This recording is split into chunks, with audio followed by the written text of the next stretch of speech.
Chapter 1, Ryuin Kakeru's Soliloquy. It was soon after starting elementary school that I realized I was abnormal. I found a large snake on a class field trip. I wasn't afraid of being bitten. Some students watched with great interest from a safe distance, some were scared, and still others couldn't care less. Most, however, wanted the snake to die. Even the adults panicked, crying out for someone to help. So I grabbed a big rock and bashed in the snake's head. I might have gotten bit, but I wasn't afraid of that. My classmates screamed, and the teachers were in a panic. I didn't really care. I wasn't trying to be a hero by destroying the snake everyone feared. I just didn't see the need to be afraid of it. I learned something about myself that day. The moment an enemy succumbs, I feel a huge rush of adrenaline. Fear and pleasure are two sides of the same coin to me. Violence rules the world, and the effectiveness of your own particular brand of violence determines what you accomplish. The snake's death was my first unshakable victory, and the sight of its flattened corpse gave me such pleasure. The fact remains, however, that people are hostile toward those they sense are different from them. I've had many enemies since that day, both internal and external. Even so, I was never afraid. All I thought about was how to get revenge and how to turn the tables on my enemies. Eventually, they would all bow to me. Those who possess an unparalleled capacity for violence are truly the elite. There was just one problem, and it grew as I did. It became increasingly difficult for me to feel pleasure. I was bored. Bored because no one could fulfill my dearest wish to be overthrown. Perhaps I'd only meet my match in death. Chapter 2, The Sound of Footsteps in the Middle of Winter. We were halfway through December, and it was suddenly freezing cold. More and more students donned scarves, gloves, and long socks. Clouds hung low in the sky. It looked like it was going to snow. Come to think of it, I'd never seen snow before. I'd watched it on television and read about it in books, but never touched it, never felt the sensation of it on my skin. I decided I'd like to experience it. Yukimura Kai's, Heis Haruka, Sakura Airi, and myself, all members of Class D, met up at Kiyaki Mall after class. Kaise's real name was Teruhiko, but we'd started calling him Kaise in accordance with his wishes. Their faces were becoming a familiar sight to me. We'd grown close of late, and now met regularly just to talk, without any specific purpose in mind. Sometimes we hung out for over 2 hours, and other times we split after only 30 minutes. They were a casual, easygoing group who came and went as they pleased. We did often hang out together after class on Fridays, because our currently absent 5th group member, Mieke Akito, had a situation to contend with. I really thought Class C would have tried something else by now. Those questions they gave us weren't easy at all, said Kaise, just as some Class C girls happened to pass by.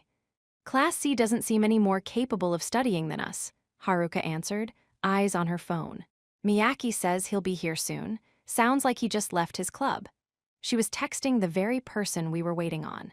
Akito was the only group member who belonged to a club and couldn't hang out with us immediately after class. But it's good that we made it through this exam, isn't it? Besides, I don't want to see someone expelled, even if they're from another class, said Airi. She didn't have the stomach for cruelty. Well, yeah. I get that you want to get along, but that's kind of hard with how this school is designed. Rising in the ranks means kicking another class down, said Haruka. Exactly, said Kaise, sounding impressed.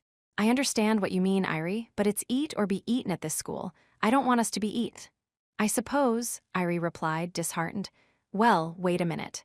What if, after the final exam, all 4 classes had the exact same number of class points? Then everyone could graduate from Class A, just kidding. That'll never happen, said Haruka. I think that'd be wonderful, though, said Airi. Unfortunately, it's impossible, said Kaise. How can you be sure? I've heard the upperclassmen talk about it.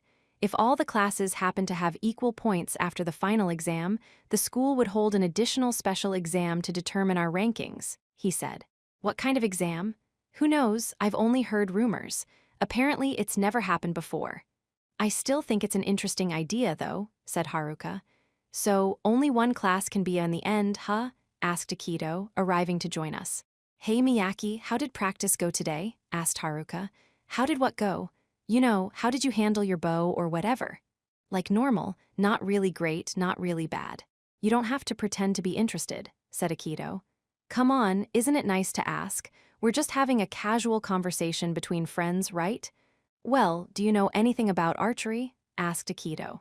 He sat down, looking somewhat suspicious of Haruka. You just hit the target with your bow, right? No, but I guess you have the general idea, just forget about it. Well, how do I put this? It's not like I have any interest in archery myself. I never have. I just want to know what youthful missteps led you to care about it, you know? Replied Haruka. Yeah, come to think of it, why archery? It's not like this school's archery club is legendary or anything, right? Asked Kai's. Back in junior high, an upperclassman I was friends with belonged to the archery club, so I thought I'd give it a shot. That's all there was to it. No particularly deep reason, said Akito. Ah, so this other student made you want to join? Irie chimed in more and more often these days. It was a welcome sight, if a surprising one. Irie, you have a digital camera, right? That's a fad these days, huh? I suppose I understand why you prefer something like photography, said Haruka. What, like posting pictures to Instagram and stuff? That's more of a girl's hobby, I guess. I don't quite get it, said Kaise. He sounded critical. Hey, that's sexist, said Haruka. There are lots of dudes on the gram these days, you know. Really? I don't think it's a good idea to make your personal information public like that. What about you, Kiyotaka? Are you into photography? No, I don't know anything about it, I replied. After all, at this school, you couldn't communicate with the outside world at all. The only people who'd see you on social media would be other students. Kiyopon doesn't really look the type. Actually, if he used Instagram, I'd be super surprised. Are you secretly the sort of person who impulsively snaps a photo when you're out partying or at the pool at night? Haruka asked me. Or when you have an ice cream in hand and make, like, a cute face. You ever do anything like that? No, I didn't want her to picture me doing anything of the sort. Do you use it then? Instagram? Not at all. It's a pain and I don't like putting myself on display, she replied. I'm with you, said Kaise. Irie was quiet, but she looked hurt by their dismissal.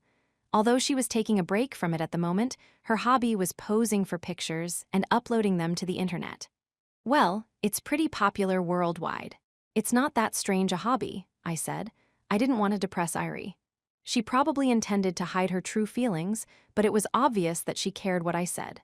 She always reacted when I helped her, and Haruka and the others immediately noticed it, too.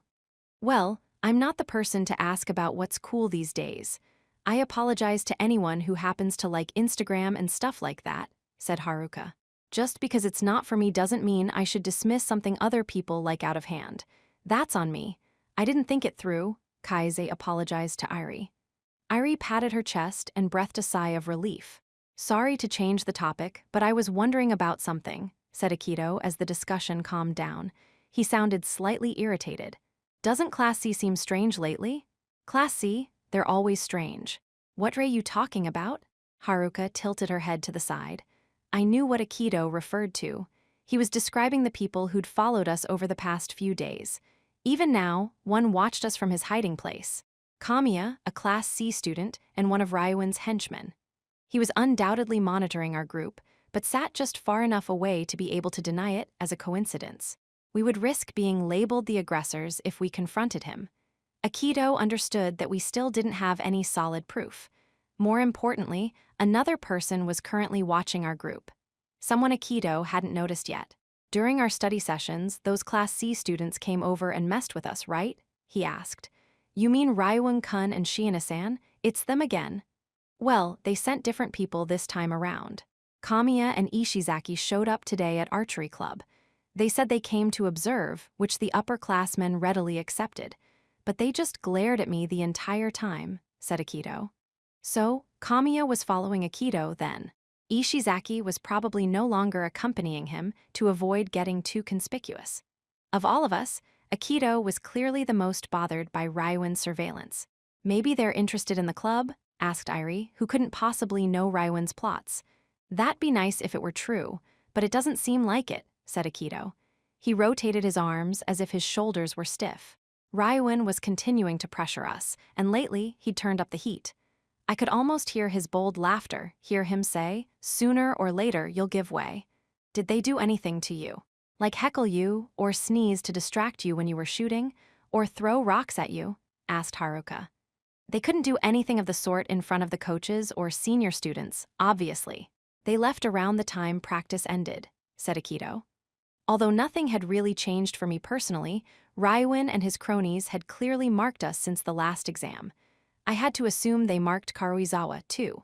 They'd probably narrowed down their list to a few prime suspects by now, and I was sure that included me. One final piece of decisive evidence would lead them to conclude that I was the one they were after, and Karuizawa K could give them that evidence. The fact that Ryuin was treading lightly was proof that he thought about this very carefully. How would he go about finding his puzzle's final pieces? If I examined his movements thus far, it wasn't hard to guess what he might do. It was a matter of when, not if. As I pondered that, Akito and the others continued talking. Kaise offered his thoughts about why Class C was bothering us. Maybe it has something to do with Class D's growth. We had 0 points shortly after we started school, but now we're within arm's reach of Class C factor in the paper shuffle test's results. And there's a chance we might overtake Class C by our 3rd semester. They should be panicking, he reasoned. You're right, we're going to overtake them. Us, the same people they've been making fun of. But that shouldn't be possible, right? Asked Irie, clearly thinking back to when our class point totals were announced. Correct, Kaise said. When the school announced the class point totals at the start of December, Class D had 262 points, and Class C had 542. There was a 280-point gap. Class D had faced off against Class C in the paper shuffle and won decisively. 100 points were transferred from C to D, letting us close the gap by 200 points total. The difference between Class D and Class C was now a measly 80 points. Class C was currently in the lead. However, something unrelated to the exam was brewing in Class C. It seems that Class C did something to severely violate the rules. The school's keeping the details hush-hush, but Class C had 100 points docked. I wonder what they did. Sounds like a very Class C thing, though. Haruka seemed amused not that Class D had any room to talk. We'd managed to lose 1,000 class points within a month of starting school. Well, whatever the reason, their internal conflicts doing some real damage. If things continue this way, our class might be promoted after winter vacation, Kaise said, though he didn't sound cocky.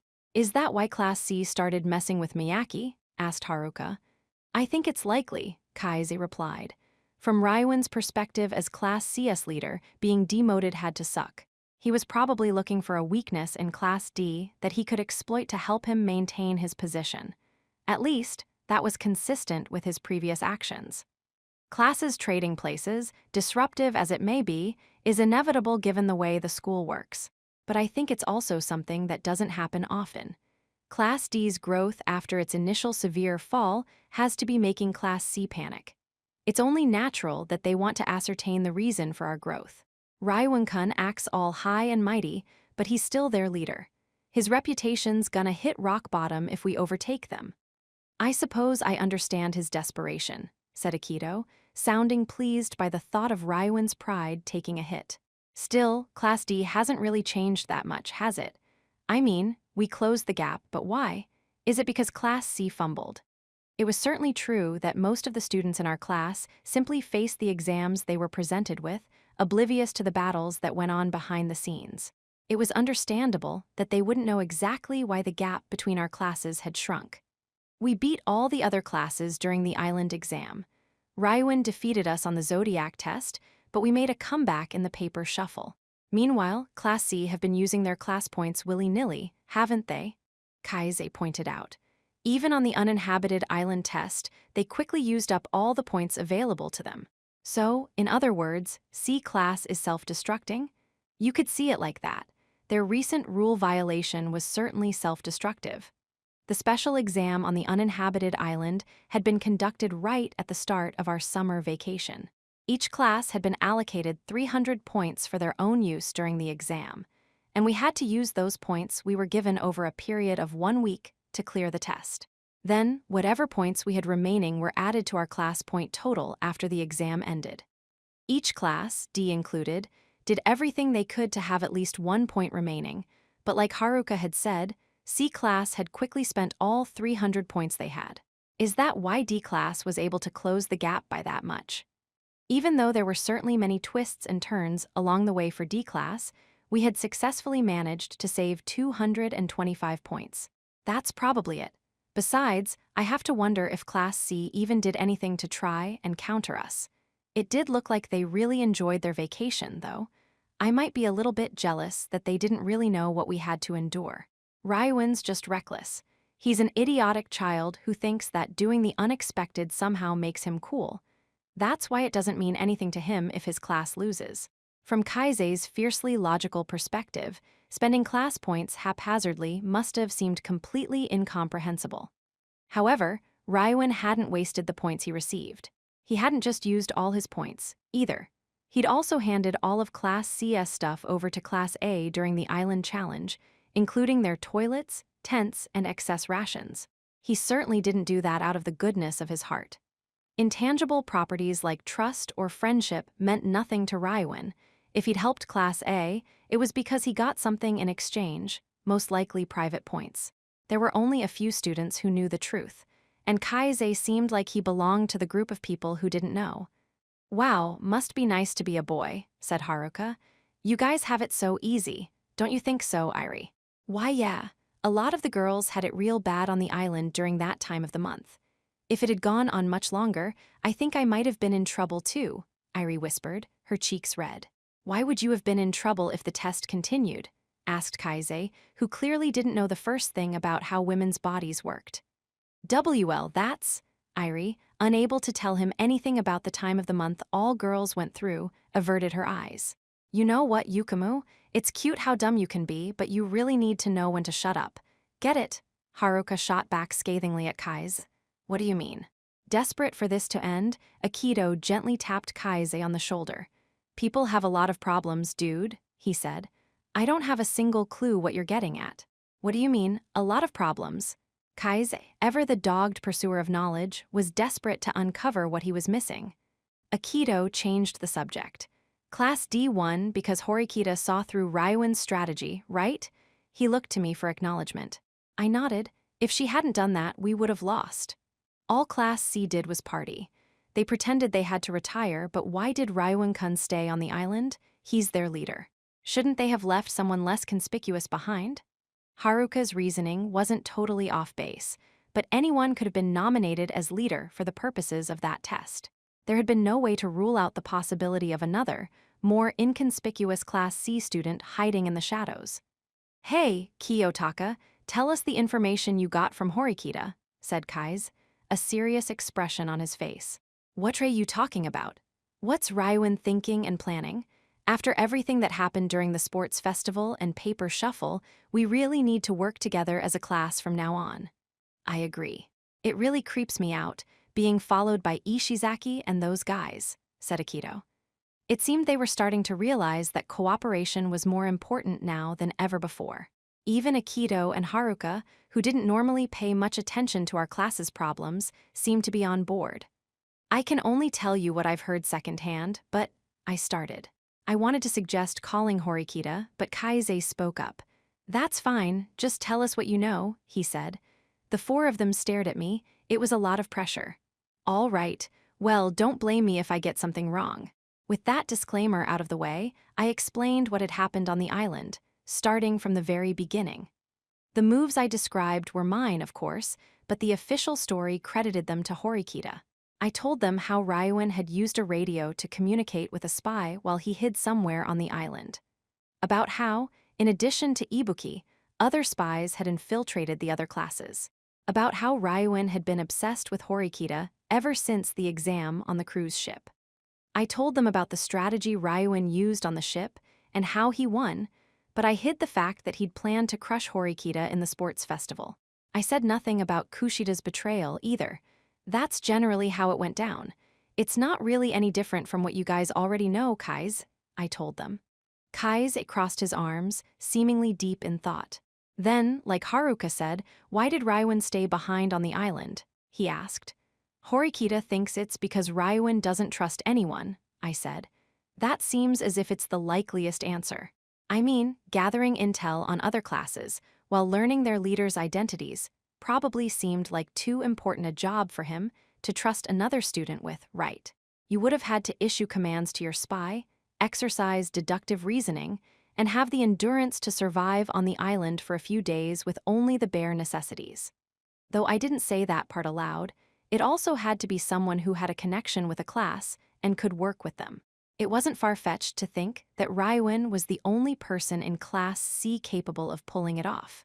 If the leaders had been nominated after everyone had gathered, then Rywin would probably have had a different strategy.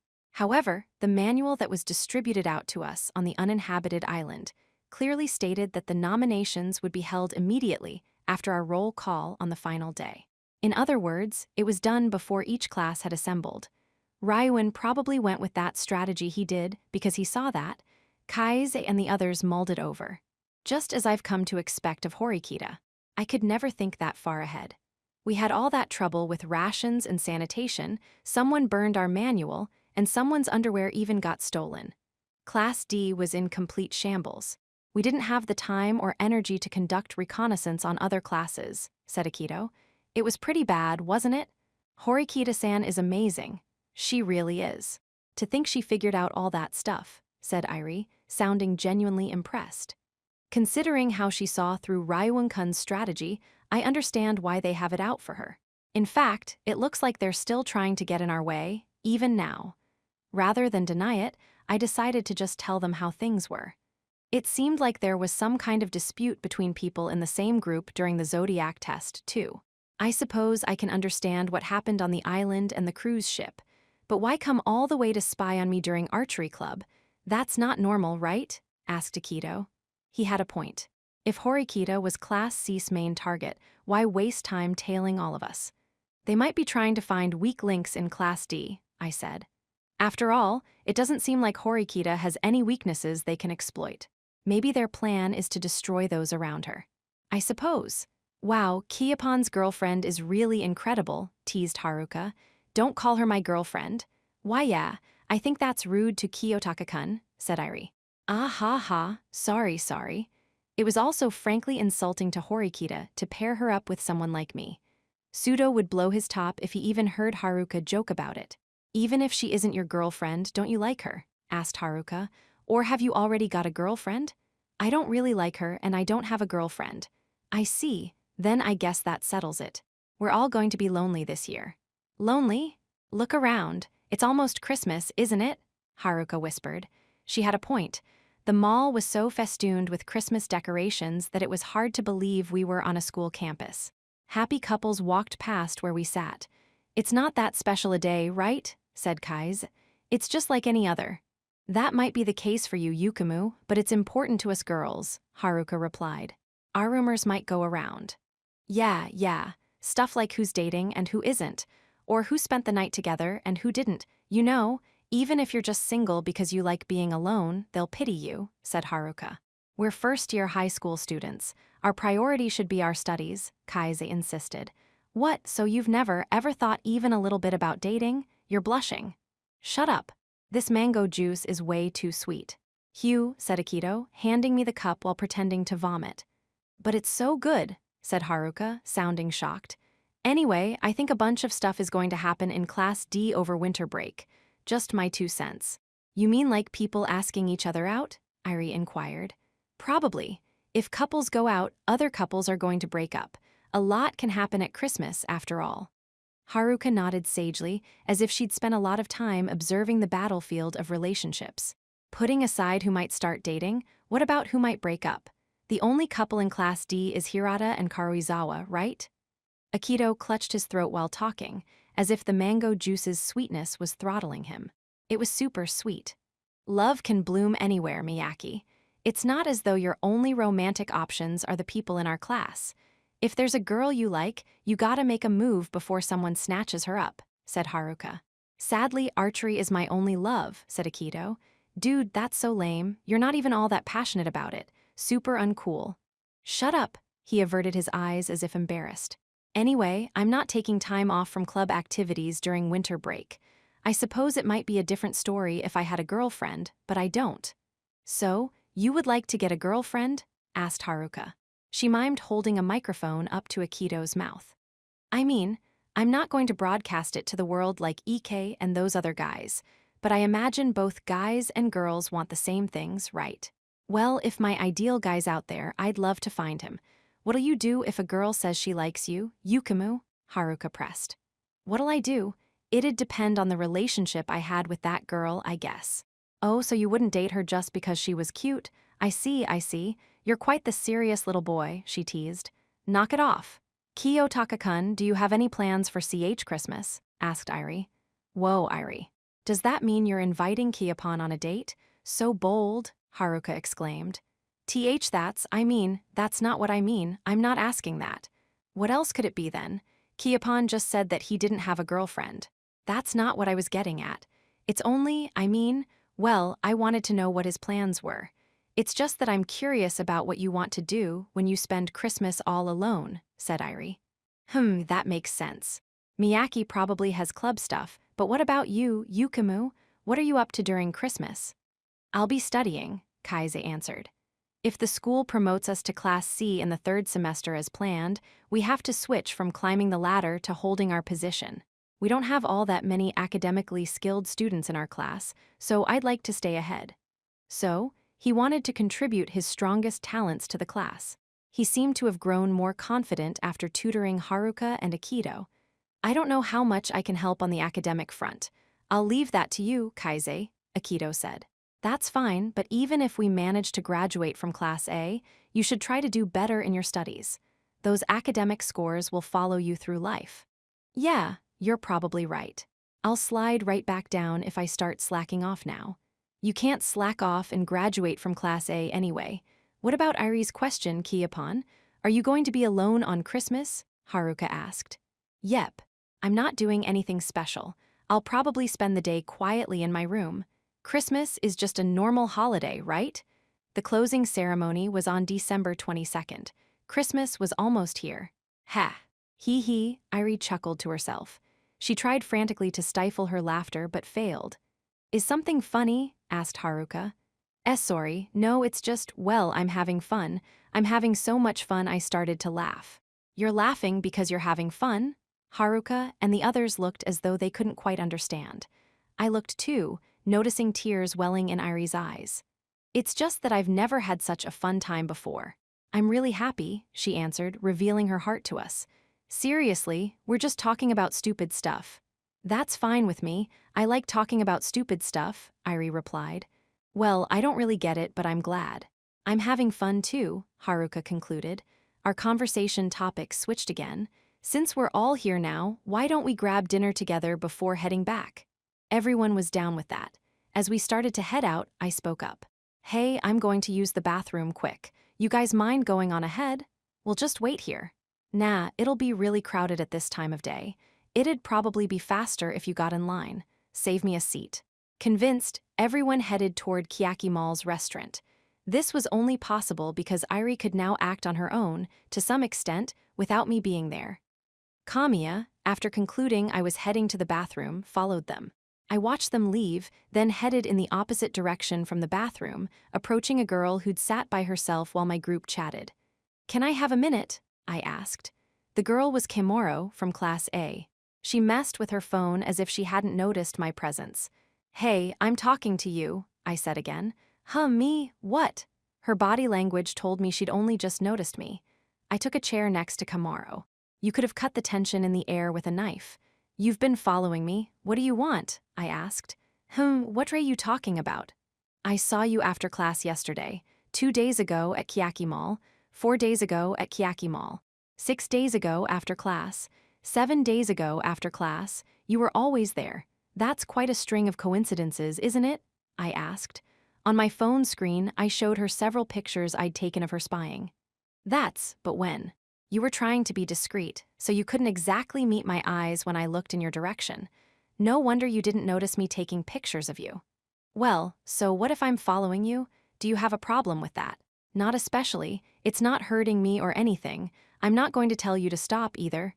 Exactly. This is just a coincidence. But I have to wonder, what will your boss think when she finds out about this? I asked. Boss. What are you talking about? You've been watching way too many movies. Then I suppose I'll report this to Sakahiyanagi. I'll tell her you're not really very good at tailing me.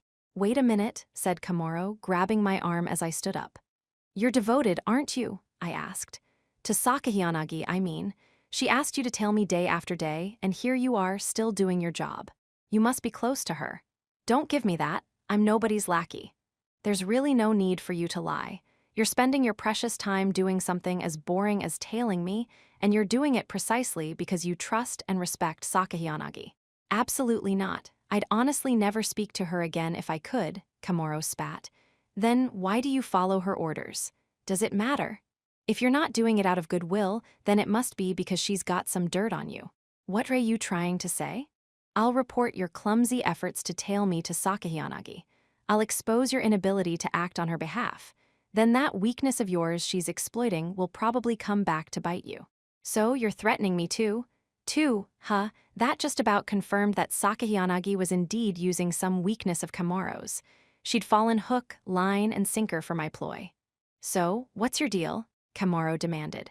Why is Sakahiyanagi targeting you? Who knows? I honestly have no clue, I said. You're the Class D student that Ryuin's looking for, aren't you? That's the only thing I can think of. What are you going to do about it? I chose not to deny it. If Sakahiyanagi knew what I was doing, there was no point covering it up. You're trying to threaten me, but I could give Ryuin some friendly advice if I felt like it, Komuro said. So, you're threatening me in return, huh? In that case, how about this? I decided to make her a proposal. Feel free to tail me as much as you like. I won't say a word, and I won't rat on you to Sakahiyanagi. In exchange, I want you to keep quiet. Don't tell anyone other than Sakahiyanagi what you know about me. So, those are your conditions? I don't think it's a bad deal. You're right. I have no real interest in helping Ryuin either. Komuro nodded in apparent agreement and stood. I'm going home now, I'm tired. With that, she headed for the exit. Whatever Sakahiyanagi has on her is dynamite, I bet. I muttered to myself. Chapter 3, Reunions and Farewells. What's up with those guys? Sudo grumbled irritably as he walked into our classroom the next day, bypassing his seat and approaching Horikita. The look on his face made it immediately clear that he was extremely pissed off. Hey, you got a sec, Suzune? What's the matter? Horikita couldn't exactly ignore him when he cornered her at her desk. Those jerks from Class C. That Ryuin guy and his lackeys. They've been following me since this morning, trying to pick a fight. They even blocked my way in the hall. They're seriously getting on my nerves. You haven't shouted insults or taken swings at them, have you? Asked Horikita. She gave Sudo a slight glare, prompting his immediate answer. I didn't know way, I completely ignored 'em. I see. It seems you followed my instructions perfectly, then, replied Horikita. What's she talking about? What instructions? I asked Sudo. Oh, Suzune told me that whenever I run into something I can't deal with properly, I should just ignore it, said Sudo. That was certainly sound advice. If Sudo rebuked the Class C students, it would probably only add fuel to the fire, so to speak. Well, I guess I did bump their shoulders a little when I forced my way through, he added. The students from the other classes knew I was boxed in, so there shouldn't be anything to worry about, right? I don't think they'd try anything, no, said Horikita. They'd already gotten the school and student council involved once before, and it had caused an uproar. If Sudo punched someone, that would be bad, but if he just pushed his way through, it should be fine. So, what did they say to you? They called me a monkey, an idiot, childish stuff like that. They were trying to start a fight. Smack! Sudo pounded his fist into his palm.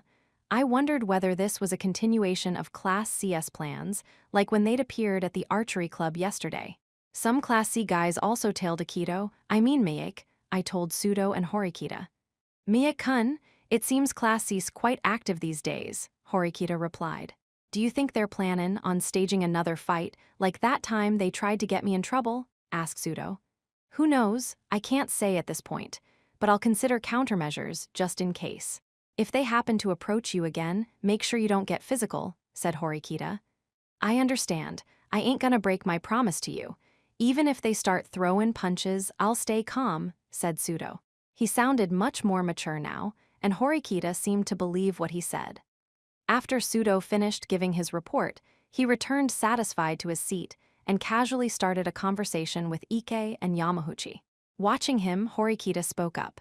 I wonder if Sudo-kun's finally become a normal, well-adjusted person, she mused. Yeah, I replied. His speech is still a little crude, but that's fine. It looks like it's time for him to take the next step. With that cryptic comment, Horikita got a notebook and started scribbling something down.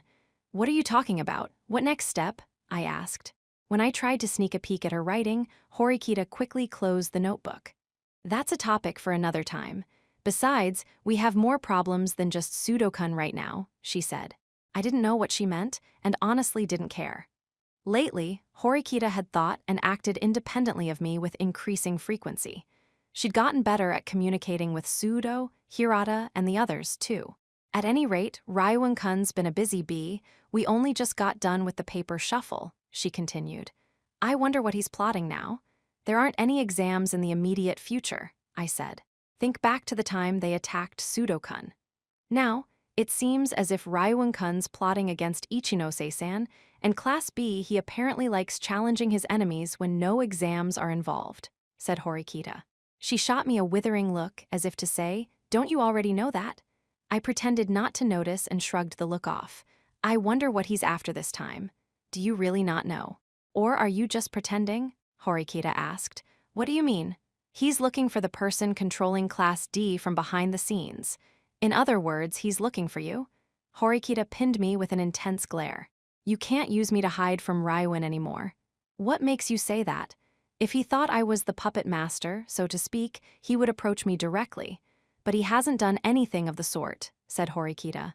Perhaps your strategy during the paper shuffle was more effective than he expected. He might be moving more carefully this time, taking a while to remove the obstacles in his way first, I said. I wonder. I don't think that's it, though. It's more like he lost interest in me. Does this mean you miss Ryuan's attention? I asked. Does that mean you want me to kick you? I do not want to be kicked. She was definitely the kind of person who would actually kick me, too. Maybe our class's clandestine leader foolishly called attention to himself. Play dumb if you like, but do you really want to discuss this here and now? Asked Horikita. It was just before homeroom, and all our classmates, Kushida included, sat at their desks. It didn't seem as if anyone was listening in, but this wasn't a conversation we could risk having overheard. At any rate, you apparently understand Ryuan quite well. I'm not teasing. I mean it, I added quickly, because Horikita glared at me again. His modus operandi has remained essentially the same. If he plays the same tricks over and over, I'm going to learn from it, even if I don't like it. That's how I predicted that he'd use Kushida-san during the paper shuffle. Of course, it goes without saying that I would have preferred that not happen, but Horikita trailed off. No one liked a traitor. Horikita was probably thinking that we wouldn't have had to struggle quite so hard if Kushida hadn't betrayed us. However, Ryuan had felt secure precisely because of the internal threat Kushida posed. For better or for worse, Kushida allowed us to see our enemies' attack patterns. That wasn't Ryuan-kun's only miscalculation. I intended to pull the rug out from under him during the paper shuffle, Horikita continued. Isn't that what actually happened, though? Yes. Honestly, some of Class C's lowest-scoring students should have been expelled, but that doesn't seem to be the case. If you could get your hands on a complete set of questions and answers, then there was no need to study. Horikita was saying it wouldn't have been surprising for some students from Class C to be kicked out of school after having let their guard down. Kaise and the others seemed to think the same thing. Class C must have some smart people, right?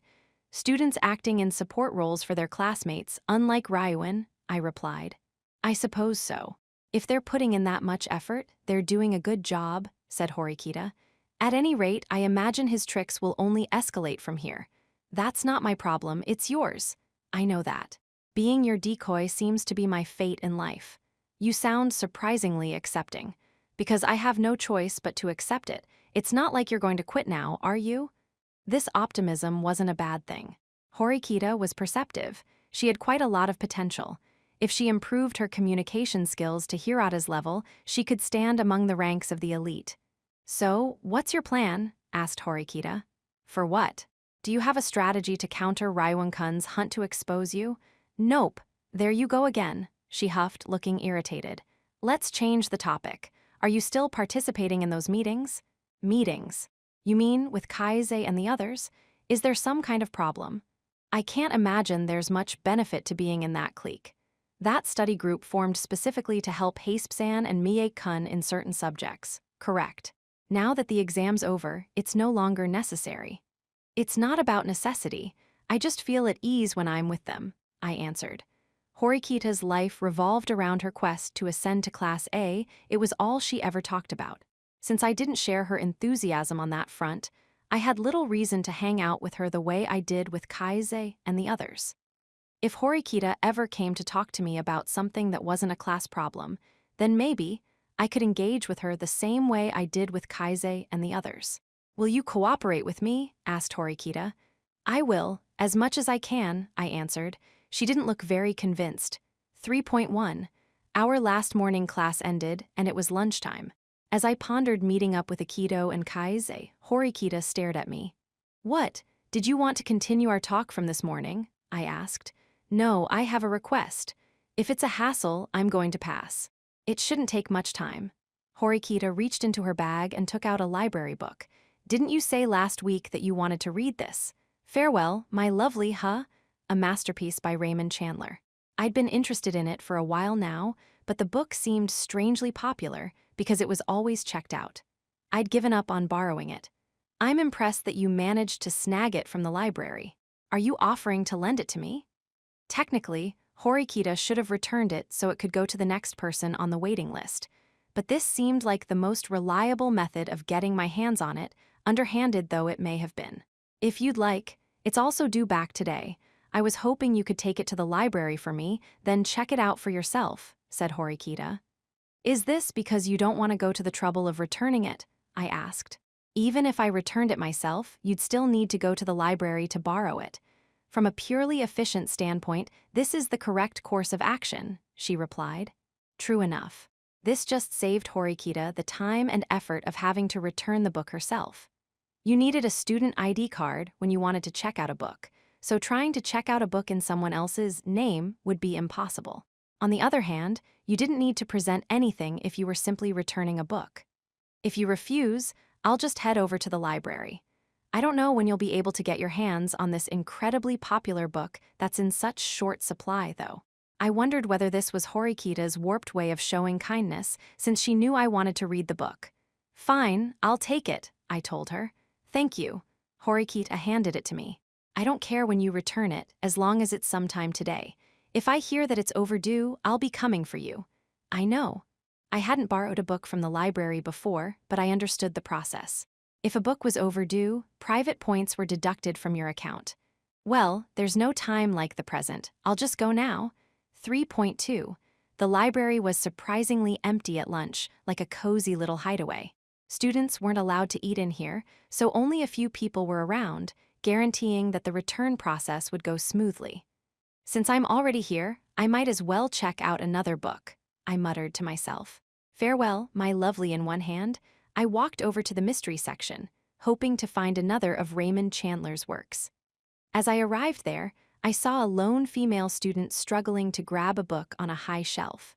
It was Wuthering Heights by Emily Bronte, a masterpiece penned by the middle of the three Bronte sisters, all of whom were literary legends. A conventional blurb could make that book sound like a mystery, but wouldn't it have fit better in the romance section? Wuthering Heights was perched at a strange angle, just barely within reach, which might be why the girl wasn't using the step stool. I stood in front of her and grabbed the book. Sorry, I don't mean to butt in, but I looked at her and trailed off. Wait a minute, you're from Class C, you're Shiina Hiyori. I'd seen her with Ryuin a short while ago. It seemed that she recognized me too. You're Ayano Kuji-kun, right? She asked. Yeah, here you go, I said, handing her the book. Thank you very much. Do you like her work, Bronte? I asked. I don't really like or dislike the book.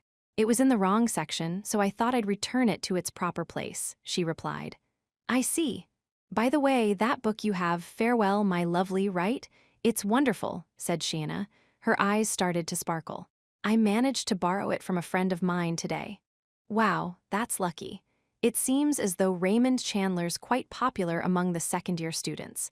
I've been wanting to reread it myself, but I wasn't able to find a copy today. I guess it was bad of me to borrow it from a friend, I said apologetically. It's all right, I've already read it. Besides, I was fortunate enough to find another good book while I searched for that one. The school library's quite large. If I tried to read everything on its shelves, I'd probably graduate before I could finish, said Shiana. She clutched Bronte's book, a small smile on her face. Yeah, you're probably right. Sorry for disturbing you, by the way. She'd come here during the lunch break instead of eating, so she probably didn't want to waste time chatting to a student from another class. I decided to leave her be. If you just came to return farewell, my lovely, and then borrow it for yourself, you could have done that at the service desk. Are you looking for another book to check out? Shiana asked, stopping me in my tracks. I thought I'd come back and try another time, so, I replied. Shiana was already scanning the mystery section. Hey, what are you doing? I asked. Have you already read Dorothy L. Sayers? She asked. No. I've read Christie, but not Sayers. In that case, I would most definitely recommend Whose Body? That's the first book in the series featuring Lord Peter.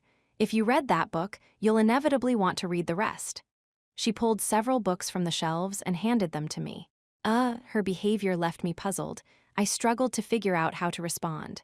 I'm sorry, I was rambling. Am I bothering you? No, I told her. I was just a little surprised. Since I'm already here, I might as well grab some more books. Sure. Shiana looked extraordinarily happy. She smiled so widely that her eyes scrunched up. The lunch break isn't over, right? Would you like to eat with me? Huh. This was even more bizarre than a book recommendation. It was probably safe to assume that Ryuan had told Shiana to ask me this. Still, whether I accepted her invitation or not, her impression of me was unlikely to change. I'd make sure that she saw me as neutral and unreadable. No one in Class C likes reading, so I don't really have anyone to talk to, she added. Perhaps the silence was getting awkward. Won't this cause trouble? I asked. Class C is currently hunting someone in Class D, right? I feel like I'm on the list of suspects. Shiana had probably heard that either Kai's or I were likely candidates for the person pulling Horikita's strings. It was very likely that was why she was trying to talk to me now. In some ways, Shiana Hiyori was even creepier than Ryuan. She was a completely unknown quantity. I might be able to extract some information about her by using Karuizawa, but that was too risky, now that Karuizawa was Ryuan's target. Kai's, Haruka, and Horikita, of course, were all poor spies. I could try to use Hirata, but he was fundamentally neutral. Please don't worry, I just play along so that Ryuan doesn't bother me. I've never been interested in conflict. Or is it that you think talking with me will be a problem on its own? Shiana asked. No, not really. I have no personal issues with you. I'm glad. I wouldn't want our classes to clash over something so trivial. I'd prefer we all get along, she said. Clash, huh? Considering that this school was designed to foster competition, her hopes were doomed to failure. Still, most students acted as if this were a normal high school.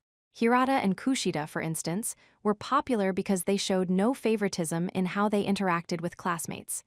Well, should we go? Time is wasting, said Shiana.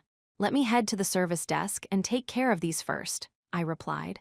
Who could have predicted this would all result from a simple library visit? 3.3. SHINA and I made our way to the cafeteria. It was 20 minutes into our lunch break, and the room was packed. Most students were eating, though, so hardly anyone was in line to get a meal ticket. I chose the daily special, but Shiana seemed unable to come to a decision. Her finger hovered over the buttons, and she looked at all the options carefully. Sorry, she said. I waited another 2 minutes. Finally, she ended up choosing the same meal I had. Sorry, I'm so indecisive. No worries. It's not like there was anyone in line behind us. After we turned in our tickets, 2 meals were placed on the counter. Shiana struggled to adjust her school bag to take her tray. Your bag's in the way, I said. Here, let me. Oh no, I couldn't bother you with it. Don't worry about it. You don't want to fall and drop your tray. Sorry. She handed over her bag, which turned out to be quite heavy. Did she carry all her textbooks in it? It's a lot, isn't it? Thank you very much. We avoided the crowds, found some empty seats, and sat across from one another, slowly tucking into our late lunch. Do you usually eat in the cafeteria? I asked. No. I usually buy lunch from the convenience store in the morning and then eat in the classroom. Do you come here often, Aihan Okoji-kun? Convenience store food isn't my favorite. Food tastes best when it's freshly made. Shiana used her chopsticks to elegantly raise a morsel of food to her mouth. I watched her in admiration. She handled her chopsticks with such grace. I see.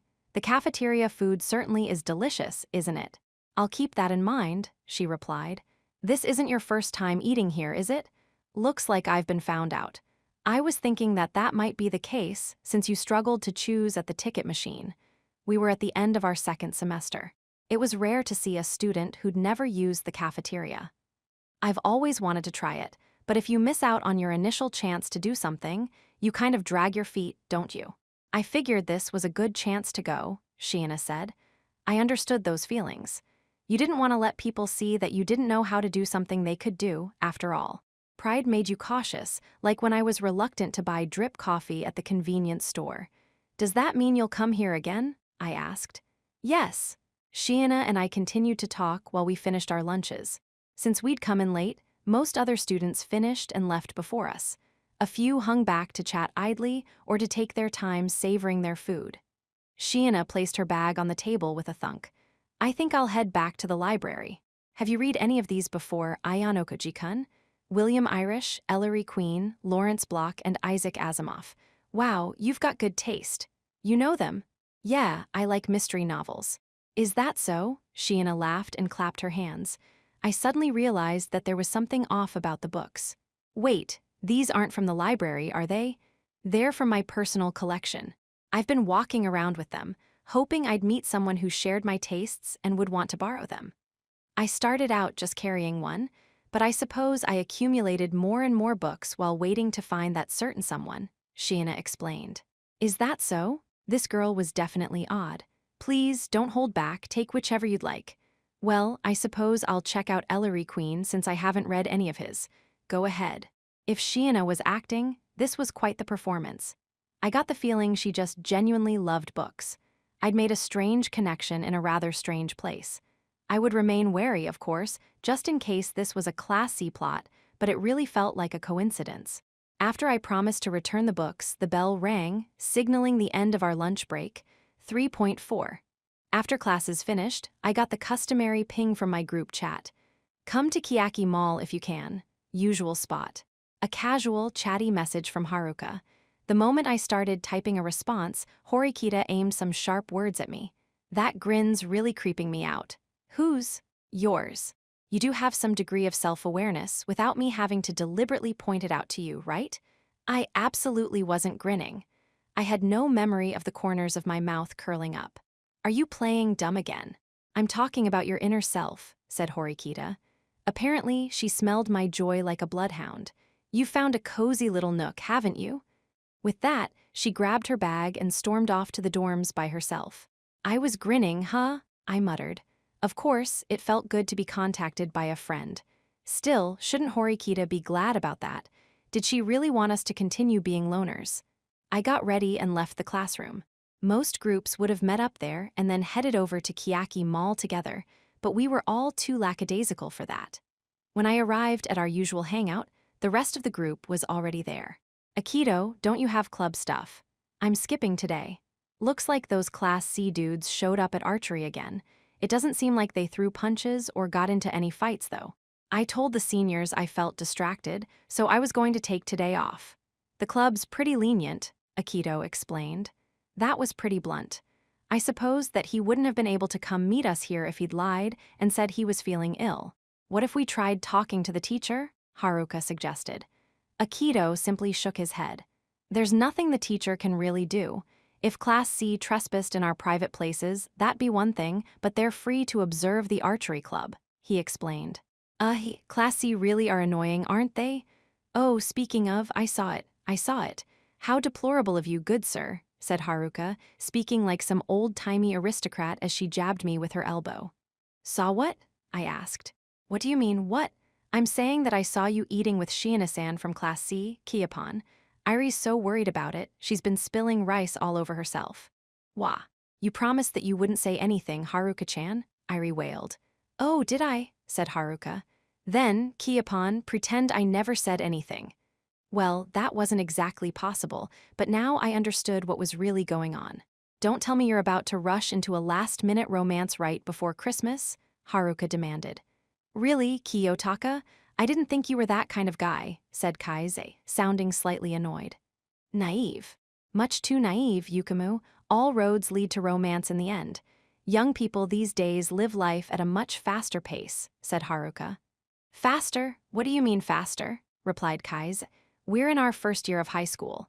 Look, if you experience your first love or whatever in high school, you're already behind the curve. Back in elementary school, some of my classmates were already dating junior high or high school students. Kaise's mouth hung open. I've never heard of anything like that before. That just means you never paid attention, Yukamu. I mean, most girls aren't interested in childish boys, said Haruka. Wasn't it normal for elementary school kids to be childish? At any rate, I had to correct this immediately. Sorry to rain on your parade, but there's nothing going on, I told them. Really? You're not just saying that to hide your embarrassment. SC, said Irie. I told you, but you wouldn't believe me, Haruka-chan. I had some business to take care of at the library, so I went during lunch. I just happened to run into Shiina there. I think she was spying on me, like Ishizaki and those guys at Akito's club.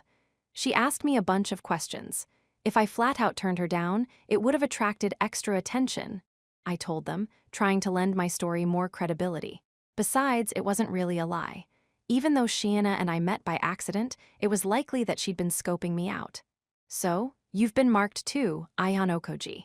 Does that Ryuin dude hate the thought of losing to Class D that much? Asked Akito.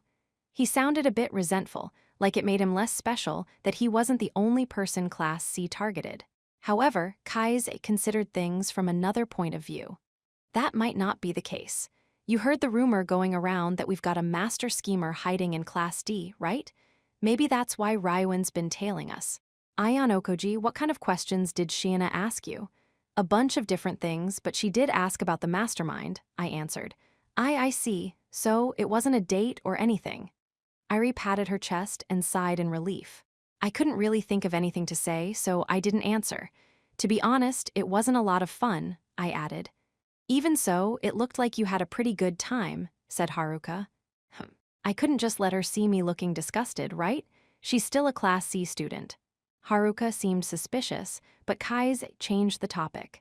Putting aside Haruka's imaginary romance, Class C is becoming a problem. I feel bad for eavesdropping, but apparently Sudo got wrapped up in something and went to Horikita for advice.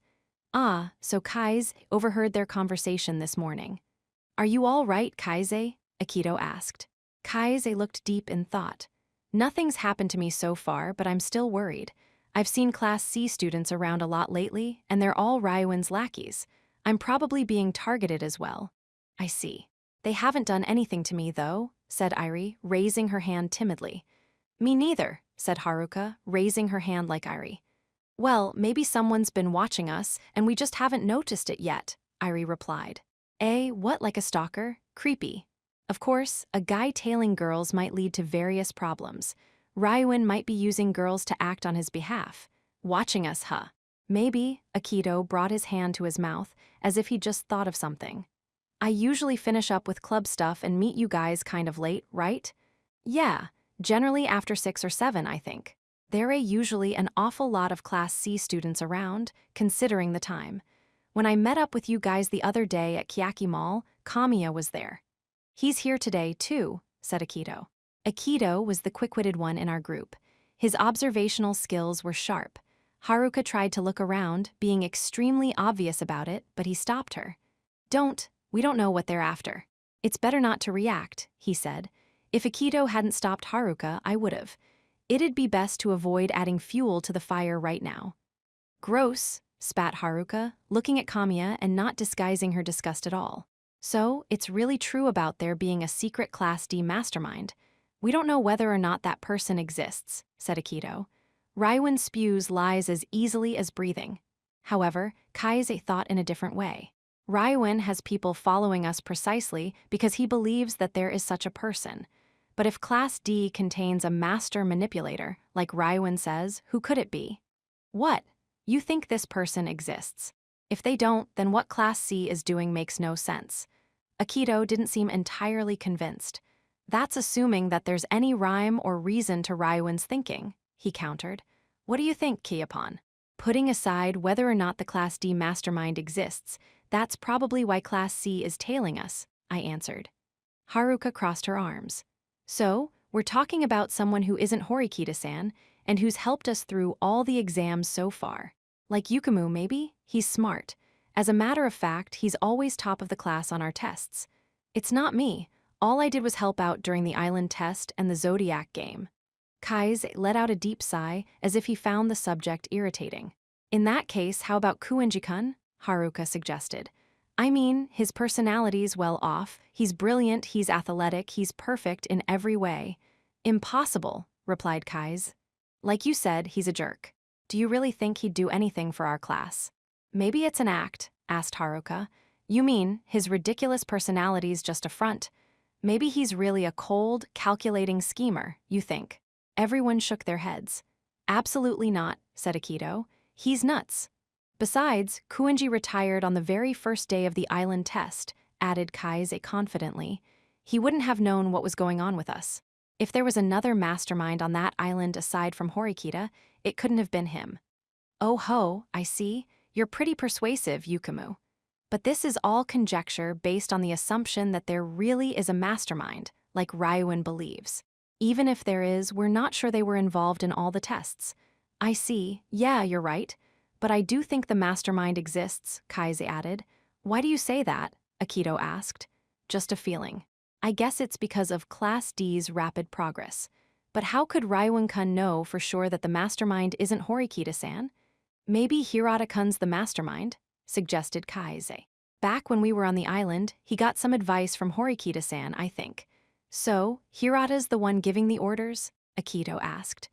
I don't see him as the type, but it's not impossible. It definitely sounds like he's on Ryuin's list. I think Ryuin's got his eyes on about 10 people. Someone from Class C was probably tailing Hirata, too. But he was bound to remain neutral and abstain from conflict, and I barely spoke to him lately. I wouldn't risk it while Ryuin and his goons were on the hunt. Hey, Kiyotaka-kun, Irie timidly spoke up. Please don't be upset, but I wanted to ask you something, she said. Is it possible that maybe you're the mastermind?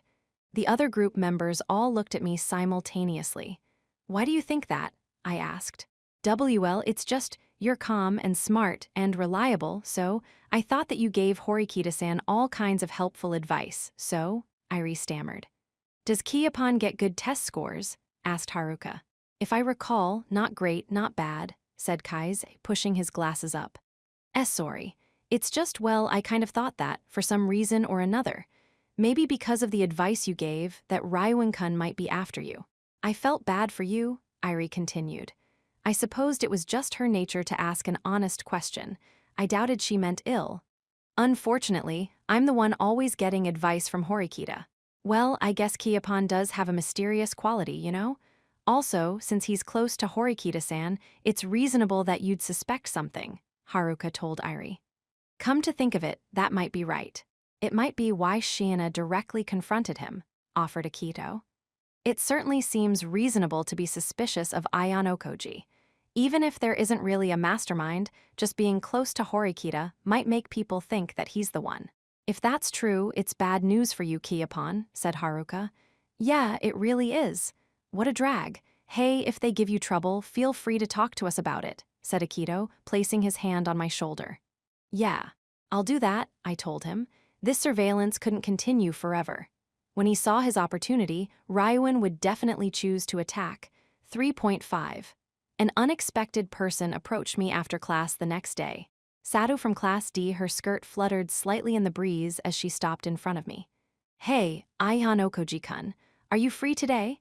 If so, would you like to have some tea or something before going back to the dorms? She twirled her hair on her finger as if it were pasta on a fork. She was bold and obviously looking for a date. Horikita, who sat next to me, didn't seem to care at all. After gathering her things, she left the classroom. However, I felt the other members of the Ayano Koji group observing. Why's a popular girl like Sadu talking to Ayano Koji? They likely wondered. Haruka seemed deeply interested. Well, I didn't really have any plans. Hanging out with our group wasn't mandatory, so they wouldn't mind. I was a little worried about the way they were staring, though. Is this a bad time? Sadu sounded slightly anxious. Sorry, Sadu, today's not so good for me, I replied. It was a tough decision, but I turned her down, mainly due to the source of my discomfort all day. My shoulders were tense thanks to that person constantly staring at me. Her eyes remained fixed on me even now as I talked to Sadhu. Chabashira-sensei was still in the classroom. She pretended to deal with paperwork, but she was faking. She was undoubtedly waiting to approach me. I see, said Sadhu. Well, talk to you later, Ayan Okoji-kun. I felt bad for making Sadhu sad, but this was just terrible timing. I exited the classroom as if I was walking her out, and as soon as I did, Chabashira-sensei followed me into the hall. Clearly, I was correct to think that she had some business with me. I took care to avoid the main hallway, instead heading over to the stairs. Once we had privacy, Chabashira-sensei called out to me. Ayan Okoji. Do you want something? I asked. Yes, follow me, we need to talk. That's going to be difficult. I promised Horikita I'd meet her, I answered, coming up with an appropriate-sounding lie. As a teacher, I don't want to be careless. But circumstances being what they are, this is necessary. Chabashira-sensei, who was usually inhumanly composed, wore a strangely vulnerable expression. I have a bad feeling about this, I said. Unfortunately, you can't refuse. This is extremely urgent, she replied. Resistance was futile. I decided to follow her, and we moved from the student area to an even more private location. Why are we headed over here? I asked. It's too early to counsel me on my post-high school career, isn't it? You'll understand soon. I tried to lighten things up with a joke, but it didn't seem like she was going to answer a student's question. However, rather than what was on the other side of the door, what I was worried about right now was Chabashira-sensei. She sounded almost flustered, and that worried me. She was normally so composed. Whoever she was taking me to see, even if it was the person I imagined, this wasn't normal behavior for her. She knocked on an office door. Principal, I've brought Ayan Okoji Kiyotaka-kun. I heard a gentle voice that carried the dignity of age. Enter. Chabashira-sensei opened the door. A man of about 60 sat on the sofa. He was certainly the school's principal. I'd seen him multiple times before, at the entrance ceremony and during the end of the semester ceremony. He didn't look calm either. In fact, sweat trickled down his forehead. One other person was there, sitting opposite the principal. I now knew the reason I'd been called here. You two may talk now, said the principal. I trust this is acceptable. Of course. Very well, I'll take my leave now. Excuse me, the principal said. He bowed out humbly, despite the fact that the person sitting opposite him was only in his 40s. I'll excuse myself as well. Chabashira-sensei bowed graciously to the man and left with the principal. The final look she gave me was visibly nervous. As the door closed, the only sound I heard was the heating system's faint whirring. As I stood completely still and silent, the man spat out his first words. How about you take a seat? I came all the way here to meet with you, after all. It had been 1 year, no, a year and a half since I'd heard this man's voice. His way of speaking and tone hadn't changed at all. I'm not planning to have a long conversation. I promised some friends I'd meet them. Friends? Don't make me laugh. There's no way you're capable of making friends, the man sneered. Typical. He just assumed that was true, even though he hadn't seen me in so long. Whether we talk or not, it won't change anything. Then I assume you're going to do as I say. No need to discuss anything, I'm busy anyway. I don't know what you want from me, I said. He cut straight to the heart of the matter. I've prepared the documents necessary for you to drop out. I spoke to the principal about it. All I need is for you to say yes. I have no reason to drop out, I told him. For you, that might be true. But I have my own reasons. He looked right at me for the first time. The sharp gleam in his eye hadn't faded. If anything, it had only grown sharper. His gaze was a blade, threatening to slice to the very heart of you. I was sure that gaze had wounded many people. Does a parent have the right to ruin their child's life for the sake of their own selfishness? I asked. Parent, you've never recognized me as your parent before, he countered. You're certainly right. I doubted that this man had ever regarded me as his own child. In truth, we only recognized each other as father and son in the most technical way possible. The fact is that you've been behaving selfishly. I ordered you to remain on standby, the man declared, no longer urging me to sit. You defied me and enrolled at this school. It's only natural that I tell you to drop out immediately. Your orders are absolute inside the White Room, but outside it, there's no need for me to do as you say. Right? I countered. It was simple logic. Of course, he wasn't convinced. You've become quite talkative in the short time since we last met. I suppose that's due to this absurd school's influence, hmm? The man rested his chin on his hand, looking at me as if I were less than filth. Answer my previous question, I said. You mean the pointless query about no longer needing to obey my orders. You're my property. A man may do as he wishes with his property. Whether I keep you alive or kill you is up to me, he answered coldly. That he could say such things in a law-abiding country and mean them spoke to what a fearsome force he was. Badger me all you like. I'm not dropping out, I told him. We could keep going back and forth on this, but it didn't matter. We weren't going to agree. He knew that and hated wasting his time on pointless conversations. So, what would he do? Of course, he prepared his next attack. Don't you wonder how Matsuo's doing? The person who told you about this school and gave you the idea to enroll? Not especially. I remembered Matsuo. His face immediately popped up in my mind. I hired him to manage you for a year in his capacity as a butler, but he chose to go against his employer. He said it in one breath, without pausing, then stopped cold after the word employer. A pause designed to etch that final word into the listener's heart. The tone of his voice and the dramatic pause indicated that a conversation of grave importance was about to begin. His dark look was designed to make me fearful, to cause me to wonder just how bad things were about to get. He told you about this school as a way for you to escape my control. You ignored your real father's wishes and selfishly enrolled without my permission. Truly foolish. He picked up his tea and took a sip. An outrageous, unforgivable act. Naturally, Matsuo had to be punished. It wasn't a threat, he was merely stating the truth. You can probably guess what I'm about to say, he continued, but he was disciplined and dismissed. If he went against his employer, that's an appropriate punishment, I said. My butler, Matsuo, was nearly 60 years old. He was exceptionally good at taking care of people and quite amicable. Any child would have liked him. Matsuo married young, but hadn't been blessed with children right away. He was over 40 when he had his first baby, but sadly lost his wife in childbirth. His son was about my age, and Matsuo's pride and joy. I'd never met the boy myself, but Matsuo said his son studied diligently every day so that he could achieve great things and repay his father's sacrifices. His smile as he said those words still burned in my memory. You know about him, I assume. Matsuo's son, his pride and joy. He'd predicted my train of thought. He saw right through me. When you enrolled at this school, Matsuo's son also managed to pass the difficult entrance exam for a wonderful, prestigious private high school. He worked exceptionally hard and achieved it all on his own.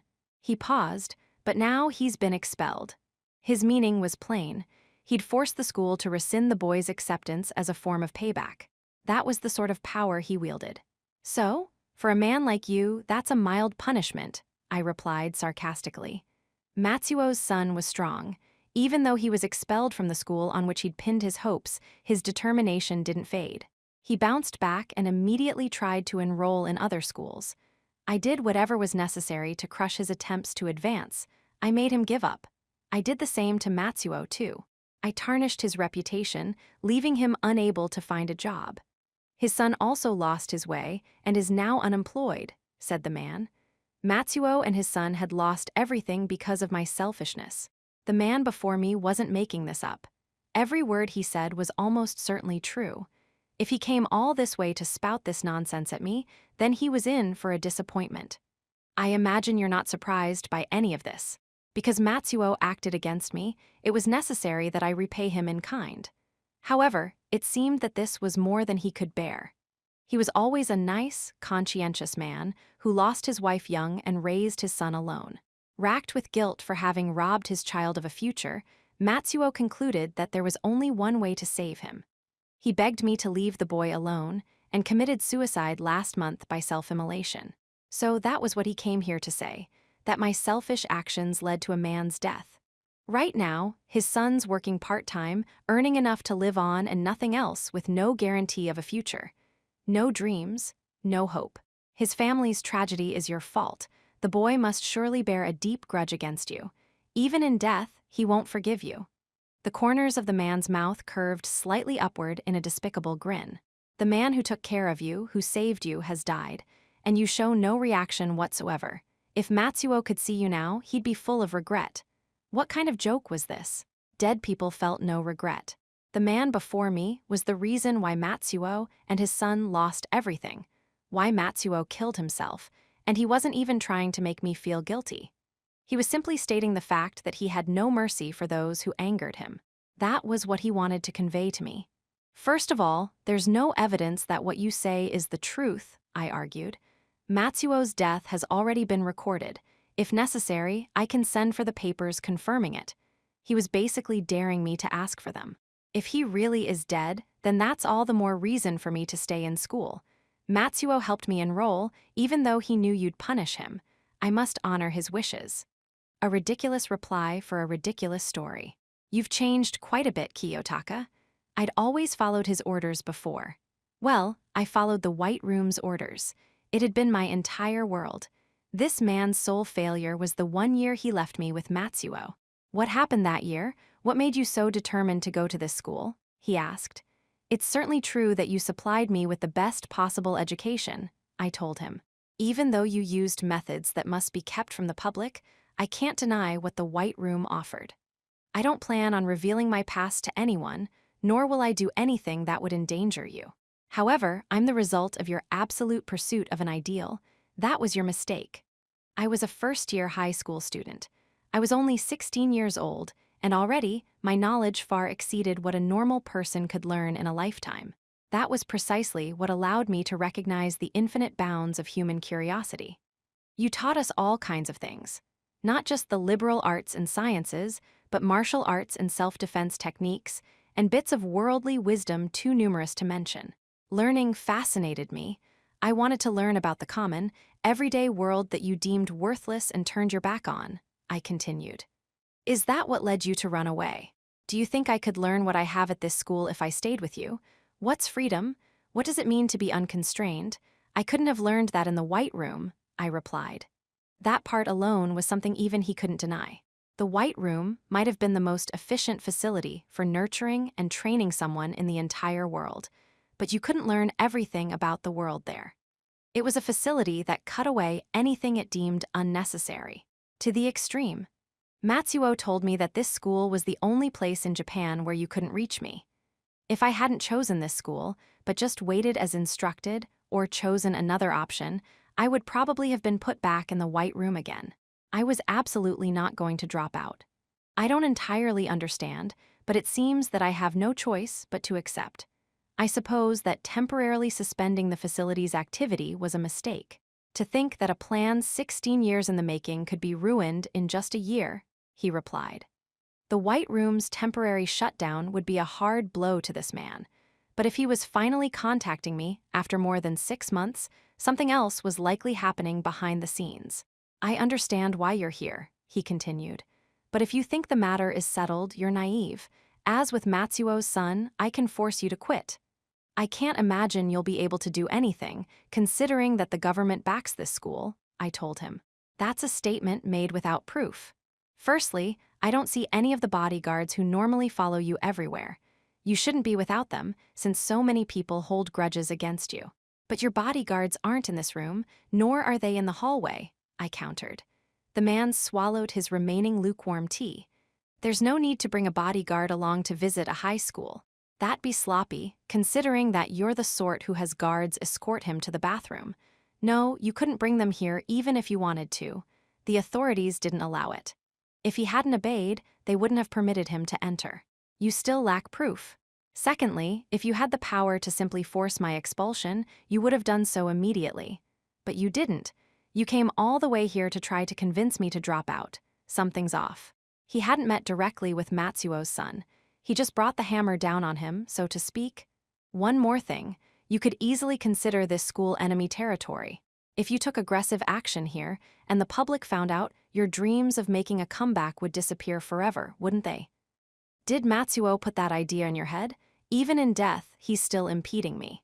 I couldn't possibly deduce all that from things Matsuo said. I'd heard no details from Matsuo, but I could easily guess what was going on. Putting aside the facility's temporary suspension, there's another problem you never considered. No matter how perfectly you train someone, sooner or later, a rebellious phase occurs. A mere 15 years of education couldn't possibly go against the ancient traditions in our DNA. Adolescent rebellion was ingrained in us all. Why would someone like you veer off your path? You were taught from the very beginning that there was no point learning unnecessary things. Because of my insatiable curiosity, my inquisitive spirit, and also because I want to decide my path for myself. It's that simple, I replied. Utter nonsense. The only path in this world is the one I prepared for you. You will one day surpass me and become the person who guides Japan into the future. Why can't you understand that? That's just a story you tell yourself. It seems I can't get through to you. Looks like we agree on that point. Our statements only went in circles, not intersecting. We'd never see eye to eye. The White Room has resumed operations. This time, my plans are perfect. Nothing will get in the way. I'm prepared to make up for lost time, he said. In that case, you must have quite a few candidates to succeed you. Why fixate on me? It's certainly true that things are going well. However, there's no one who exhibits the talent level you do. Am I to assume a parent can't lie to their own child? This is the last thing I'll say to you, Kiyotaka. Consider very carefully before answering me. Which would you prefer? To run away from this school of your own free will, or to have your parent force you to leave? This man was determined to drag me back there. I didn't know what measures he expected to take, but I didn't want to listen. You have no plans to return? He concluded after a long, deadly silence. I don't know if there's any help for a man like you, but I have no intention of giving up. This school is developing its students' talents, even if it goes about it differently from you. I expect to learn a lot here, I told him. How foolish. This school's nothing more than a barn full of common rabble. I'm sure that your own class holds many such worthless bottom feeders with no hope of salvation. Worthless bottom feeders? Not at all. This is a place where I may discover whether human beings are made equal or not. I find that quite interesting. You think that even incompetent morons can stand toe-to-toe with geniuses? That's what I hope. You want to destroy my ideals, then? We should end this. We know that, no matter how long we talk, we'll never agree. Just then, someone knocked at the door. Please excuse me. A man in his 40s slowly opened the door. His expression was grim at the sight of our unexpected visitor. It's been quite some time, Ayanokoji-sensei, he said, bowing low like a subordinate addressing a superior. Sakahiyanagi, seeing you gives me a rush of nostalgia. It's been, what, 7, 8 years? The man asked. I suppose it's been that long since I succeeded my father as school board chairman. Time flies, replied the visitor. Sakahiyanagi? Like Sakahiyanagi Arisu from Class A. You must be Ayanokoji-sensei's, you're Kiyotaka-kun, are you not? It's nice to meet you. We finished speaking, so I'll be heading back. Ah, would you mind waiting just a moment longer? I was hoping to speak to you both, Ayanokoji-sensei. Please have a seat. I couldn't refuse that request from a third party, let alone the board chairman of the school. I sat down. The chairman sat beside me. I already heard from the principal. You intend to make him withdraw from the school, Sakahiyanagi asked the man. That's right. Since it's what his parent wishes, the school must immediately take appropriate action. Chairman Sakahiyanaga's eyes met my father's. I'm afraid that's incorrect. It's certainly true that parents have a significant say in a student's attendance here, but we must examine the reasons they might wish for their child to drop out. For example, if a student were subject to terrible bullying, we'd certainly take that into account. Are you being bullied, Kiyotaka-kun? Absolutely not. This is a farce. I want him to quit attending a school he enrolled at without his parents' permission. High school isn't considered compulsory education, and attendance isn't mandatory. Students are free to attend any high school of their choosing. If parents paid tuition, it might be a different story, but the government covers all this school's fees. Our students' autonomy is our top priority, said Sakahiyanagi. I finally understood what Matsuo meant when he told me, if you go to this school, you can escape from the White Room. He'd said that because of Sakahiyanagi, who now spoke to my father without a hint of cowardice or fear. Unlike the principal, who groveled before people in positions of authority, Sakahiyanagi held firm. You've changed, too. Where did the old, agreeable you go? My father asked. I still respect you, Ayanokoji-sensei. However, it's precisely because I share my father's vision for this school that I intend to follow in his footsteps. I'm sure you understand that well. None of these policies have changed since my father's time. You're free to succeed your father and carry on his wishes. However, if that's your intention, then why did you allow Kiyotaka to enter this school? The man inquired. Why, you ask? Because we determined that he qualified for admission based on his interview and exam results. Don't dodge the question. This school's fundamentally unlike ordinary schools. Kiyotaka should never have been a suitable candidate for admission. I know that the interviews and exam are just for show, the man countered. Chairman Sakahiyanagi had worn a pleasant smile so far. However, after hearing those words, his expression changed. Even though you could say you've retired, you remain an impressive figure, Ayano Koji-sensei. You're quite well informed, said Sakahiyanagi. He was recommended to this school in secret. The moment that happened, his acceptance was decided. To put it in other words, it's strange that any and all students, no matter who they are, would be disqualified if they don't have a recommendation. Am I wrong? It certainly seemed they were discussing some things a student like myself should never have been privy to.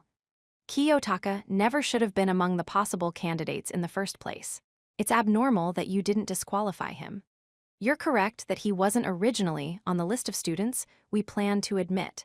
We normally reject unexpected applications from students not on our list, and we have an interview and exam to camouflage that fact. He's the only student I've approved for admission based solely on my own judgment. You may be here because you wish to take him back, but he's one of our valued students now, and in our care. I have a responsibility to protect this school's students. Even if this request comes from you, I'm afraid I must refuse. As long as Kiyotaka himself doesn't wish to quit, that is, said Sakahiyanagi, looking in my direction. Don't screw with me, spat the man. However, the chairman continued speaking. If you still wish us to dismiss him, we'll arrange a three-way discussion with you, Kiyotaka-kun, and a school representative until we reach an agreement. The chairman had essentially rejected my expulsion. The man had no cards left to play. If that's how things stand, I'll find another way. What do you intend to do? If it's anything extreme, then I understand. I haven't the slightest intention of putting any pressure on you, said the man. You should have no complaints if Kiyotaka is expelled in accordance with school rules, correct? Yes. I can assure you that the school won't give him special treatment just because he's your son, said Sakahiyanagi. In that case, we're done talking. If you'll please excuse me. The man got up from the sofa.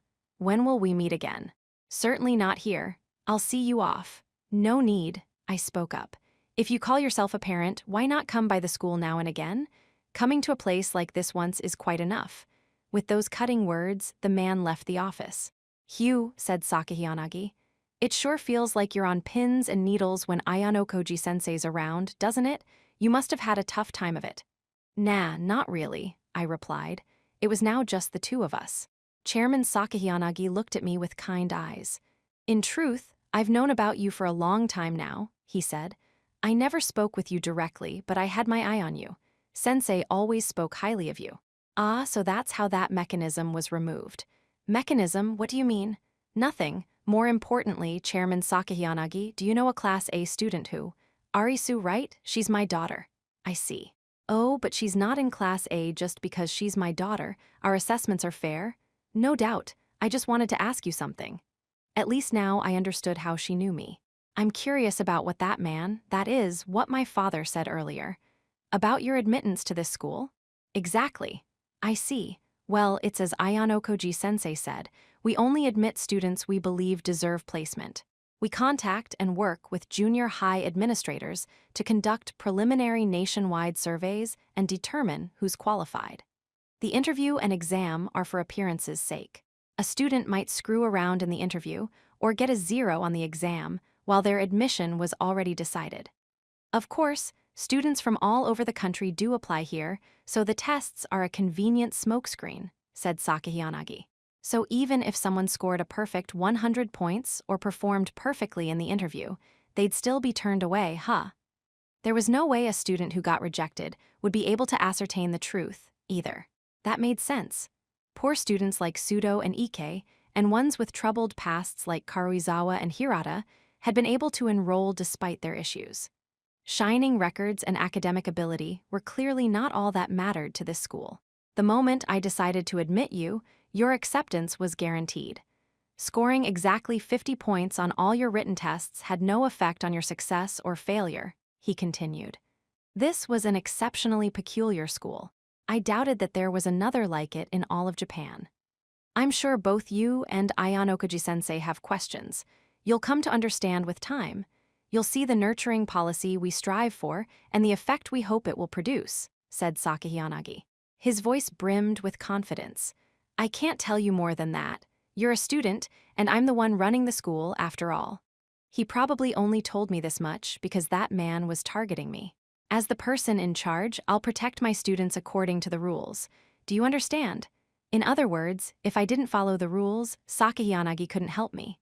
Of course. I also understand what that man's going to try to do now. Please excuse me. Very well, keep doing your best. With that, I left the reception office. As I stepped out, I saw Chabashira-sensei some distance away. She'd clearly been waiting for our conversation to end. I gave her a slight bow and tried to walk past, but she walked alongside me, matching my stride. How did it go with your father? She asked. It's pointless to probe me so clumsily. I understand everything, I told her. You understand what exactly? Almost everything you've told me has been a lie, Chabashira-sensei. What are you talking about? She wasn't looking me in the eye. Chabashira-sensei, almost everything you've told me has been a lie. What are you talking about? You're trying to hide how shaken you are, but it's obvious just from looking at you, I told her. The fact she wasn't looking me in the eye, her choice of words. She was trying to conceal her emotions from any outside observer to the best of her ability, but even so, she couldn't hide her unrest completely.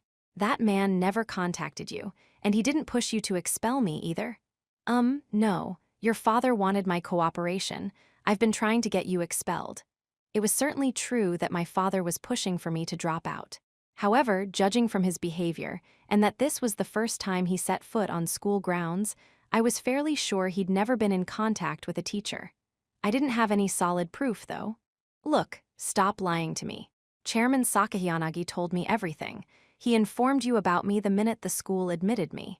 The chairman told you? I chuckled wryly. In that moment, Chabashira-sensei understood her mistake. Ayanokoji, did you trick me? Yes, the chairman said nothing about you, Chabashira-sensei, but your involvement in this matter has become clear. The second Sakahiyanagi said he was aware that I deliberately scored 50 points on all my tests, I'd known for sure. Allow me to explain, I continued. First, I wanted to come to this school. Chairman Sakahiyanagi knew of me and acted independently to confirm my enrollment, as well as my assignment to Class D. He put me in Class D because you, Chabashira-sensei, have shown no real drive to rise through the class ranks. At least on the surface. Every other teacher desperately wants to have their class promoted. I'd attract attention in a high-performing class. Sakahiyanagi had wanted to put me somewhere I could lay low. But Sakahiyanagi made one mistake. You, a teacher who shows no affection for her class and appears apathetic, secretly desire to reach Class A more than anyone else. Chabashira-sensei remained silent, probably because she knew she'd lose the argument if she responded carelessly. There was one more thing I wanted to be certain of. You're obsessed with Class A. However, the students the schools assigned you so far have been subpar. That's why you act indifferent, concealing your feelings. Am I wrong? She was now totally unable to look me in the eye. That's just speculation, Ayanokoji. Her denial had no force behind it. Your situation changed because of my arrival. Although many Class D students have various character defects, you did luck out on a few fronts.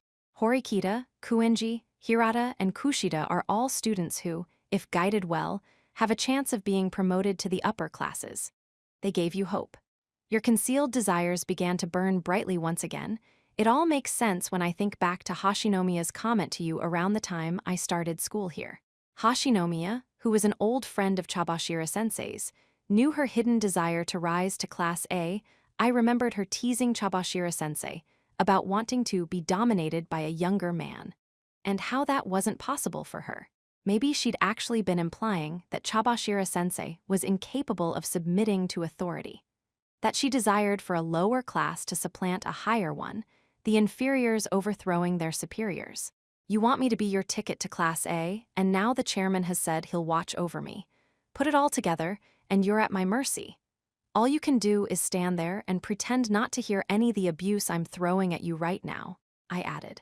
You've been stuck with Class D for an eternity, all the while hankering to rise you to Class A. You can't pass up on this opportunity.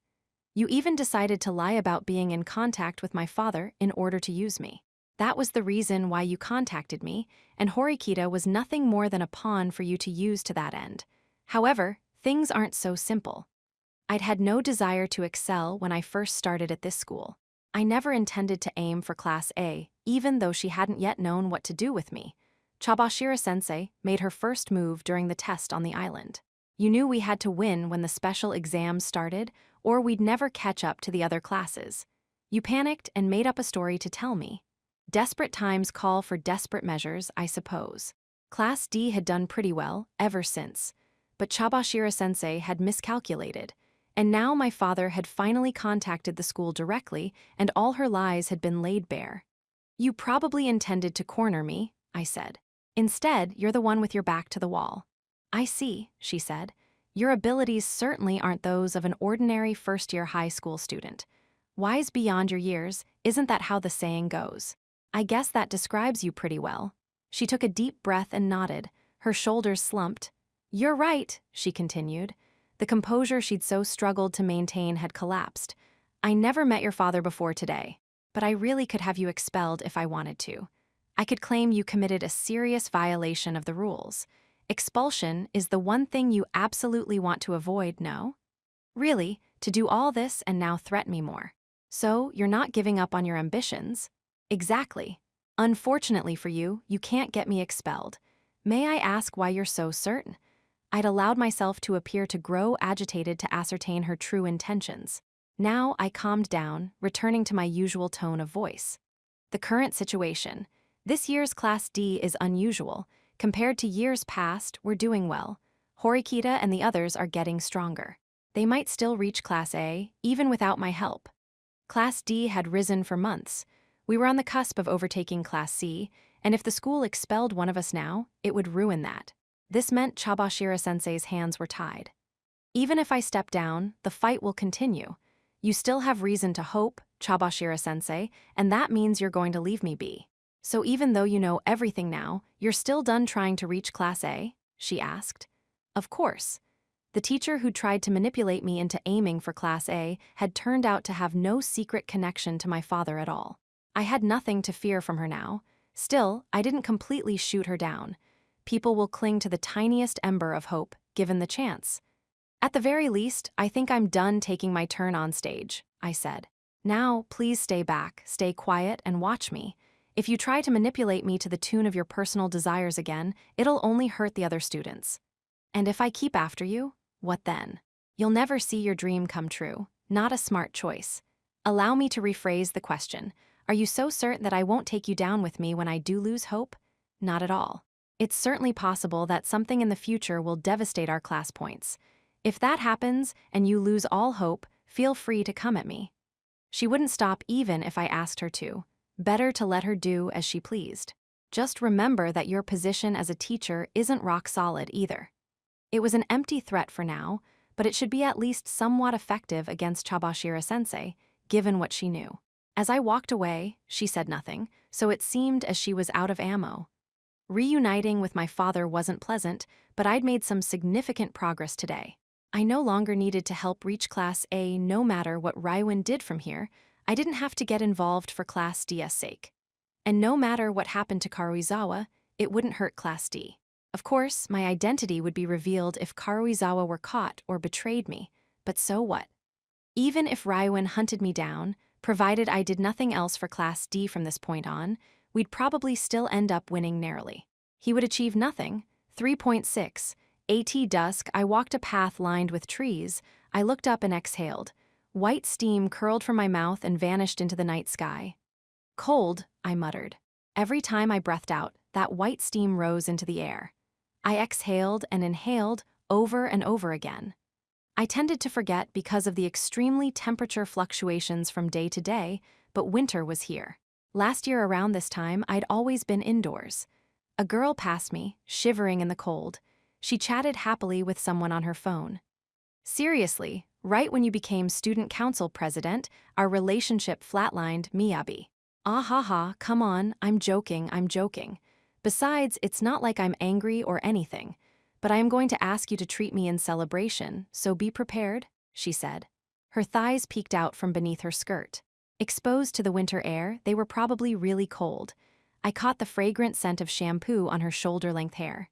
Student council? Sorry, but I'll pass, I'm not interested. Besides, you still haven't settled things with the former student council president, have you, Miyabi? Wait, what? Why are you suddenly confessing your feelings for me? Come on, I know you've made passes at lots of other girls. Well, if you win against President Horikita, then I'll consider it, okay? Talk to you later. I didn't want to eavesdrop, but if she was going to talk that loudly, then I couldn't help but overhear too. Based on the contents of her conversation, she was probably a second-year student. The girl finished her phone call and exhaled deeply, steam escaping her mouth. Geez, that Miyabi, getting all cocky. Still, that student council president was pretty useless. In the end, Miyabi will win, she said to no one in particular.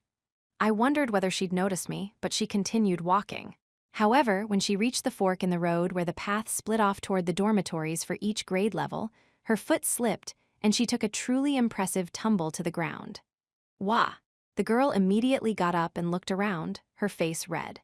That was when she noticed me for the first time and forced a slightly embarrassed smile. She didn't seem injured at all, and she took off in the direction of the second-year students' dorm. So, she really was a second year, huh? I said to myself. It seemed students didn't really mingle with those from different grade levels very much at this school, outside of student council or club activities. That was why I hadn't really had any opportunity to commit their faces to memory. Must be hard to be a girl in winter, I muttered. Apparently, the school prohibited them from wearing leggings underneath their uniform skirts, which made no sense to me. This was the first winter I'd experienced. It was so chilly. There was a song about a dog that got super excited after seeing snow for the first time, and I understood that feeling now. Was it going to be this exciting every time it snowed? I let out a deep breath and thought back on the events of the day. I spoke directly with my father, met Chairman Sakahiyanagi, and ascertained which of the school's policies were meaningless. Seeing through Chabashira-sensei's lies was a huge gain. This should allow me to make quite a bit of progress. Should I stop? I'd been careful to remain behind the scenes so far, but if Class D continued to flourish, I wouldn't be able to avoid attracting attention. Ryuan's scrutiny would intensify, and eventually, his investigation would bear fruit. Though I'd tried to prop Horikita up as the class mastermind, he'd seen through it. Sakahiyanagi knew about my past, and Ichinose probably had her doubts, too. If I wanted to turn back, this was my last chance. Hasty decisions led to ruin, so I needed to consider both options. Push forward or retreat. Right now, Ryuan was my main problem. I took out my phone and texted a particular person, asking her to contact me as soon as she could.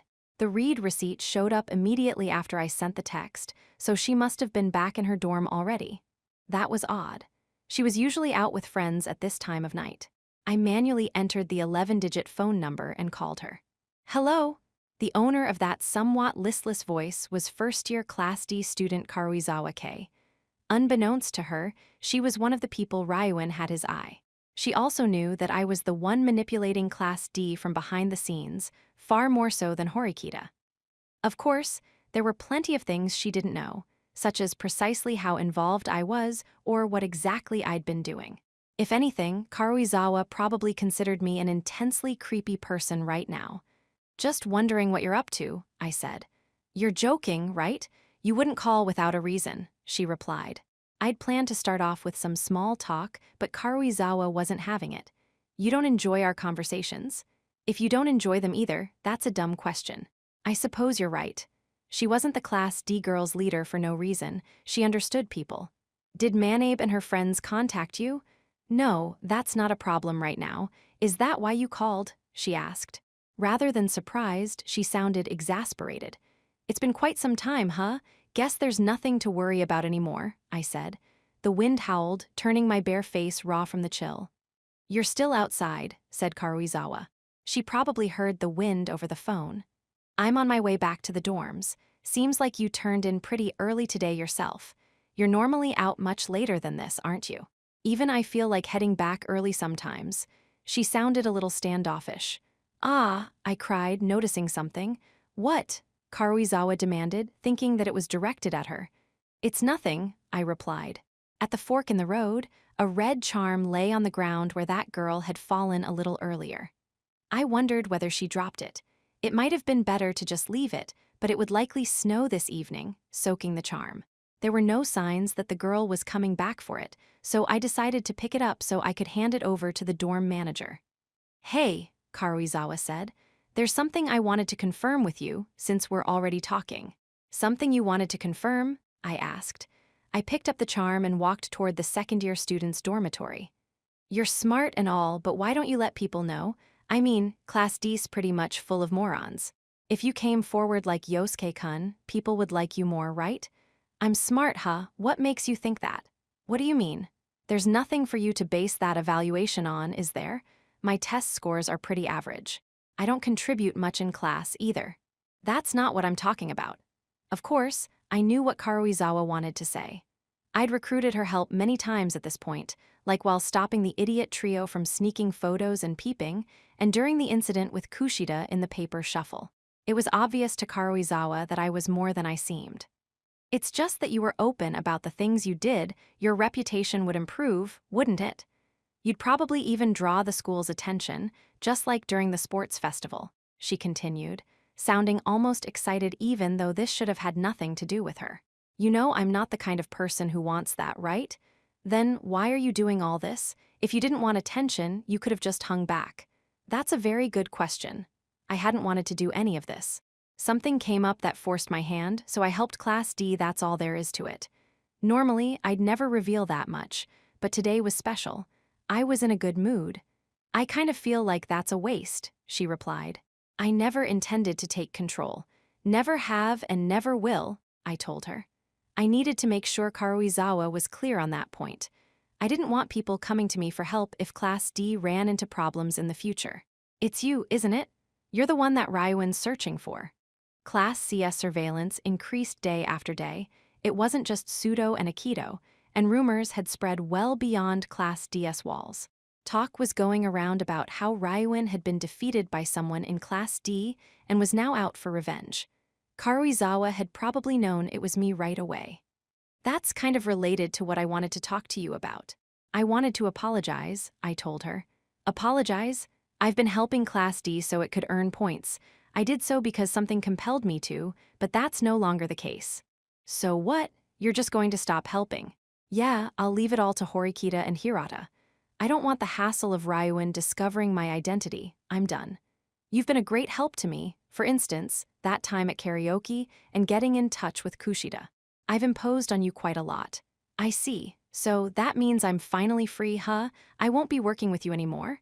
That's about right. Karuizawa had served me better than I could have anticipated. That was also why I could cut her off without hesitation. This will probably be the last time I call you, I told her clearly. Huh. Her response was delayed. Maybe she hadn't heard me. This is the last time I'll call you, I repeated. She had to have heard me this time. It's only natural, since I don't need anything from you now. Besides, no one knows that we've been talking. It'll be suspicious if we continue to make pointless contact, I told her. Yeah, I guess. I suppose you're right, replied Karuizawa, though it sounded like she was struggling with the words. Something seemed to be bothering her, but I just kept going, selfishly. Of course, I'll help you if you ever need me to. I made a promise and I'll honor it.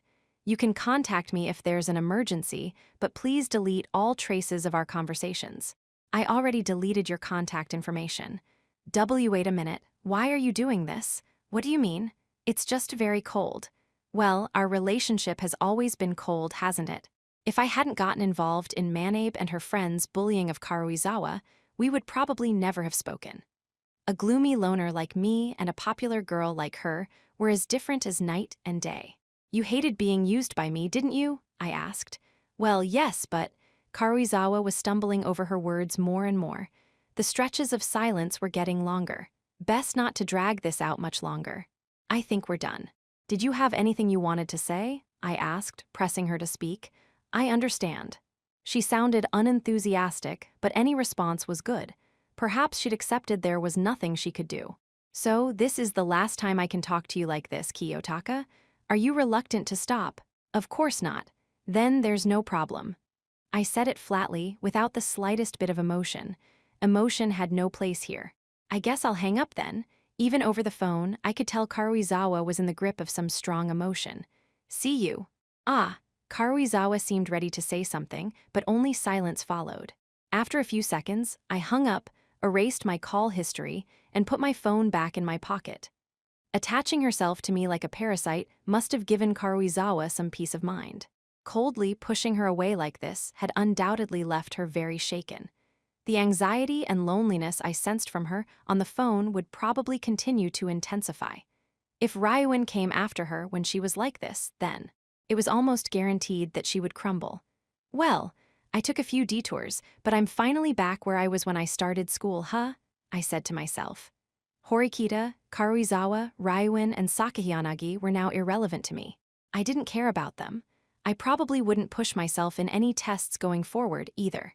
If there were any loose ends left to tie up, they didn't matter, though they might require my collaboration.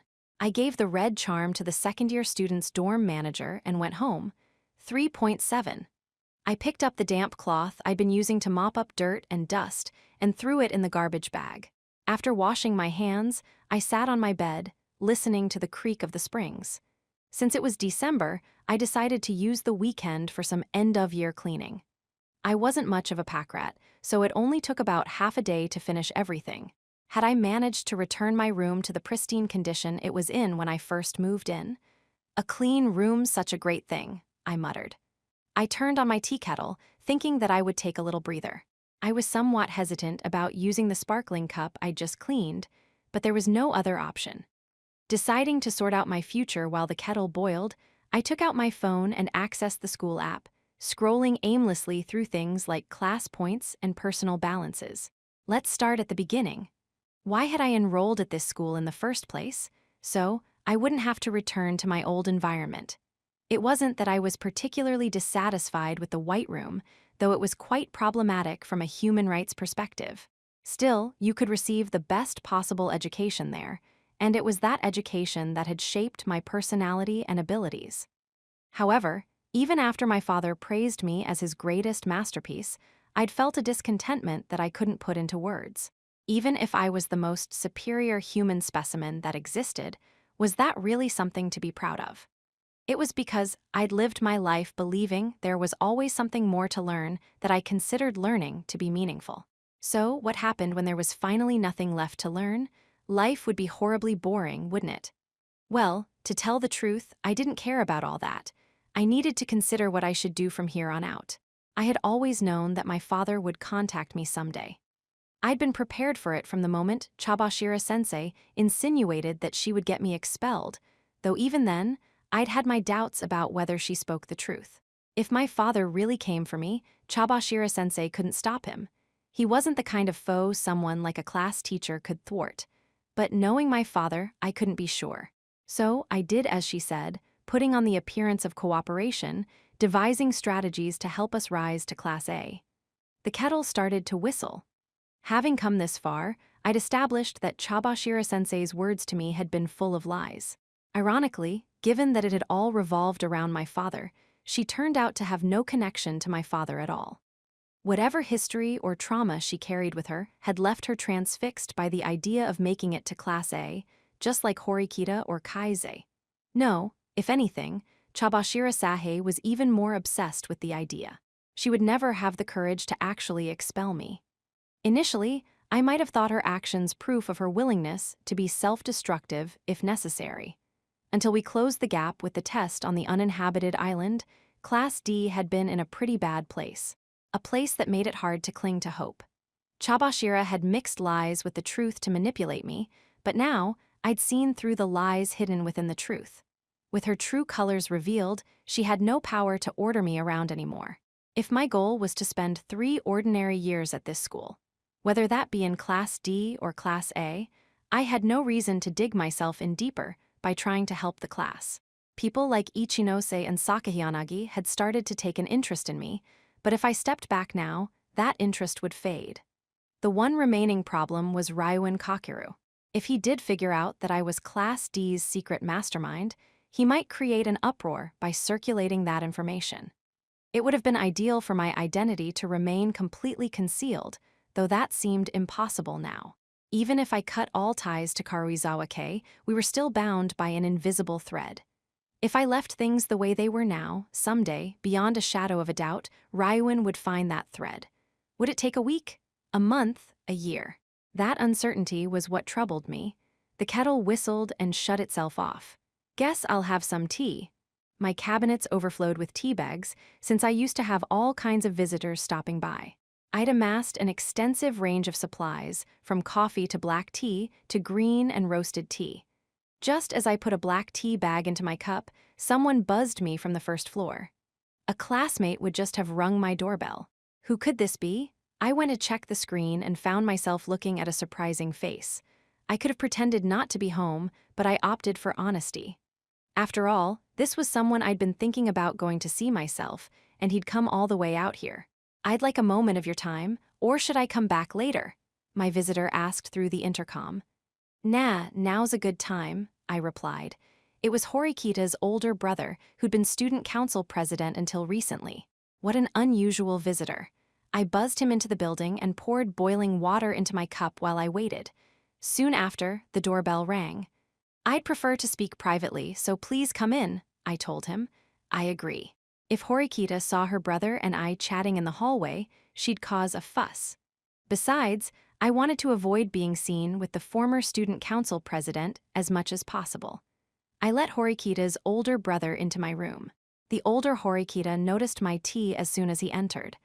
"I just thought I'd make myself something to drink," I told him. "For a first year, you keep your room quite clean," he said. "I just don't have that much stuff." I decided not to tell him that I'd cleaned my room today. Of course, he probably deduced as much from the garbage bag full of damp paper towels. "To come all the way to the first year's dorm, do you have business with me, former student council president? The second semester ends next week. My time at this school is running out." True, he had a little over 2 months left. It'd be over in the blink of an eye. "There's something I wanted to tell you before I leave, about Nagumo Miyabi." Nagumo Miyabi was a second-year Class A and the current student council president. I'd only exchanged pleasantries with him at the sports festival, but he seemed like an intense person. Whatever he was, though, it had nothing to do with me. "I can't imagine what you have to say to me," I replied. "I'm not part of the student council like Ichinose." I didn't intend to discuss this with anyone. However, circumstances have changed. I've adhered to this school's traditions because I believe in its system and rules. Nagumo wants to uproot those foundations. Most likely, an unprecedented number of students will be expelled next year. Nagumo had yet to take any overt actions, but I supposed it was just a matter of time. "You were already student council president when Nagumo was a first year, right? Doesn't that make you responsible for bringing him in?" "You might say that." Horikita's brother made no attempt to deny it. "I made one mistake after joining the student council. I failed in training my successor. Nagumo was the only one I believed had potential, but his ideologies differed from mine. Now, he's managed to bring almost all the other second-year students under his sway." "That's odd. I understand Nagumo controlling everyone in the second-year Class A, but to the other classes, he'd be an enemy, right? He's already won over the entire school." Huh. I didn't know what this guy was doing, but apparently it was pretty crazy. 2 first years applied for student council positions this year, Katsuragi and Ichinose. They're both talented students with a lot of promise, but I decided not to admit them, precisely because of their talent. I was concerned Nagumo would snatch them up. However, Nagumo worked behind my back to establish contact with Ichinose, eventually forcibly adding her to the student council. "Why are you giving me all this insider information? If you don't want to draw attention to yourself, use Suzune as you've done in the past. It'll be fine. I'll be the bridge between you and the student council," he told me. This is a pretty absurd request. If you were on the student council, your little sister would happily join, but she's probably not interested now that you've stepped down. Besides, irrespective of what Horikita does, I have no wish to get involved. I waited a few moments, then took a sip of my tea. Traditions change, even the ones you staunchly uphold. That's just how the passage of time works, isn't it? I asked. There was a lot about this conversation that I still couldn't grasp, but a picture was beginning to form. Horikita Manabu, now reduced to an ordinary student, wanted to derail the student council's plans. And he wanted to use me to do it. You might be right. He must have known he couldn't cajole me into helping him, but perhaps the elder Horikita was so desperate he'd swallowed his pride and come here. Forgive me for bothering you. Would you mind at least giving me your contact information? I asked. What? I unplugged my phone from its charger. I'd like time to think about putting your little sister on the student council and manipulating her behind the scenes. So, you'll consider it. You came here despite the assumption that I'd refuse, huh? It'd be rude if I didn't at least think it over, I said. My unexpected reversal must have surprised the elder Horikita, but he gave me his phone number without asking for anything in return. That alone was proof of how closely he intended to watch Nagumo Miyabi's student council. If I decide to cooperate, I'll contact you, I said. I expect nothing, but I'll be waiting. Horikita's brother left my room without taking tea or even sitting down. I really don't think there's any need to be that hung up on the student council, though, I said out loud to myself. Even if I put myself in the shoes of someone who was about to graduate in a couple months, there wasn't much I could do about the situation here. Still, I was now slightly concerned. 3.8. The first snow of the season arrived late Saturday night. It was just a dusting and melted at dawn, leaving puddles of water on the concrete. Despite the fact that it had snowed the day before, the high temperature for the day was 75 degrees, close to summer. It was so mild you could even go out in short sleeves. So, the second semester's finally going to be over next week. Huh, wow, it's barely felt like any time at all. On Sunday morning, I went to check how Akito was doing with his club. Then we hung out at Kiyaki Mall with the rest of the Ayanokoji group until evening. We shopped, chatted at the cafe, got some lunch and hit up a karaoke room. It was a good day, and I enjoyed it doing ordinary things that ordinary students did. By the way, my throat hurts. Singing 5 songs in a row is really overdoing it, Yukamu. Still, you're surprisingly good. I was shocked, said Haruka. My throat hurts because of the punishment game, not the singing. Kaise scowled at her. There was a variety of food at the karaoke place, some of which was designed to use in games of chance. For example, the takoyaki came as 6 pieces, one of which was extremely spicy. Whoever got the spicy one had to sing immediately after eating the whole piece, and additionally, wasn't allowed to drink water until they were done singing. I didn't quite get the point of it, but we all had a blast, so it clearly fulfilled some kind of purpose. Hilariously, Kaise drew the spicy takoyaki a couple times in a row. We decided to see just how long his streak of bad luck could go, which turned out to be 5 times. The exact probability of that happening was 1 in 7776. So unlucky. On the contrary, doesn't that mean you're really lucky? Asked Haruka. Think of it like you used up all this year's bad luck at once. You've probably got lots of good stuff awaiting you for the rest of the year. There are only 2 weeks until the year ends. You did this on purpose, Haruka. Sorry. Haruka clutched her stomach and laughed out loud, but still apologized. They were really that spicy. I thought I might start breathing fire. I know they said spicy, but there has to be a limit, come on. Kaise was still sticking his tongue out from the lingering heat. Hey, I saved you from the last one. It was seriously spicy, said Akito. He'd ended that particular hot streak. Let's do this again next time we go to karaoke, said Haruka. Everyone, Irie included, looked aghast at her proposal. Okay, but you might draw the spicy takoyaki too, I said. You know that, right? I know. I'm not gonna wimp out after suggesting we all do it again, said Haruka. You sound pretty confident in your spice tolerance, I said, trying to probe the apparent confidence she always had on show. Have I been found out? I didn't think you were hiding anything. I can even eat super ultra spicy ramen without breaking a sweat. I actually kinda like it, you know, she said. Well, now I felt like we didn't have a level playing field for this game. I wonder whether I can eat that stuff at all, said Irie, who'd been anxious even before the game started. Don't worry. If it's too spicy, you can just spit it out. "We're not gonna force you to eat anything," said Haruka. Certainly right. Akito and Kai's probably wouldn't force Irie to do anything she didn't want to either. Anyway, I already said this about Yukamu, but you're a good singer, Irie. Was that really your first time at karaoke?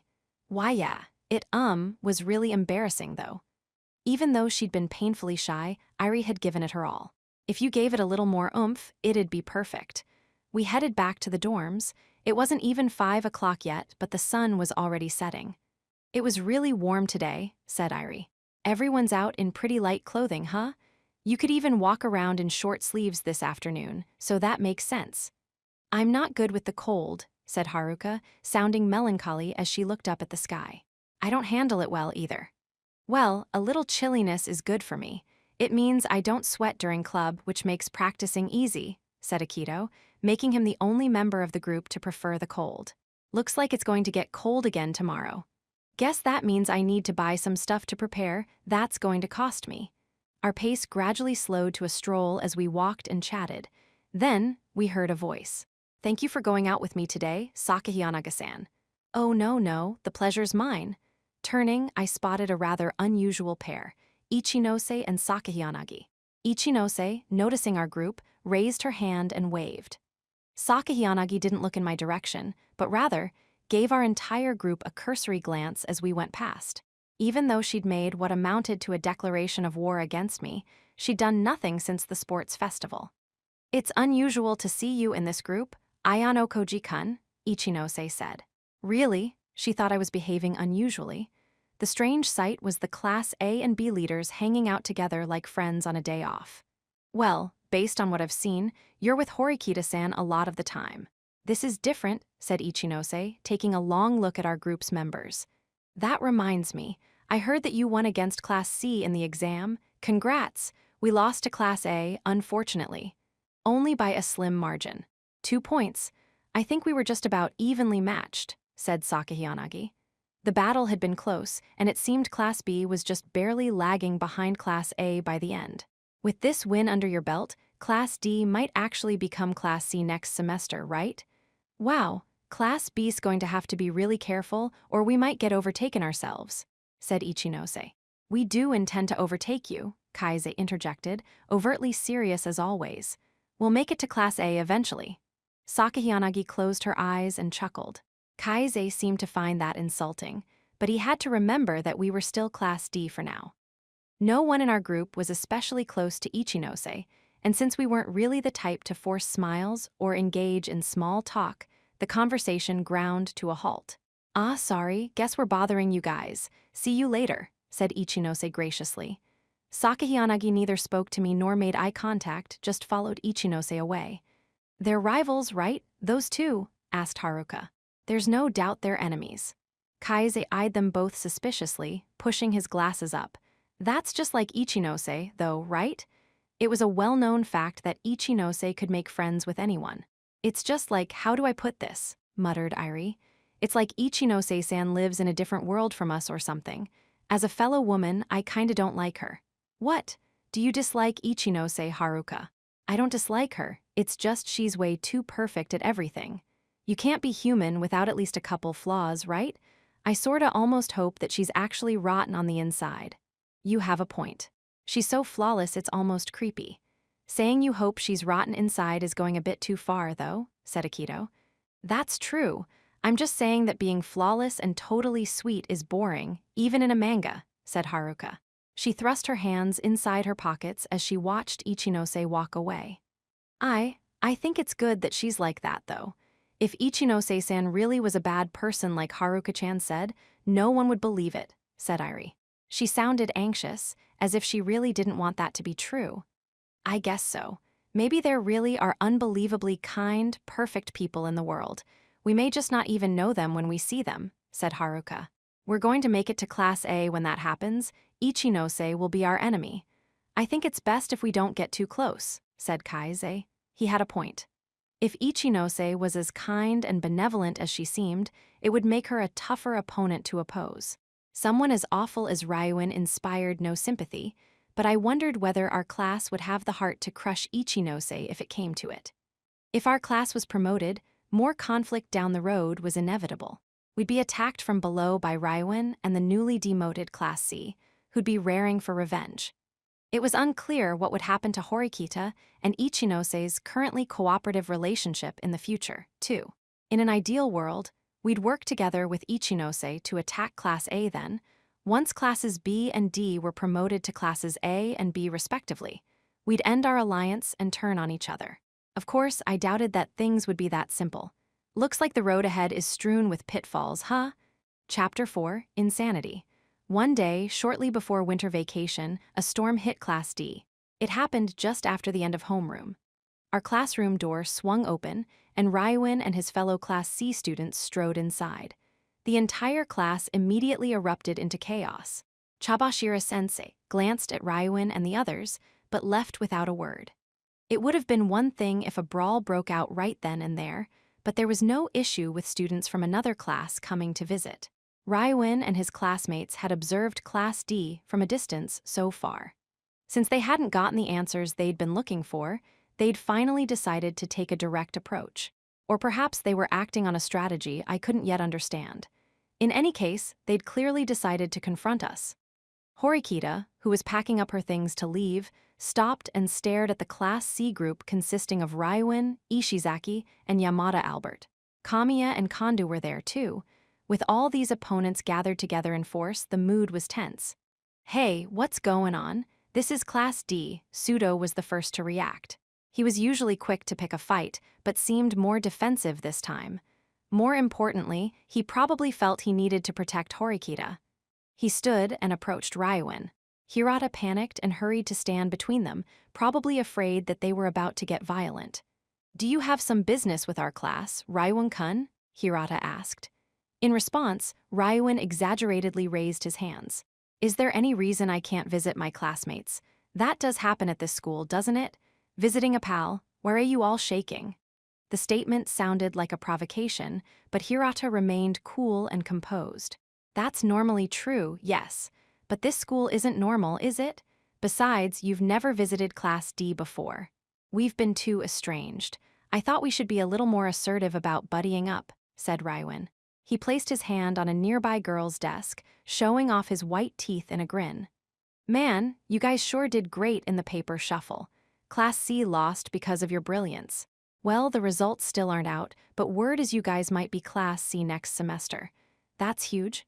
Heh, guess the only thing big about you is your head, you incompetent monkey. Time for you to get a taste of being Class D," said Pseudo. Hirata grabbed Pseudo by the shoulder to rein him in, clearly panicked. "It's because we've been working hard." "Working hard, huh?" said Raiwen. "I mean, the concept of hard work seems completely foreign to Pseudo, yet he's still here. I thought he'd be the first to get kicked out." "So, you do remember my name," said Pseudo. Raiwen and Pseudo stared each other down. The air between them was electric. Several classmates who'd been heading out stood frozen in place. "Could you tell us why you're really here?" asked Hirata. Perhaps he wanted to bring the situation under control as soon as possible, and was therefore trying to keep Raiwen from dragging it out. Or perhaps he was just being as straightforward as always. "I'm giving you a fair warning, Class D," said Raiwen. "Warning? What do you mean?" "I have no intention of explaining things to an idiot. Or are you just pretending not to understand?" It might have seemed as if he was trying to provoke Hirata, but in fact, Raiwen barely even looked at him. He was busy scanning the entire classroom. He might have aimed his statement at me, or Kaise, or even Akito. Ultimately, his gaze landed on a rather unexpected person. The individual in question didn't even realize Raiwen was staring at him, or perhaps he just didn't care. In fact, he was heading back to the dorms. Kuinji got up and nonchalantly left the classroom, apparently unaffected by Raiwen's presence. Raiwen gave a quiet chuckle and signaled his comrades to follow him. They left immediately, and as the door closed behind them, the tension in our classroom dissipated at once and was replaced by an uproar. Hey, that Raiwen dude looked like he was gonna do something crazy." "This is unreal," Ike exclaimed. "They're plannin' to do something to Kuinji," said Yamahuchi. "Right. Indeed, Kuinji Rokusuke, Class DS resident and Fant terrible." Conspiracy theories flew every which way, starting with Ike and Yamahuchi. Unusually, Kushida stayed out of it. She'd stopped getting as actively involved with class issues, perhaps due to her defeat at Horikita's hand. Even now, though she was murmuring to some other girls about Ryuin and his crew, she wasn't actively contributing to the conversation. "This is really bad, isn't it?" asked Horikita, while I was deep in thought. Even she, who wanted to avoid entanglement with Class C as far as possible, couldn't leave this situation alone. "Maybe," I said. It did seem as though Ryuin had some business with Kuenji, but that puzzled me. Me think. Kuenji was weird, sure, but even to an outside observer, the possibility of him being a big mover and shaker in Class D had to be low. There had to be a reason why Ryuin was trying to make contact with him in such a blatant way, while simultaneously scoping out a number of other people. "Should we go check it out, Kiyotaka?" asked Akito. "So many people are around, though. There's not much Class C can try. They may have something planned." I guess even though lots of people are watching, that's no guarantee Ryuin won't try something. This was odd. Even from an outside perspective, the probability that Kuenji was Class D's secret savior was low. In the unlikely event that Class C assaulted Kuenji, other members of Class D might get in trouble for jumping into the fray. Then again, if we held back when we could have helped, we'd regret it. When I went into the hallway with Akito, Kaise trailed me. "I'll come too. Safety in numbers," he reasoned. Horikita lagged slightly behind us and Pseudo followed her. Hirata also came along, looking worried. This was shaping up to be a real storm. I asked Kaise and Akito to wait, then went to talk to Hirata. "Wouldn't it be better if you stayed behind, Hirata? If you come, other students might follow. If people like Ike and Yamahuchi join in, it'll add fuel to the fire," I said. "That's true, but will Kuenji-kun be all right? Horikita's coming. Kaise and Akito are too. In the worst-case scenario, if it looks like things are getting violent, I'll call you." "Kaise, okay. Just don't do anything rash, sound good." Hirata looked puzzled at the way I referred to Yukimura, but went back inside the classroom. "That was the right decision, Kiyotaka." Kaise nodded. Besides, Hirata's better suited to calming the rest of the class down. The next problem was figuring out where Kuenji and the others went. Even Ryuin and his goons couldn't start trouble in the school building. If they were going to try something, it would probably be outside, but I had no idea where Kuenji might have gone. "Where does Kuenji normally go after class?" I asked. "No idea. I don't know either." Akito and Kaise tilted their heads to the side, apparently clueless. "Does anyone know anything about Kuenji?" Practically none of us ever spoke to him at length. "He usually heads straight back to the dorms." "How do you know?" "I see him fairly often. Let's head to the entrance for now." If his shoes were still there, we could confirm that he was still in the school building. In that case, we probably still had enough time to deal with this. We hurried there, keeping pace with one another. "Could be a serious fight," said Pseudo to Horikita, clenching his fists. "Don't be funny. Violence between classes D and C is nothing to laugh about. More importantly, why are you following me?" "Well, 'cause I'm worried about you, Suzune, you know? There are rumors that Ryuin will even hit girls." "I'm not so soft that I need your protection," said Horikita. "Don't say that." Horikita was as bullish as ever, and Pseudo's chivalry was misguided. A girl could easily take down a boy if she had the requisite martial arts skill. However, Pseudo was Pseudo, and the idea that Horikita was strong enough to hold her own probably hadn't occurred to him. "Besides, though I may be worrying needlessly, what about your club?" asked Horikita. "Not to worry. Still got a little time left until practice. Let's hurry up and find Kuenji." Pseudo was going nowhere. "For crying out loud, I don't want a troublemaker tailing me around," she muttered. Still, if Horikita got hurt taking these Class C guys on by herself, Pseudo would go nuclear. If the school caught him picking fights again, he was done for. Letting him come along might have been the best way for us to keep an eye on him. 4.1. Leaving the school building, we took the tree-lined path back to the dormitories. Since class had just ended, barely anyone was around, but we saw a bunch of Class C guys on the path ahead. Ibuki was with them, though she hadn't accompanied Ryuin when he visited our classroom. Some distance in front was Kuenji, walking alone. It seemed Class C really planned to attack him. As Ryuin drew closer, he ordered Ishizaki to block Kuenji's path. It's just like Suzune predicted. "Let's stop him," said Pseudo, looking to Horikita for orders. "Let's wait and see what happens." We still don't know what Ryuin-kun's after, reasoned Horikita. As Ryuin himself said, it was well within the rules to simply talk to someone from another class. We approached slowly, observing the situation. Hey, Kuinji. Let me pick your brain, eh? Ryuin called. What are you doing? I don't recall behaving in any way that warrant you flagging me down. Because Ishizaki was in the way, I couldn't see Kuinji's face. But his tone of voice was arrogant as usual. You don't get to decide that. HMPH, you certainly don't either, replied Kuinji. He looked at Ryuin and his goons without the slightest hint of anxiety. You remember me, don't you? Asked Ryuin. Both hands still in his pockets, he walked up to Kuinji. Of course, you're Class C's obnoxious dictator, aren't you? Said Kuinji. I missed you last time, but now you're coming with me, freak, spat Ryuin. My apologies. I'm afraid I must have been busy whenever you missed me, said Kuinji, smoothing his hair back. It didn't seem like much of an apology. However, you just said something I'm afraid I cannot overlook. When you said freak, were you referring to me? Who else could I be referring to? Well, even though I find your statement entirely baffling, I suppose I'll just let it go. I'm quite a magnanimous fellow, you see. I have a date, so let's wrap things up quickly, shall we? Sorry, but you're going to have to postpone your date. So, you've no intention of backing down? What'll you do if we don't leave? Kuinji crossed his arms and appeared deep in thought for a moment. Well, I suppose we'll discuss your business over there, he said eventually, pointing to a rest area up ahead. I don't care where we go, said Ryuin. Then follow me. They trailed Kuinji to the rest area up the path, threatening to leave our sightline. Seems like we'd better go over there too, said Sudo. Horikita stopped him at once. Don't say or do anything reckless. Understand? Why yeah. Sudo took the lead with Horikita in hot pursuit. The rest of us followed slightly behind and we headed over. Ryuin-kun, Horikita called to Ryuin. What are you planning? If you try anything, we're going to have trouble. Hess, so, you took the bait, huh? Ryuin looked over his shoulder as if he'd known someone would follow him from the very beginning. He scanned our entire group. Though Kuinji likely interested him, this was a trap designed to narrow down Class CS list of suspects. That was why Ryuin deliberately marched his fighters into Class D. His aim had been to smoke us all out, and he had. Ayano Koji, Miyake, and Yukimura, huh? Well, that's acceptable.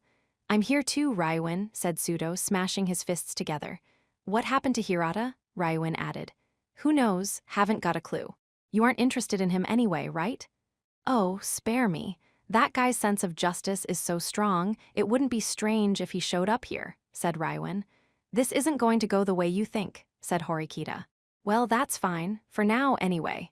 Ryuin lifted his chin in a signal. On his command, Ishizaki and the others surrounded Kuinji. Akido, watching the situation unfold, couldn't hide his disgust. It's like he thinks he's a king, bossing his classmates around just by moving his chin, he spat. Sorry, Miyake, but I was born this way, replied Ryuin. Hands still in his pockets, he drew closer to Kuinji. Stop, Horikita said. Stop? What should I stop? As you can plainly see, I'm not doing anything. No one had laid a single finger on Kuinji yet. I don't particularly mind playing around, but it seems that my presence here isn't a necessity. Would you agree? Asked Kuinji. Ryuin faced him once again, ignoring Horikita's warning. That reminds me, you've got the lead role today, Kuinji. You owe me a debt. A debt? I haven't the foggiest notion of what you mean. The Zodiac test. Thanks to you, I lost the chance to capitalize on more points, said Ryuin. Ah, if I impeded you, you have my apologies. So Kuinji said, but he sure didn't look the least bit apologetic. In a brazen gesture, he took his hand mirror from his breast pocket. The Class C goons eyed him suspiciously, and he responded in a courteous manner. It's quite windy today. I'm making sure my debonair hairdo isn't mussed up. Turning his face left and right, he checked his reflection. I'm looking tragically disheveled. Sorry, but would you mind holding this? Kuinji presented Ryuin with his hand mirror. Ryuin took it, smiling. You may aim the mirror toward me, said Kuinji. Retrieving a small container of hair wax from his bag, he scooped a glob onto his finger and started styling his hair with both hands. Class C, taken aback, couldn't do nothing to respond, until a shattering sound cut through the air. Ryuin had thrown the mirror to the ground, cracking it. Still wearing that smile, he grabbed Kuinji's arm. I wonder how long you can keep up this freak show, he said. Kuenji, still arranging his hair, sighed gently. You really are quite the scoundrel. That mirror was rather expensive, you know. Sorry, my hand slipped, said Raiwen. In that case, will you kindly release my arm so I may finish styling my hair?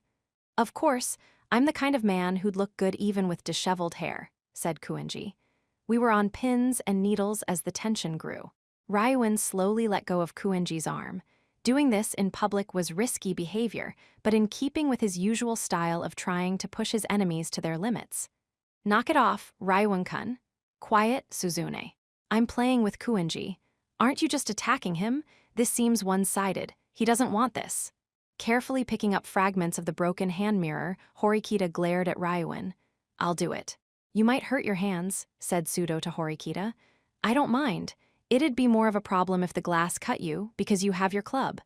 Don't say stupid stuff like that. I can't let a girl get hurt. Sudo moved Horikita aside and began picking up the fragments. I'm not doctoring you if you get cut, said Horikita. Sudo ignored that and kept picking up the pieces. My, this is quite an interesting collection of people, isn't it? Someone said. As if summoned to the rest area by some unseen cue, Sakahiyanagi and her coterie strolled up to us. I saw Kamoro Masumi among her followers, but knew nothing about the two other guys, though I remembered their faces. Sakahiyanagi, what suspiciously perfect timing. Sakahiyanagi stopped and lightly tapped her cane on the concrete. This was turning into quite the crowd. Including Kuenji, 6 of us were gathered here from Class D, 5 from Class C, and now 4 from Class A, making a total of 15 people. I'm here purely by coincidence, said Sakahiyanagi. Don't make me laugh, Raiwen said. To think I'd stumble on Class C's major players having it out with some Class D students. Are you planning a Christmas party? Back off, I don't have any business with you, snapped Raiwen. Come now, there's no need to say that. If you're party planning, the more the merrier. Wouldn't you agree? May I join you? If you plan on sticking around, don't get in my way. Of course, I wouldn't dream of embarrassing the party organizer, said Sakahiyanagi. She took a seat on a nearby bench. The 3 other Class A students sat around her, as if shielding her with their bodies. There were no surveillance cameras in this rest area. After all, though we were surrounded by students walking back to the dorms. There was no telling how many people might walk by. Kuenji Rokusuke, still wearing that bold, fearless smile, spoke once more.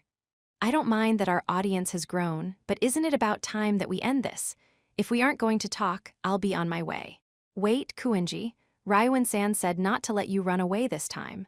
Kuenji wore a thin smile. My apologies that our conversation was delayed. I think we should get to the heart of the matter. I surmise that you're fixated on defeating whomever gets in Class CS way, or whomever forms an alliance with another class to do exactly that. Am I wrong? I'll crush every such insect in my way, yeah, said Raiwen. And now, such an obstreperous person has appeared within Class D, so you're searching for this hindrance, said Kuenji. He seemed to understand the situation very well for someone who showed no interest in anything around him. Exactly.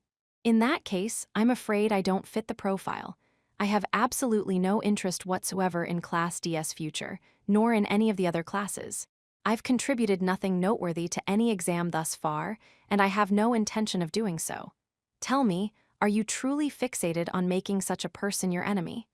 Well, how would you explain the Zodiac exam, then? Talk's gotten around, said Raiwen. Oh ho, you seem to be quite the knowledgeable fellow. During the Zodiac exam, Kuenji had rather brilliantly discovered the identity of the monkey group's VIP. Even understanding that Class D1, after seeing the results, however, it should have been difficult for Raiwen to pinpoint any specific student as the one who figured that out. He really had done his homework. Or perhaps he guessed that Kuenji was assigned to the monkey group. Oh, that. I was simply saving time. I didn't really feel like participating in those bothersome meetings, so I decided to end it and enjoy my freedom again. Nothing more, said Kuenji. He got his phone and used the camera to appraise his face. It was sufficient as a makeshift hand mirror, apparently. We can't rule out the possibility that you helped with other tests, said Raiwen.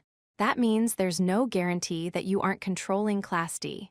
I suppose that's possible. But if it's the conclusion you've settled on, it must mean you're a moron with a paltry intellect, said Kuenji. Ishizaki looked ready to charge, but Raiwen smiled and stopped him. I had to admit that I admired Kuenji's comeback. If Ryuin was harassing the wrong person, he'd come off looking pretty stupid. Heth, you're certainly right. If you're telling the truth, then you're completely and utterly harmless. Yes, you're quite perceptive, Dragon Boy. Sakahiyanagi started laughing at the nickname Dragon Boy. Ryuin changed the topic entirely. What if I tell these guys to pummel you unconscious as payback for the Zodiac exam? What'll you do if I come at you with senseless violence? Horikita tried to reply to that disturbing question, but Kuenji cut her off with a laugh. Now that's just nonsensical. You wouldn't do that here, with this large of an audience. It wouldn't benefit you at all. I'm quite capable of going on a rampage even in this rather inconvenient place, benefits aside, said Ryuin. I see. I suppose that if you did choose that option, I'd defend by pride and knock down everyone who came at me, said Kuenji. You could do that by yourself. I find it harder to imagine why I couldn't. Sakahiyanagi, still listening, merely grinned. Looks like my reasoning was off, said Ryuin. Kuenji doesn't seem to be he is completely nuts, though in a different way from me. Seems that's all there is to it. So glad to have cleared up this misunderstanding, replied Kuenji. But let me ask you one thing, Kuenji. Class DS points are steadily increasing. Someone has to be responsible for that. If it's not you, who is it? One of the people who followed us here like a flock of slack-jawed sheep? Asked Ryuin. For the first time, Kuenji glanced at us. Then he sneered and shrugged, having immediately lost interest. I'm happy to tell you, but may I have a moment? Sakahiyanagi seemed as if she was trying to keep Kuenji from speaking. This is a fascinating conversation. Someone in Class D is getting in Class C's way, are they? I heard rumors that Dragon Boy-san was searching for such a person, but is that really true? I told you to shut up already, Sakahiyanagi, and if you call me that again, I'll kill you. Got it? My, you don't like it. I think it's a wonderful nickname. Sorry. Anyway, there's something here that I don't quite understand. Ryuin laughed in response, but Sakahiyanagi paid him no mind. Someone in Class D saw through your plans and defeated you, she continued. Is that all there is to it? This school is fundamentally designed to pit classes against each other. You and I have clashed numerous times in this manner. I don't know who this Class D student is, but they're employing excellent strategy by remaining anonymous while waging war on you. Are you really going to expend all this energy on interrogating an unrelated student? Honestly, I can't see your actions as anything but rather pathetic. I'll admit that X screwed up my plans, replied Ryuin, but that's not the problem here. I'm doing this to draw out the person acting behind the scenes. I'm going to drag him kicking and screaming to the forefront. I see. So, you intend to resort to extortion and blackmail if you must? Yep, I'm prepared to use violence too, if necessary. I rather enjoy my way of doing things. If you do that, not only will you appear pathetic, but you'll also reveal your own incompetence. I heard quite a bit already from Masumi-san and Hashimoto-kun about the strategy you used on the island and how your tricks failed. If you regard the situation objectively, it's clear that Kuenji wasn't involved, isn't it? Besides, I heard that the mastermind was Horikita Suzune-san, the girl standing right over there. I wonder, does this person you're searching for even exist in the first place? Sakahiyanagi asked, excoriating Ryuin with her sharp gaze and words. Are you sure you're not just trying to cover up your own failure, Ryuin-kun? Muttered one Class A student. That's going too far, kiddo. Ryuin isn't that much of an idiot, replied another. I think it was Hashimoto, or whatever his name was. Ryuin showed no sign of agitation at Class A's provocations. He understood that type of strategy better than anyone, after all. Rather than argue about what Sakahiyanagi said, he switched tracks. You're the idiot, Sakahiyanagi. I used Katsuragi. I made him sign a contract with me. A contract? Ah. In exchange for assistance provided to Class A by Class C, private points will be paid as compensation. Or something to that effect, yes. Specifically, there was a clause that said 20,000 private points will be paid per person per month until graduation, right? Sakahiyanagi rattled off smoothly. Huh, what? Are you really okay with that? Cried Sudo. It's not against the rules, said Sakahiyanagi. It's a contract both classes mutually agreed upon. We'd receive the class points that Class C should have received and compensate them with private points in exchange. I knew that Classes A and C formed an alliance during the island exam. but the exact nature of the deal had been unclear to me. Apparently, after using up all their points and leaving their 270 remaining points, minus the 30 deducted due to Sakahiyanaga's absence, to Class A, Class C had requested 20,000 private points in exchange. At first glance, it might seem like Class C came out on the better end of the deal. However, what was most important was whether you could lead in class points at the end of the exam. Class points determined the class rankings, after all. You might even say the private points were only awarded as a bonus. If Katsuragi hadn't taken the deal, the island test could have gone much worse for Class A. They would have had barely any class points remaining now, and the gap between them and Class B would be much narrower. However, why bring this up now, after keeping it quiet all this time? It looked like Sakahiyanagi was trying to show up Raiwen. He'd accused her of being stupid, and she'd made a fool of him in response by showing she'd known about the contract all along. Maybe. Well, I'm not the one who's gonna be in trouble if those details leak. You will, said Raiwen. Other classes will find out we've been getting 20,000 monthly points from you, won't they? If you wanted to tell everyone, you would have done so already. Besides, it was Katsuragi-kun who suggested the contract in the first place. Sakahiyanagi replied definitively. She hadn't been present on the island and could avoid taking responsibility for the decision. It was even possible that she instructed her followers in Class A to let Katsuragi go ahead, but we couldn't know. What mattered was that Katsuragi was keeping a low profile right now, while Sakahiyanagi appeared to be in control of the class. So, Class CS basically got a guaranteed monthly allowance? Grumbled Pseudo. Don't let them fool you, Pseudo-kun. Class C could have obtained those class points themselves, but they wasted them. They gained nothing, said Horikita. Is that really true, Suzune? Asked Raiwen. It's no different than getting 200 class points the real way, back on the island. Besides, our private point income is going to continue indefinitely. We'll keep earning those points until Class A loses their standing. Wrong. It seems similar, but it's not. All you're getting is private points. They have nothing to do with class points. In that regard, Horikita was correct. However, 800,000 private points flowing from Class A to Class C every month was significant. Even if Class C continued to lose class points from here on, they were guaranteed an allowance. Though Sakahiyanaga's faction was coming for them, Katsuraga's faction had given Class C a free ride. Are we finished here? I have no intention of denying you your fun, but I'd like for you to get out of my way. I've wasted enough time listening to your meaningless drivel, said Kuinji. Wait, Kuinji, you haven't answered yet.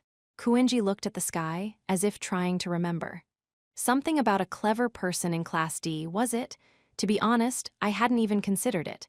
At any rate, it's probably better if I don't tell you, right? You're doing whatever it takes to hunt this person down, even if it means putting yourself at risk. I don't wish to rob you of your fun. As for me, I don't care for anyone in this school. I'm simply enjoying the halcyon days of my youth, romancing beautiful women and basking in my own beauty. So, you're saying you won't help your own class? I haven't, and I won't. I said that all along. From my perspective, Class A and Class D are the same. All of you people are so dreadfully boring. Raiwen-san, this jerk's looked down on us for the last time. Let's teach him a lesson. Ishizaki raised his fists, but the person who spoke up to stop him wasn't Raiwen. It was Sakahiyanagi, who had simply sat on the sidelines and smiled at us so far. Kuinji had said something she couldn't overlook. There's something you said that interests me, she began. Dragon Boy-san aside. Whoa! Raiwen rushed Sakahiyanagi and launched a kick. Hashimoto hurried between them in a panic, blocking Raiwen's foot with his left arm. He went flying, landing hard on the concrete, but if he hadn't intervened, Raiwen probably would have kicked Sakahiyanagi in the face. A white-gloved Class A boy, Kidu, immediately took a fighting stance. Oh, did I hurt your feelings? Asked Sakahiyanagi. I told you I'd kill you if you called me that again. Stop this at once. What you just did is horrible, Horikita started, but Sakahiyanagi stopped her. Is there a problem with what just happened, Hashimoto-kun? No, I fell over. Hashimoto slowly got back up, dusting himself off. There you have it, Horikita-san. Both you and Raiwen-kun are lunatics, Horikita said. Even in the face of a deliberate act of violence, the Class A students led by Sakahiyanagi showed no signs of discontent. If anything, they looked entirely ready to trade blows. I'm sorry, Ryuan-kun, I've teased you too much, said Sakahiyanagi. She focused back on Kuenji. To return to my original question, what do you mean when you say that everyone here, myself included, is boring? For crying out loud, muttered Horikita. Her exasperation was understandable. Did I really hurt your feelings that much, little girl? Kuenji pointed at Sakahiyanagi, approaching the bench where she sat. Tisk. Little girl, That's a wonderful nickname, Sakahiyanagi replied. Ryuan snorted in amusement, as if that was payback for Kuenji calling him Dragon Boy. Kuenji-san, was it? Your English could use some work. I'm not a little girl. That's not for you to decide. Calling you a little girl is appropriate, considering your age and physique, replied Kuenji. That is precisely where you're mistaken. The appropriate usage of the words little girl would be to describe girls of elementary school age. You cannot alter the rules of the world at will, said Sakahiyanagi. Being a slave to common practice isn't my style, said Kuenji. He brushed his fingers through his hair. Knock it off, Kuenji, said Kiru, stepping forward. He motioned as if to remove his white gloves, which I initially thought he wore to protect his hands from the cold. Apparently, that wasn't it. The heck is with that guy? Will a demon appear if he takes those gloves off or something? Pseudo muttered. What? I asked, surprised. You don't know, it's from this old manga that used to be real popular. There's this dude, and when he takes off his white glove, a demon shows up to fight devils, said Pseudo. I'd never heard of it in my life, but then again, I'd never read any manga. I have no business with Class A. Leave now, commanded Kuenji. Allow me to correct this boy's behavior, said Kiru to Sakahiyanagi. Ha ha, well, I don't mind you fighting over me. Unfortunately, my tastes in both men and women run toward older people, said Kuenji. He was toying with both Sakahiyanagi and Ryuan, the representatives of their respective classes. Maybe lunacy was a kind of power after all, much like both violence and lies. We've concluded our business. Now get lost, snapped Ryuan. Dealing with something like Kuenji had to be exhausting, even for him. Very well then, see you, said Kuenji. He turned on his heel and walked away. The storm we'd feared would break might just have been Kuenji, not Ryuan. With that source of controversy gone, everyone grew quiet. Pseudo had collected most of the broken mirror's shards, and it seemed that the tension had dissipated for now. Well, show's over, said Sakahiyanagi. Shall we head back? Better be on your guard for the third semester, Sakahiyanagi, warned Ryuan. Of course. If you're so certain you've defeated Class D, I'll be your opponent anytime. Sakahiyanagi shot back as she left with her entourage in tow. Should we head back too, Horikita? I asked. Yeah, I can't stand being here a moment longer. Although, I must say, Ryuan-kun seemed less interested in Kuenji-kun than I anticipated, mused Horikita. Ryuan's actions clearly still puzzled her, and it seemed Class C shared some of the same doubts. Should we really let him go that easily? Asked one of Ryuan's flunkies. If he were the one, I wouldn't have let him leave, answered Ryuan. He seems super suspicious to me, though. He could have been lying. His way of thinking doesn't match mine. Whoever X is, he and I think the same way. Besides, does he even look like the type to join forces with Horikita? It's hard to imagine, true, but then why'd you target Kuenji? Ryuan stopped watching Kuenji's retreating back and turned a creepy grin on us. Yo, what do you guys think about Kuenji? You've been muttering a bunch of crap for a while now, grumbled Pseudo, clenching his fists. I don't get what you're saying at all. Idiots should stay out of this, said Ryuan. What? Horikita stopped Pseudo in his tracks with a look and a wave of her hand. Your actions are bizarre and incomprehensible, Ryuan-kun, she said. Ryuan seemed to take that as a compliment. In that case, I must be doing something right. I narrowed down my suspect list quite a bit today, Suzune, down to that weird creep lurking behind you. I'm not listening to anything you have to say. This is a waste of time. In future, stop approaching my classmates, said Horikita. I'm free to approach or not approach whomever I want. It's not against the rules. Ironic, considering how often he broke the rules. Anyway, the show will be over soon. Can't wait for the grand finale. Ryuan glanced briefly at Sakahiyanaga's retreating form in the distance, then left. Finally, let's go. We should tell Hirata-kun about this, said Horikita. What's Ryuan's deal? You think he's up to something? Pseudo groused. Who knows? I doubt anyone truly understands how his mind works. It sounds like Ryuin's preparations are nearly complete, I decided as I watched him and his goons walk off. It wasn't a pleasant thought. Chapter 5, Time to Settle Things. This brings us to the end of homeroom, said Sakagami-sensei, Class CS teacher. I'd like to remind everyone to please be on your best behavior, even during winter vacation, and to make good use of your time. That's all. I took out my phone as I listened to his gracious, meaningless words. Today was the day of the closing ceremony, the final day of the second semester. Our classes finished early, leaving us free by afternoon. There were no club activities today, either. The school encouraged students to head back early, so hardly anyone would be left in the building. In other words, it was finally time to strike. I eliminated everyone I can, but that still leaves about 10 possible candidates, I muttered to myself. Some were people I'd never even spoken to, but it couldn't be helped. I would have preferred to do this without using Karuizawa, but X had eluded me so far. Well, I guess this just means I get to have some more fun. To be honest, there was a particular person I'd had my eye on all along, but I couldn't jump to conclusions yet. If anything, it would be all the more fun to be able to confront X with a clear head and no doubts. I'd taken certain steps after the paper shuffle. I mobilized every Class C student and assigned them targets to spy on. Of course, it wasn't like tailing people was likely to get me much closer to discovering X's identity. I excluded the weaklings, narrowing my list of suspects to delinquents like Sudo and Miek and conservative people like Hirata. The Class D punks had noticed they were being tailed, except for Sudo, who was so dumb and oblivious I'd had to have my people provoke him directly. But being noticed was fine by me. I wanted them constantly aware that I was watching. I wanted X to spend their days trembling with fear, terrified of having their identity discovered. Yet they'd continued to use Suzune as a cover, stubbornly keeping themselves hidden, which meant I had to tighten the noose.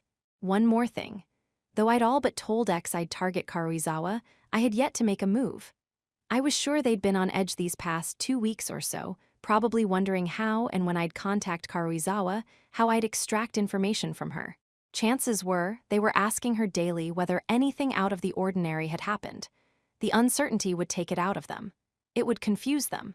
They'd be exhausted, paranoid, and jumping at shadows, constantly imagining me breathing down their neck, which made today the best day for me to strike.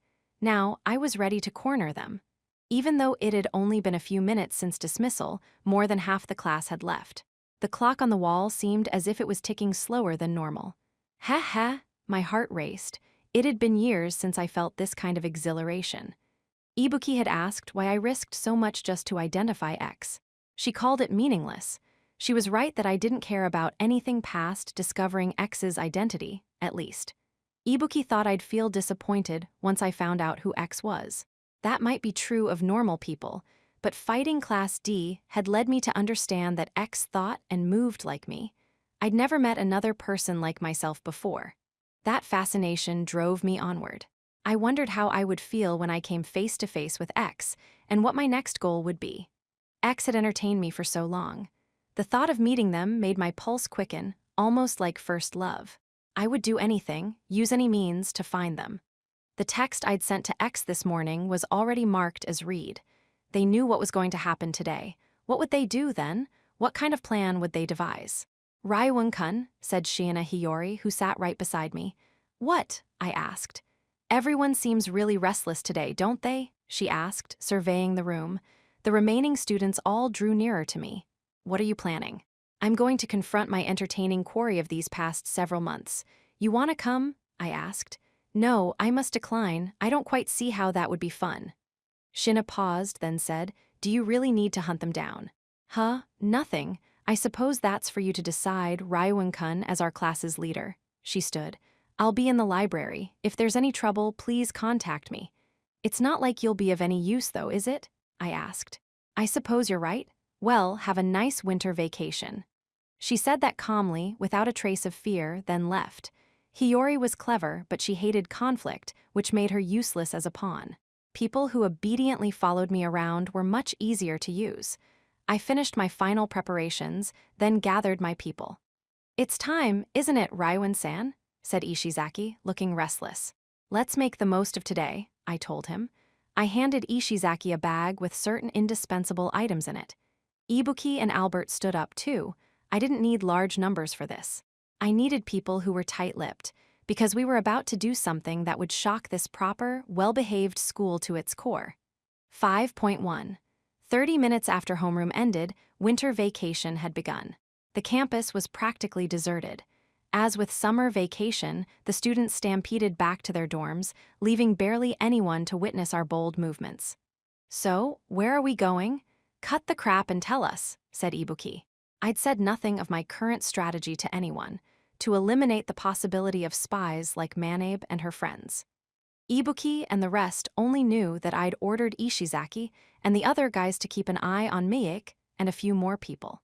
Therefore, they didn't know the real reason I'd pressed Kuenji. I had no doubt that X would do whatever necessary to keep their identity hidden. So, I'd hidden my plans as much as possible to improve my chances of cornering them. "Concerned, Ibuki? You make me nervous, dragging me into all your stupid schemes." Ishizaki might have been curious about my true intentions as well, because he drew in closer too. "You remember Karuizawa, right?" I said. "She's the reason Manabe and her friends were strong-armed into spying on us for Class D. That loud girl from Class D, right?" Ibuki had infiltrated Class D on the deserted island, so she knew its students quite well. "I sent Karuizawa a message today, asking her to come to the rooftop. Karuizawa knows I was the one who sent it, too. I got her email address from another girl in her class." I avoided saying the traitor's name. It wasn't necessary for me to reveal Kushida Kikayo's part in this yet. The rooftop? No way Karuizawa will come if you ask her. She'll definitely show. I told her that if she doesn't, I'll expose her past. If that pathetic bullying story went public, it would cause an uproar. Her social life would be dead in the water. She had no choice but to bite the bullet and turn up. "Even if Karuizawa does show, do you think she'd tell you X's identity?" I suppose she wouldn't let that slip normally. Normally, no. X had almost certainly promised to protect Karuizawa from all her enemies, but I sent X a message too. I told them I was meeting Karuizawa today and that I was going to learn their identity from her. That I'd use any means necessary to get what I wanted. That way, I'm not just threatening Karuizawa, but also threatening X at the same time. "But you sent a threatening message to Karuizawa, right? What if she tattles to the school? If X puts the idea in her head, she might." Ibuki glared at me, as if demanding to know why I hadn't thought that far ahead. "She won't do that. If she does, I'll expose her right away. No matter what she tries, Karuizawa can't turn the tables on us. The only countermeasure at their disposal would be if X showed up to confront me directly instead of Karuizawa. The worst-case scenario," I said, "will be if X shows up instead of Karuizawa. Regardless, it's going to be fun to see what Karuizawa does. I can't imagine it's worth the risk." That's not true at all. Crushing Karuizawa means taking one of X's most valuable pawns off the board. It seems they've been using her in various ingenious ways. "How do you know that?" "I mean, I understand that X threatened Manabe and her friends to protect Karuizawa, but even I had only recently realized that Karuizawa was one of X's pawn. I had arrived at that conclusion precisely because of several incomprehensible things that happened during the paper shuffle." "Heh. Well, eyes forward, Ibuki. X aside, you'll definitely get to see Karuizawa terrified by the threat of me exposing how she was bullied in the past," I said. "If Karuizawa does show, what are you going to do if you can't extract X's identity from her?" asked Ishizaki. Both he and Ibuki seemed concerned. According to Manape and her friends, Karuizawa was bullied quite viciously in the past. People who have been through such traumatic experiences tend to lose control of themselves when placed in a similar scenario. Why don't we go ahead and reproduce those memories for her? Let's put on a show. We'll reenact her past until she tells us X's identity." "No way, this is insane," said Ibuki. "This is extreme, Ryuin-san. A bunch of us ganging up on and bullying a girl? I mean, there are cameras on the rooftop." "I'm fully aware of that. I have a plan." I began ascending the stairs to the roof. Halfway up, I stopped and looked back at Ibuki and Ishizaki, who were lagging a couple steps behind. "If you don't like it, run," I told them. I won't run. I'll follow you, Ryuin-san. What about you, Ibuki?" "It all depends on your plan. If I think it's dangerous, I'll leave." She'd been curious about X's identity for some time now, too. I had Ibuki, Albert, and Ishizaki wait near the rooftop door, taking the bag from Ishizaki. I removed the necessary tools, then handed the bag back. This is... Wait. I opened the door. It was rare for a school rooftop to be accessible year-round. The reason this one did was because it had both proper fencing and a surveillance camera. Any dangerous activities would be recorded. Students knew this, which was why they behaved themselves up here. However, the roof was also a secluded spot. With its cafes and mall, the campus had many much more popular hangouts. I was probably the only one eccentric enough to often come all the way up here. There was also a limit to the number of cameras the school could install. There was only one surveillance camera on this particular roof, positioned above the door, which was the only real place a camera could be installed here. The one camera was more than enough to capture nearly the entire rooftop in its field of view, leaving almost no blind spots. The flip side of this, of course, was that if that one camera stopped functioning, the rooftop would be unmonitored. It was the same kind of camera as the ones in the school building, vandalism-proof, with a strong polycarbonate lens and tough steel body that would be tough to break. But violence wasn't the only way to disable a camera. I stood directly underneath it and looked into the lens. I took the can of black spray paint I'd brought with me, pointed it at the lens, and sprayed. There, safe from prying eyes, I said. I'd done my research. Of the hundreds of cameras installed throughout the school, only a limited number displayed footage in real time, and this wasn't one of them. The school authorities wouldn't notice what was happening up here in time to stop it. I'd painted a different surveillance camera before, to test my theory, and my only punishment when I reported what I'd done to Sakagami was paying to have it cleaned. The school was bound to be on low alert today, when most of the students had left. Albert, remain on standby down the stairs. When Karuizawa comes, let her pass. If anyone unexpected pays us a visit, like one of the teachers, call me right away. Albert nodded and went back downstairs. You painted over the camera? Asked Ibuki. Isn't that a punishable offense? Just a simple prank, nothing to get worked up over. We'd better hope Karuizawa shows up. She'll come, this is a matter of life and death for her. All that remained was to wait. 5.2. It was almost 2 in the afternoon, just shy of the time I'd set for Karuizawa, when the rooftop door opened to admit a lone student. The leading lady of today's show appeared, stiffening in the cold air. Hess, I knew you'd come, Karuizawa. I turned off my phone and slipped it into my pocket. Ibuki and Ishizaki faced Karuizawa, both looking a little nervous. The message you sent, said Karuizawa. What's it supposed to mean? There's really no need to ask me that. You're here precisely because you understand what it meant. My message had read, Manabe and her friends told me everything about your past. Come to the rooftop after class, alone. If you talk to anyone, word of your past will spread through the entire school. Just mentioning Manabe and her friends was enough to guarantee Karuizawa would understand what the message meant. She had no choice but to understand it. I'm guessing you told no one, as I instructed. Well, it's not like you had a choice. You can hardly let just anyone know about your past, after all. Karuizawa might have panicked and alerted X, considering that X alone probably knew her secret, but I didn't really care.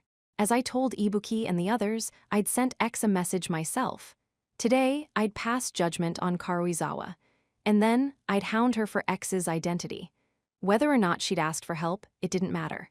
The end result would be the same. You came alone after all, huh? I asked. You told me to, didn't you? Heck, suppose so. It wasn't like X, who'd done so much to hide their identity in the first place, was going to carelessly show up here.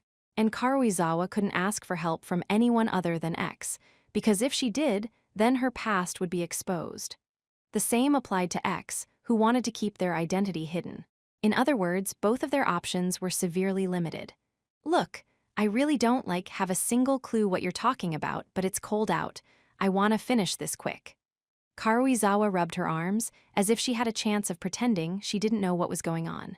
She was a poor actress. In that case, why come here? You should have just ignored me.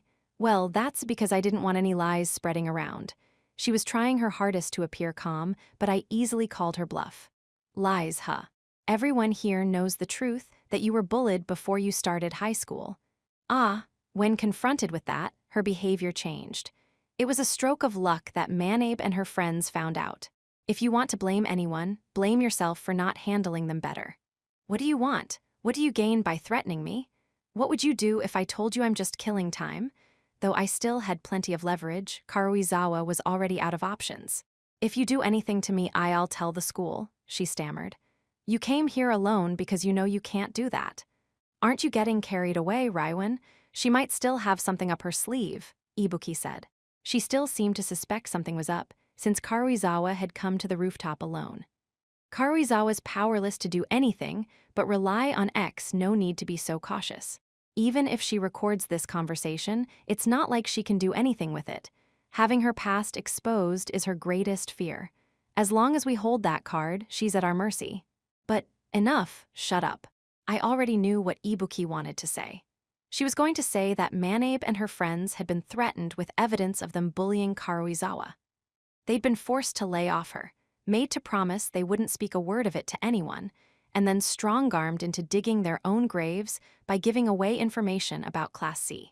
Ibuki was anxious that evidence of what we were doing up here might be used to blackmail us the same way, but that wasn't going to happen. I would make sure of it. Karuizawa's past was our weapon. As long as I made good use of that weapon, we had nothing to fear. Anyone trying to drive us into a corner would be doing the same to Karuizawa. And the danger there went both ways, of course. It was a double-edged sword. I had to use the information at my disposal to cause enough disruption to be effective. But if I went ahead and entirely exposed Karuizawa's past to the school, I'd have nothing left to threaten her with. I'd crush Karuizawa, but X would get away. I had to find the person hiding behind Karuizawa. I had to learn X's true identity here and now, and to do that, I needed to gauge the strength of the connection between Karuizawa and X. Let's stop going in circles. You want me to let you off, right? Tell me the identity of the person hiding behind you. If you do, I'll keep quiet about your past, I told her. I don't get what you mean. Karuizawa looked upset. She'd known that I was looking for the Class D mastermind, but until now, probably hadn't realized that we'd figured out her connection to them. X saved you from Manabe and her friends, right? You're wrong. It's pointless to hide. I've got evidence. Evidence? It seemed X had kept more details from Karuizawa than I'd thought. I would slowly and methodically exert more pressure on her until her back was up against the wall. How do you think X protected you from them? I have no idea. Besides, they weren't bullying me. Even if you say this stuff about X or whatever. Okay, I get it. If you're not going to fess up, I'll just tell you. Looked like she wasn't going to spill the beans unless she had the facts laid out for her. X threatened to expose Manabe and her friends for bullying you if they didn't do as they said. That's how they got them to keep their mouths shut. Karuizawa didn't answer. All she did was glare at me. Heh. I see, so you did know how X kept Manabe and her friends quiet then? I didn't say anything. No, you didn't, but your eyes told me the truth quite well on their own. I continued speaking. If that was all X did, I wouldn't care. But that wasn't enough for them. You see, X forced Manabe and her friends to betray me during the sports festival, too. They made them be their spies and leak information to them by threatening to expose the fact that they'd been bullying you. What are you talking about? Seriously, I have no clue. Your eyes are shifty, aren't they? Seems like this is the first time you heard about the sports festival. There's no way, I thought. Perhaps Karuizawa actually didn't know who X was. If X always contacted her with an anonymous email address then? No, I didn't think Karuizawa would follow orders from someone she couldn't see and didn't know. If she really had no idea who they were, why not just admit she'd worked with them to an extent but knew nothing more?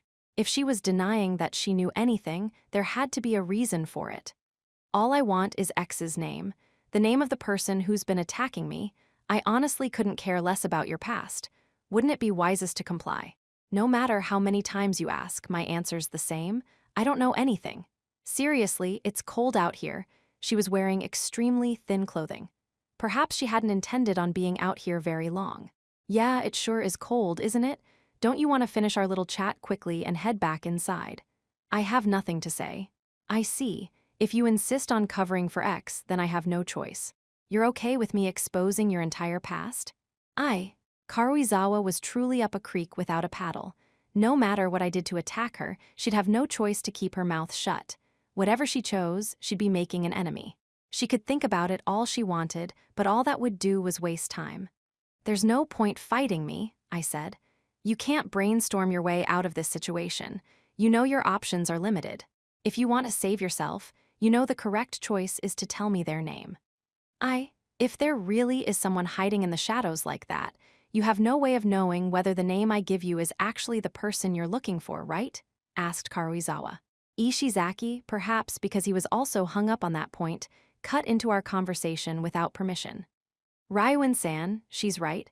We have no way to know if she's telling us the truth. The idiot was just giving Karuizawa an escape route. I shot Ishizaki a look to tell him to be quiet. Realizing his mistake, he shut his mouth. If I find out you lied to me, I'll expose you later," I told Karuizawa. The only way you can save yourself is to tell me everything you know." I laughed at her, but Karuizawa just looked at me sideways and countered my words. "I'm not that stupid," she shot back. "It doesn't matter if I tell you the truth now or lie. Either way, you'll just try to use this against me again down the line. Sorry, I'm not going to be a pawn you can use whenever you want." "Heh, yes, I suppose you're right. There's no guarantee I won't keep using this against you, like X used Manabe and her friends. Even so, what choice do you have? I can neither confirm nor deny that there's someone hiding behind me. I'm not going to just blurt out a name to you, either. In other words, I have no answer for you." Apparently, Karuizawa had determined that silence was the only correct answer. It wasn't a bad option, but I could hardly say it was the best one. "And if I expose you as a result," I said. "You think that someone's controlling Class D from the shadows, but you wouldn't have contacted me unless you'd failed to discover their identity so far. In which case, I'm the only lead you have, and you can't afford to throw me away." "I see. So, if I expose your past before I get anything out of you, I'm screwed, eh?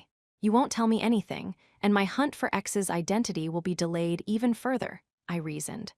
Karuizawa averted her eyes as if to say, "Yes, that's exactly what I meant.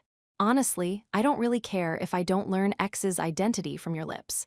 I'm happy to take my time figuring out who they are. You think that I won't have plenty of opportunities to catch X in the future?" I asked. "That's assuming X comes at you again. If they notice that you're trying to figure out their identity, won't they be extra careful from now on?" she replied. She was smarter than I thought. A clever, sharp-tongued woman.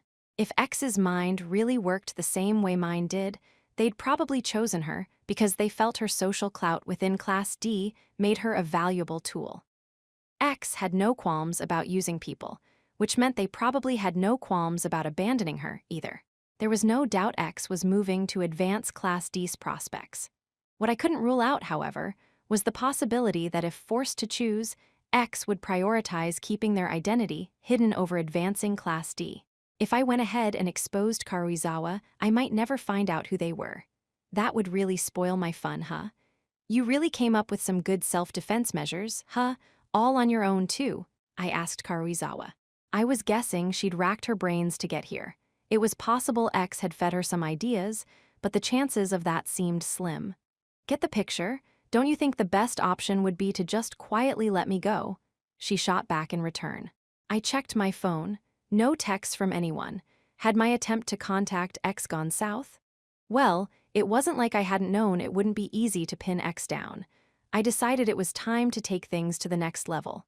"Look, all you need to do is tell me who X is," I told Karuizawa. "If you know, I'm going to extract it from you one way or another. This is your fault. This is the result of you trying to have your cake and eat it too. Both saving Karuizawa and hiding your identity. If your threats don't work, how do you intend to make me talk?" she asked. "That's obvious, isn't it? Torture is a time-honored tradition." "Ryuin-san, are you serious?" "Ibuki, hold Karuizawa down. Why me? You can do it yourself, can't you?" Ibuki didn't seem very willing to join in. "Do it," I commanded. "I won't be complicit in this. It's too risky," said Ibuki. "Pathetic. You're wimping out after failing me so many times in a row?" I grabbed the rebellious Ibuki's arm and pulled her close. "This is how you earn back my trust. I'll take responsibility for what happens here. Don't hold back." Ibuki clicked her tongue but approached Karuizawa. What?" Karuizawa squeaked. "Look, I've got problems of my own." "Sorry," said Ibuki. She moved behind Karuizawa and grabbed her hands. "Ow!" shrieked Karuizawa. Despite Ibuki's initial reluctance, she held Karuizawa easily in place. There was nothing Karuizawa could do against someone with martial arts training. "Ishizaki, go fill some buckets with water. Let's start with 2. There are 2 cleaning buckets in the men's bathroom 1 floor below. No one should be using it right now." "Huh, water, what for? Are you going to defy me too?" "And no, I'll get them." Ishizaki panicked and ran past Ibuki, looking as if he was about to trip over his own feet. "Now, let's enjoy a nice little chat until Ishizaki returns," I said. "No, let me go." Karuizawa thrashed desperately, but couldn't break free of Ibuki's grip. She probably guessed what was going to happen, which was precisely why I was having Ibuki restrain her in the first place, not to prevent her from escaping, but to amplify her fear of what was to come. "If you lay one finger on me, I'll tell everyone," Karuizawa shouted. "Heh, it was pretty cocky of you to show up here. Did you think X would protect you this time, too?" I asked. No matter how many times I asked her, the answer was the same. She stubbornly refused to admit whether this X person really existed. "I'm gonna go out on a limb and guess X, Class D's hidden puppet master, promised to protect you from things like this. Right?" I asked. Karuizawa's eyes darted around. She might have thought she was hiding her thoughts, but they were plain for all to see. "If not, this doesn't add up.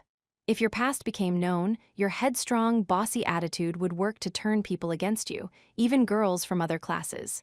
Manape and her friends wouldn't be the only ones targeting you," I said. Ibuki took her eyes off Karuizawa and looked over at me.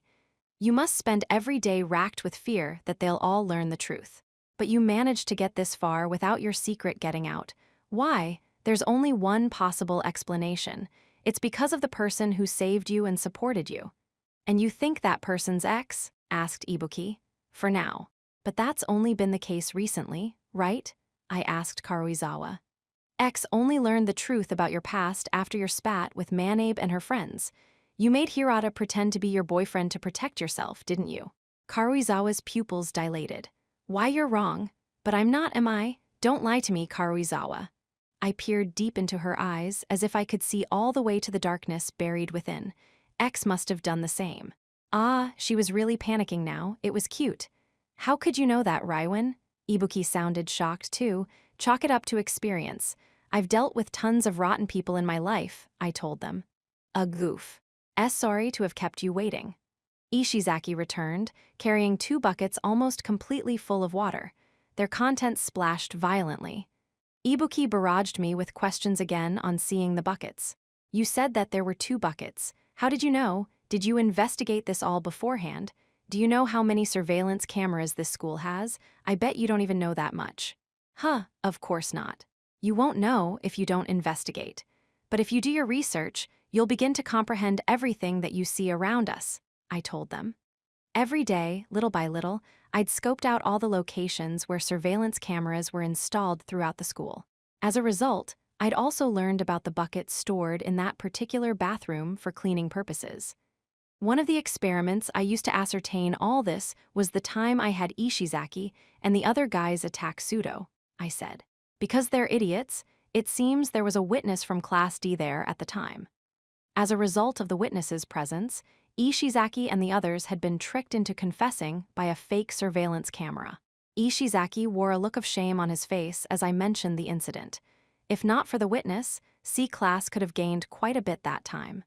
"I told you before, Ishizaki, didn't I? Never admit any wrongdoing."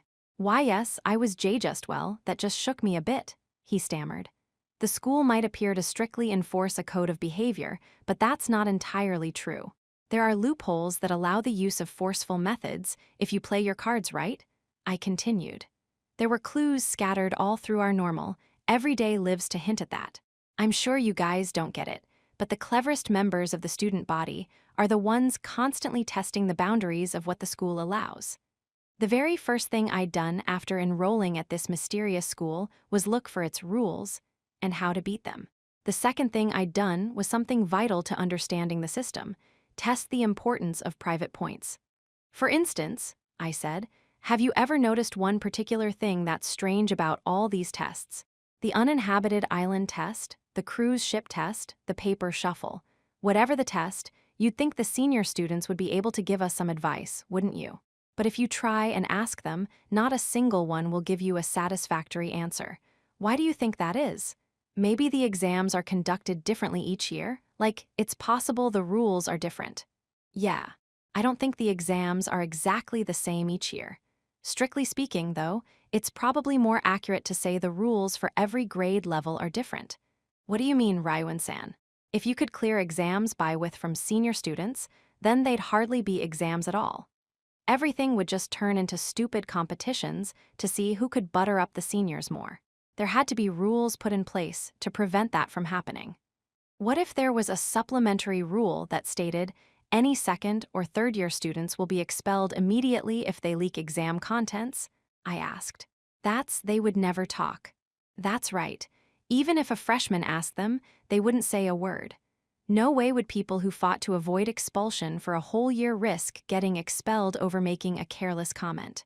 In fact, I tried and utterly failed to negotiate in second-year Class D students by offering them private points. Proof that talking carries considerable risk. But well, I suppose you might be right. Kamiya and Kondu said something like that a while ago, too. They said they tried to ask some upperclassmen for hints and got nothing. If anything, it kind of felt like they weren't even allowed to ask, which was precisely what gave rise to the feeling that it had been forbidden for generations. It was very likely the actual rules were more detailed, but we'd learn them eventually. I've always tried to push the boundaries between what's acceptable and what's considered a violation of school rules, I explained. Researching the surveillance cameras, bribing the senior students, and making the back alley deal with Class A were all part of my experiments to ascertain what I could and couldn't do. What we're about to do to Karuizawa is one such experiment, too. Karuizawa started to shiver in the cold. Trauma can be awakened more strongly through the senses than through words, I added. Based to what Manabe and her friends had told me, the fierce Karuizawa would quickly buckle when subjected to this. I signaled Ishizaki with one glance. Ibuki pushed Karuizawa forward and then stepped away. In accordance with my orders, Ishizaki dumped a bucket of water on Karuizawa's head. Ah! Being doused outdoors, in the middle of winter, would chill anyone to the bone. Karuizawa collapsed, shivering, and hugged herself tight. Her bravado was gone, washed away by just one bucket of water. Do you remember the baptism you received at your previous school? I asked. And no. She covered her ears and sat there, her whole body trembling, as if she were a little girl afraid of ghosts. Come on, we're just getting started. I took out my phone and began recording. I pushed Karuizawa's wet bangs from her eyes, watching her spirit begin to break. She was probably flashing back to being bullied right now. If you won't talk, then I'll circulate this video throughout the school. That was a lie, but Karuizawa was no longer in any state to tell. Come on, scream, beg me to have mercy. And no. The deeper the scars, the more they hurt when you uncovered them. I can't watch this. I knew I shouldn't have helped you, said Ibuki, averting her eyes. Bullying the weak is pretty fun though, right? It really gets you going. I thought back to a particular occasion when some people had attacked me, long ago. There was one guy who started out all cocky, but then wound up bawling like a baby when I turned the tables on him. Karuizawa's case was a little different. Even though you were so persistently bullied, you stood tall in D class. I'm impressed, I told her. That's not easily achieved. In a way, you might be a girl with the spirit to stand up to me. Despite being so weak, she'd held her head high. She'd created a new identity for herself, then maintained that position by using Hirata and through X's protection. But bullying makes people servile. Once experienced, the trauma is easily reawakened. That's just the way it is. I crouched beside Karuizawa's trembling form and continued to mock her. Here's the thing about human nature. People don't change. You were designed to be bullied, not to bully. Remember that. I picked up the other bucket and dumped the water over Karuizawa. Letting out a silent scream, she curled into a ball, shrinking in fear. Ishizaki, get more. Why, yes. Ishizaki picked up the 2 empty buckets and headed downstairs. Who's protecting you and keeping Manabe and her friends quiet? I demanded. There's no one, no one, no one, no one, Karuizawa screamed. She shook her head fervently. Heck, still trying to hide it? I guess you do have spirit. Or maybe it's just that you're so used to being bullied. Maybe this doesn't even qualify as bullying for you. I grabbed Karuizawa's arm and yanked her to her feet. I can't watch this, Ibuki said again. This is where the fun begins, I said. You're evil. This is disgusting. But Ibuki didn't leave. She leaned up against the door instead. I'll leave after you get a name out of her, she said. Fine by me. I wasn't doing this to entertain Ibuki. I was breaking Karuizawa for my own pleasure. 5.3. I was freezing. Icy water dripped from my hair. They dumped water over me 4 times now. My uniform was soaked right through, even my underwear was wet. But what scared me wasn't the way my body violently trembling from the cold. What scared me was the ice in my heart. I was facing down a deep darkness, so intense and bitter that it made me hate the entire world. Why am I being bullied? Slowly, my feelings changed to, why am I alive? What did I do wrong? I started blaming myself. My heart was frozen and my body was being devoured. The deep scars etched into my being started to throb again like they were hot. Come on, that's enough, Karuizawa. Make things easier on yourself. There's no need to suffer any further, Ryuin sneered. That was a dead end, though. If I told him about Kiyotaka, it might reprieve me temporarily. But there was no guarantee that Ryuin wouldn't try to blackmail me again. He might even command me to betray Class D. Like the tragic finales you saw on television, misery was all that awaited people who continued to betray others. I would hold on to hope until the very end. I'd believe in Kiyotaka's words and his promise that he'd protect me. That was my final defense against my heart being swallowed up by the darkness. I know what you're thinking. If you give up X, you'll lose their protection. All hope will be lost, said Ryuin. My teeth loudly chattered from the cold, making my terror audible to all. I struggled desperately to stop, but my mind had already abandoned me. Repulsive memories thrashed around in my brain. The past and present overlapped. Do you want to die holding on to hope? Are you okay with going back to the way things were? Ryuin's vicious words cut me. X can't save you. I can if you give me their name. I was scared. If you won't cooperate, though, I have no choice but to destroy you. Save me. I'm going to list everything there is to know about you, everything you pretend to be, and circulate it to the whole school. I'm scared. When that happens, will you be able to keep your position in your class? Will you still be a leader? Save me. No, you'll just go back to being what you were before. You'll be back to the real you, that pathetic girl who was always bullied. The cruel memories of the bullying I'd endured long ago continued to play in my head on loop. I never wanted to return to that dark, miserable world where all I could think about was how much I wanted to die. No, no, no, no, no. No, no, no, no. Then make things easier. Protect yourself. Please forgive me. Please forgive me. My pride had already shattered. No, that wasn't true. It had shattered before, and I'd clumsily pieced it back together with tape. The Karuizawa Kei, who made a new life for herself, was dying. I could feel my second chance at a happy school life crumbling into dust. I'm not merciful like Manape and her friends, said Ryuin. We know your secret. Even if you get me expelled, it's not just me who knows. I'll spread rumors of your past. Your own classmates will smell blood in the water and turn on you. No, no, no. Then remember. Remember how painful it'll be to go back to how you used to be.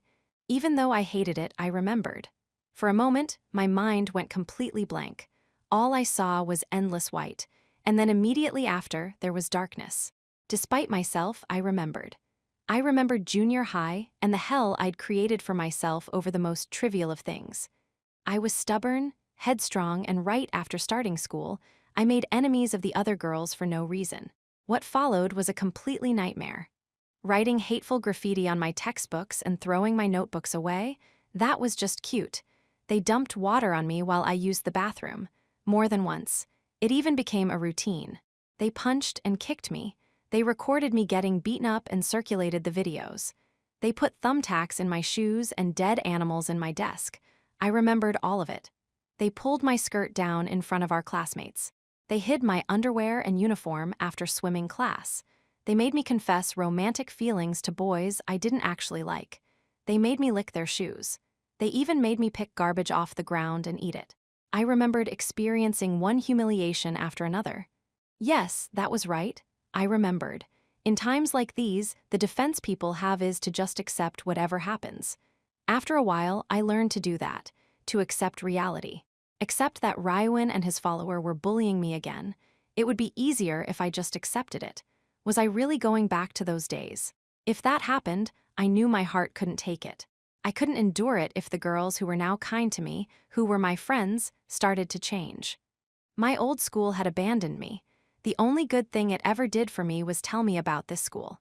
They threw me a lifeline by letting me go someplace where no one knew me. If no one knew me, then I looked up at the sky as tears ran down my face. Why do I have to suffer like this? No, I didn't want this. That feeling began to grow within me. I didn't want to go back. Raiwan said he just wanted to find the person he was looking for. In other words, if I gave him Kiyotaka's name, I'd be free. But there was no guarantee he wouldn't reveal my past anyway. It might be public knowledge come tomorrow. If that happened, I wouldn't just lose Kiyotaka's trust, but all my friends. But it was still possible. I might be saved. If I just gave him Kiyotaka's name, it was possible this cruel, painful torture would come to an end. I'll save you. Kiyotaka had promised me that, but he wasn't here. Even if I kept faith in him, that didn't change my current situation. Didn't he see the message I sent him? I'd also looked at him, begged him quietly. Our eyes had met. He definitely saw me.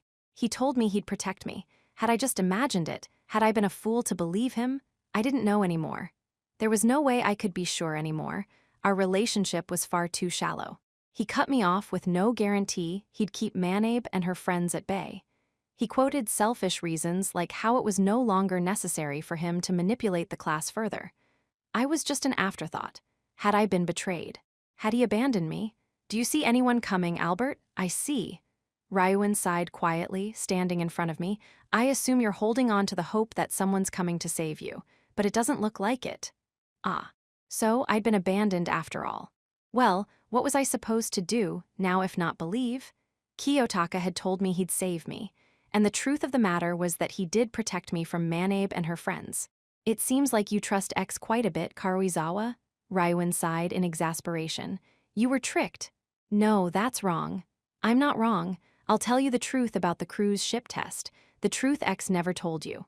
The TR truth? Raiwan's smile disappeared. Manabe wanted to get back at you for being mean to her friend, Morifuji, but she couldn't find a good opportunity to do it. I mean, even if she tried to summon you somewhere secluded, it wasn't like you'd show up. But then, for some reason, you went down to the lowest floor alone. Why? That was because Yosuke-kun had asked me to. Back then, I'd been emotionally unstable. I'd had no choice but to rely on Yosuke-kun, the host I attached myself to like a parasite. That was why I went. Then Manabe and her friends showed up. Do you really think that was a coincidence? Once again, Raiwan saw right through me. Manabe and her friends couldn't follow you around all the time, especially not on such a big ship.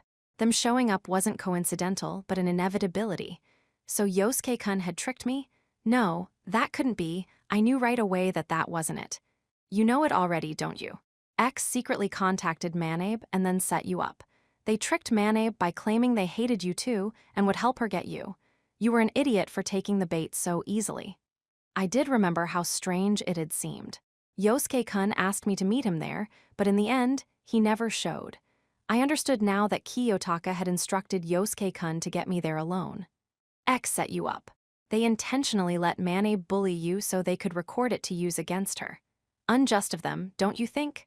I wanted to tell him that he was wrong, but what Raiwan was saying, I couldn't easily deny it. So Kiyotaka showing to save me wasn't coincidence either. You weren't saved, you were trapped. Pretty stupid, huh? I'd been tricked. Look around you. Is X here right now? Is X saving you? Kiyotaka had been deceiving me from the very start. It's safe to assume that X cut all ties with you when their identity was about to be exposed, Raiwan said.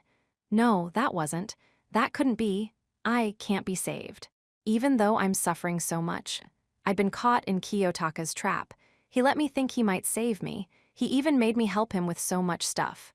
But at the crucial moment, when I needed him, he abandoned me. You finally get it, yeah? That's right. You've just been bullied all over again. I was completely shrouded in dark.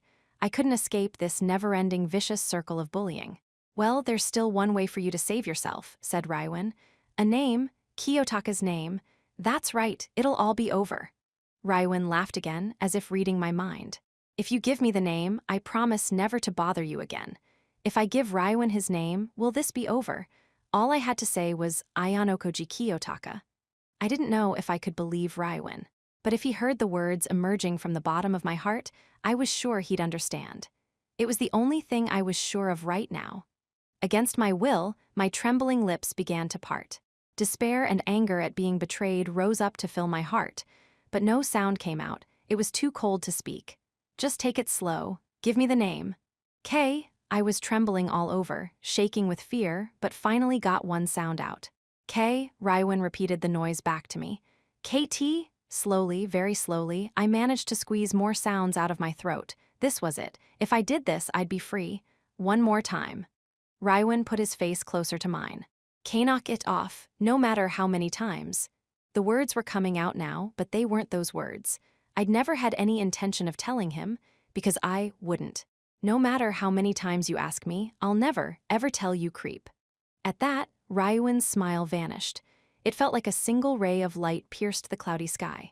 My words hadn't changed at all, but with those words, I'd made my choice. Even if I lose everything I built at this school starting tomorrow, no matter how much you put me through, these weren't Raiwan's words or Kiyotaka's. They were mine, and they were something I could believe in no matter what. I'll never give you the name. Warmth flooded my chest. Are you certain, Karuizawa? Yes, I'm okay with this. I might come to regret it, but I'm okay with it. Even though X was just using you, why you're still protecting him? I wanted to ask myself the same question. I don't know why, but there was one thing I did know. I want to stand tall until the very end. My vision, which had grown hazy, suddenly sharpened once more. I see. That's too bad, Karuizawa. I don't want to do this, but you've left me no choice. Still, you have my respect. Despite all your trauma, and the one person you could rely on betraying you, you didn't sell him out. I honestly admire you. This is fine. This is fine. I kept telling myself that. I was going to be broken now, but somehow I couldn't help but feel proud of myself. Even though he'd betrayed me, I hadn't betrayed him. I'd protected him. If I could somehow help him find the piece he sought, that wouldn't be so bad, would it? It even made me pretty cool. Right? My life had never been very interesting, except when I worked with Kiyotaka. Helping him out with all his different schemes wasn't so bad. In fact, it was exciting. I had fun. I felt like I was playing the role of supporting actress, aiding the hero from the wings. I didn't understand a lot of what we were doing, but somehow, it was extraordinarily fun. Besides, no matter what happened, the truth was that he'd saved me. That was why I had no regrets. But well deep down, I still hoped he'd come and save me. Those fleeting feelings within me were real, I guess. I was such an idiot. I'd only ever been dancing in the palm of his hand. Guess you reap what you sow, huh? First Yosuke-kun, then Kiyotaka had protected me. I was a girl who couldn't do anything on her own. Somehow, underneath the cold winter sky, I felt glad. Goodbye, fake me. Welcome home to the cold, empty Karuizawa of the past. Chapter 6, Intersecting Thoughts. Roughly 2 hours before Karuizawa left to see Raiwan, Chabashira-sensei lectured us about important things to remember during the upcoming winter vacation. Parts of the school will undergo renovations, so those areas will be off-limits. Also, all clubs will take the day off after the closing ceremony. Be sure to head back as soon as you can. For some reason, our teacher gazed soundlessly around the classroom after she was done speaking. We waited, but she showed no sign of dismissing us. Ike, clearly itching to leave, raised his hand. What's the matter, sensei? I'm sure that many of you are already aware of this, but your promotion to Class C is almost guaranteed. Well done. Wow, sensei just praised us. This is rare. Ike wasn't the only one who felt that way. I was sure the rest of the class was equally amazed. However, don't get sloppy. If you get in trouble over the break, it might affect your class points. Don't forget, even during the holidays, you represent this school. With that, Chabashira-sensei dismissed us, bringing the second semester to a close. This really is unusual, said Ike. Chabashira-sensei being nice and giving us a warning, I mean. Yeah, you might be right, I replied. As I put my textbooks in my bag, I glanced over at Karuizawa, who was talking with some other girls. She turned and looked back at me. That morning, I'd received a text from Karuizawa at the email address I reserved for emergencies. The message said that Raiwan had asked to meet her on the roof at 2 o'clock today, and that it had something to do with Manabe and her friends. Having already gotten a message from Ryuin about the meeting, I was unsurprised. Ryuin didn't care if Karuizawa tattled on him. His only goal was to lure me in. I didn't reply to Karuizawa's text. And yet, she left the room with her friends looking satisfied, perhaps because she felt confident that I'd gotten her message. Maybe she intended to leave the classroom and then come back. An hour later, though, almost all the students had left the school building. "Hey, we were talking about going over to Kiyaki Mall. What do you think? Want to come?" asked Kai's. "Sure," I said. "I don't have anything planned. I'll head over after I finish getting ready. We'll wait in the hall. Maybe I should take some textbooks back to the dorm with me, just in case. I might need them over break." "Hey, are you busy today by any chance?" Sadu called, sounding rather sheepish. "Yeah, I just promised Yukimura and the others I'd go hang out with them," I replied. I see. Bad luck, I guess," said Sadu, her shoulders slumping.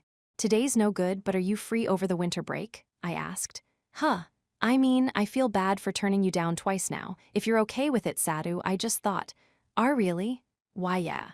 Sadu hugged me without warning, leaving me a little overwhelmed. It's a date," she said, hopping up and down while blushing. Why in the world was she so interested in me? I wasn't complaining exactly, but there were still people in the classroom. This was kind of embarrassing. "Anytime tomorrow or after is good," I said. "I'll send you a message with more details." "Got it. See you later, Ayano Koji-kun." Beaming, Sadu rejoined Shinohara and her group, who eyed me suspiciously before leaving. I went over to Kaise and the others, who were gathered in the hallway, chatting among themselves.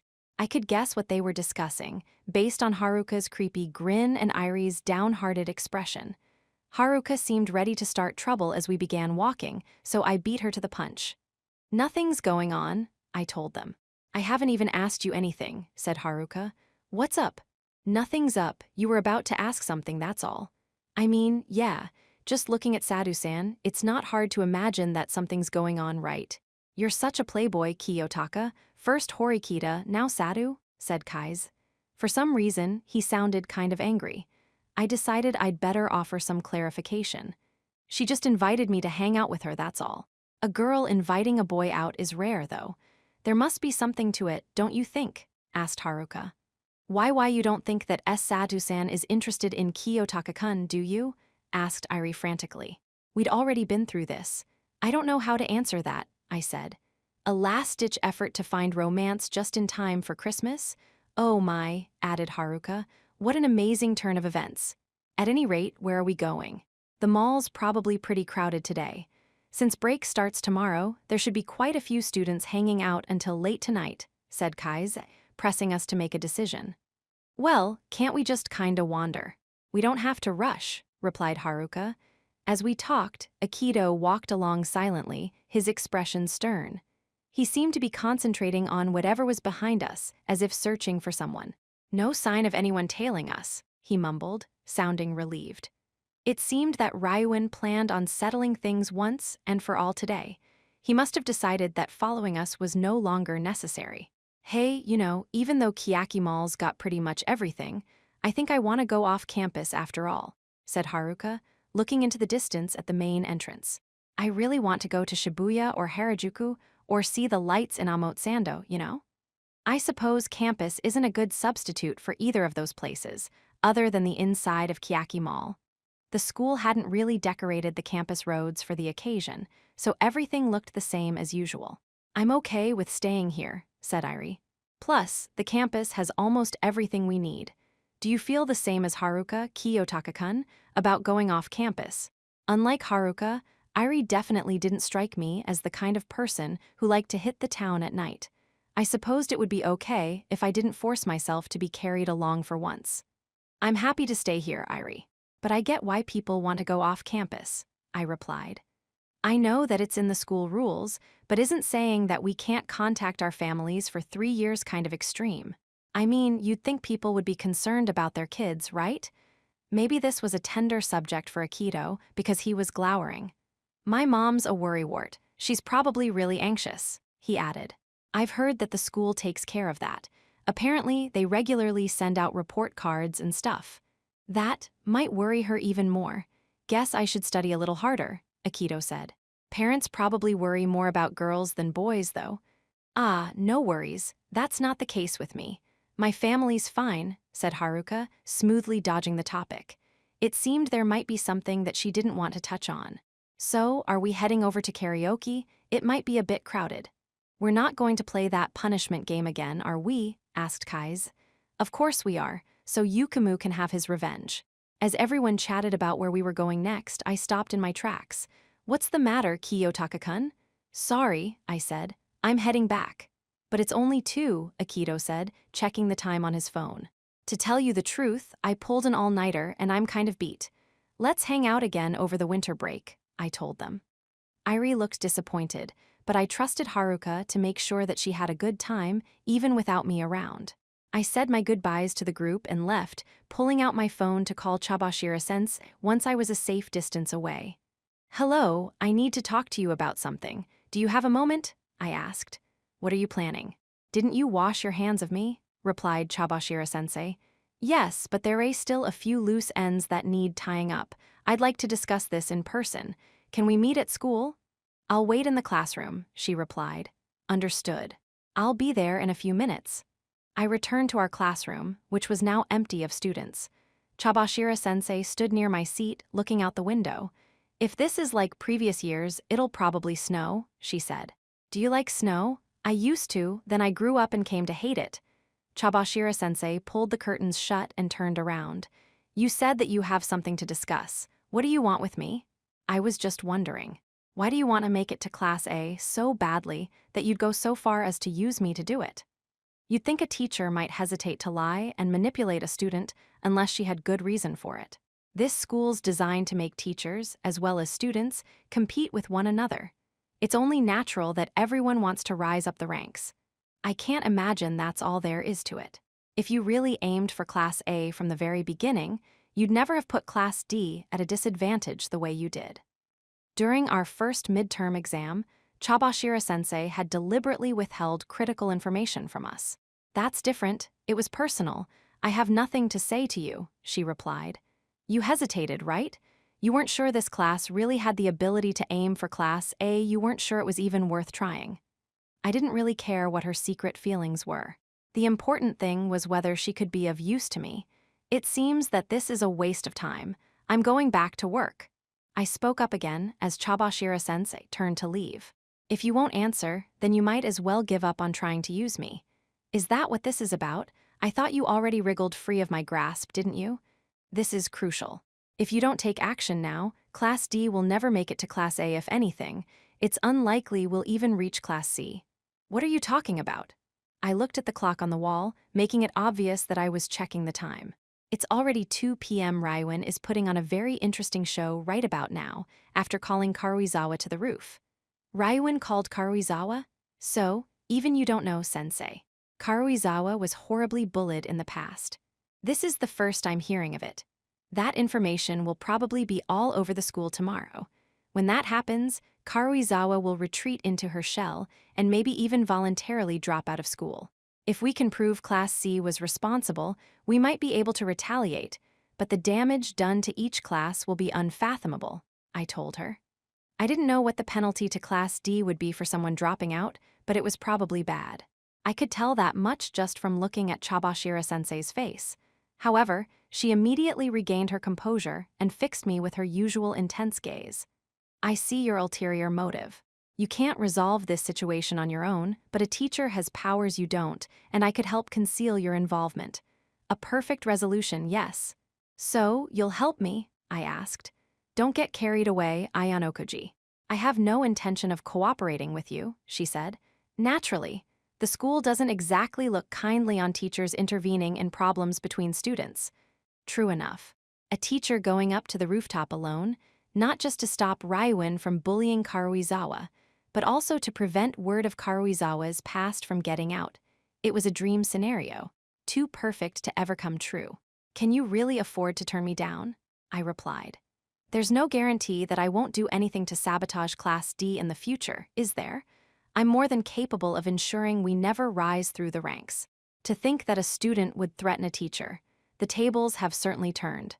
If you do this for me, I promise I'll do nothing to hinder or sabotage Class D going forward. I think that's significant, don't you? I asked.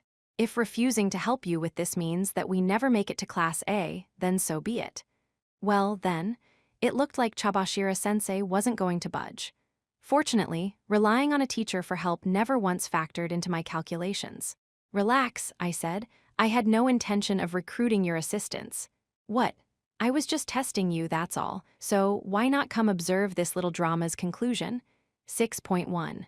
If all was going in accordance with my predictions, about 30 minutes should have passed since Karuizawa went to the roof.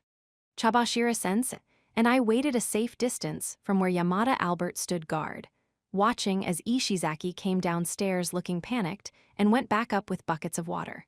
Judging by the amount of water spilled on the floor, he must have done this several times. Probably part of Ryuin's scheme to force Karuizawa to relive her past trauma in order to get her to confess. However, Karuizawa must not have spilled the beans right away, because neither she nor the Class C students showed any sin of coming back down.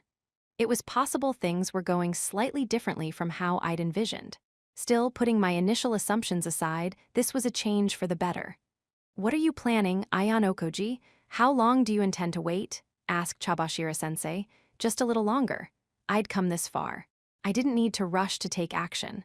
The further I let the situation on the roof develop, the more likely it became that things would go my way. Being late carried its own risk, but a necessary one. Let's chat," I said. "Right now?" Chabashira-sensei asked, incredulous. I ignored her response. "I'd like to discuss something that happened shortly after we started school, back when we wanted you to sell us 1 point for Pseudo's test. Yes, I remember. You and Horikita together paid 100,000 points for that. It had been over 6 months since then. Time sure did fly. There's nothing you cannot buy with private points. That's what you said, right?" I asked. "That's true. Pseudo wasn't expelled, was he? If purchasing points was permissible, there would never be any expulsions, would there? Anytime someone got a failing grade, someone else could cover for them the way we did. It's not that easy to get private points. This year's Class D has managed to accumulate a decent number, but that's a departure from normal. Most years, Class D has about half that amount. Besides, not every student in the class gets along. At least not enough to use their private points to save a classmate, even if that means accepting a drop in class points," she countered. "True, but that's a flaw in the system, isn't it? If salvation through private points is always an option, it dramatically lowers the danger of expulsion based on test performance," I reasoned. That might be true. Chabashira-sensei didn't deny it, but she didn't look me in the eye either. "Back when I asked you to sell us that single point, you added a value to it, Chabashira-sensei. Do you think it was too expensive?" she asked.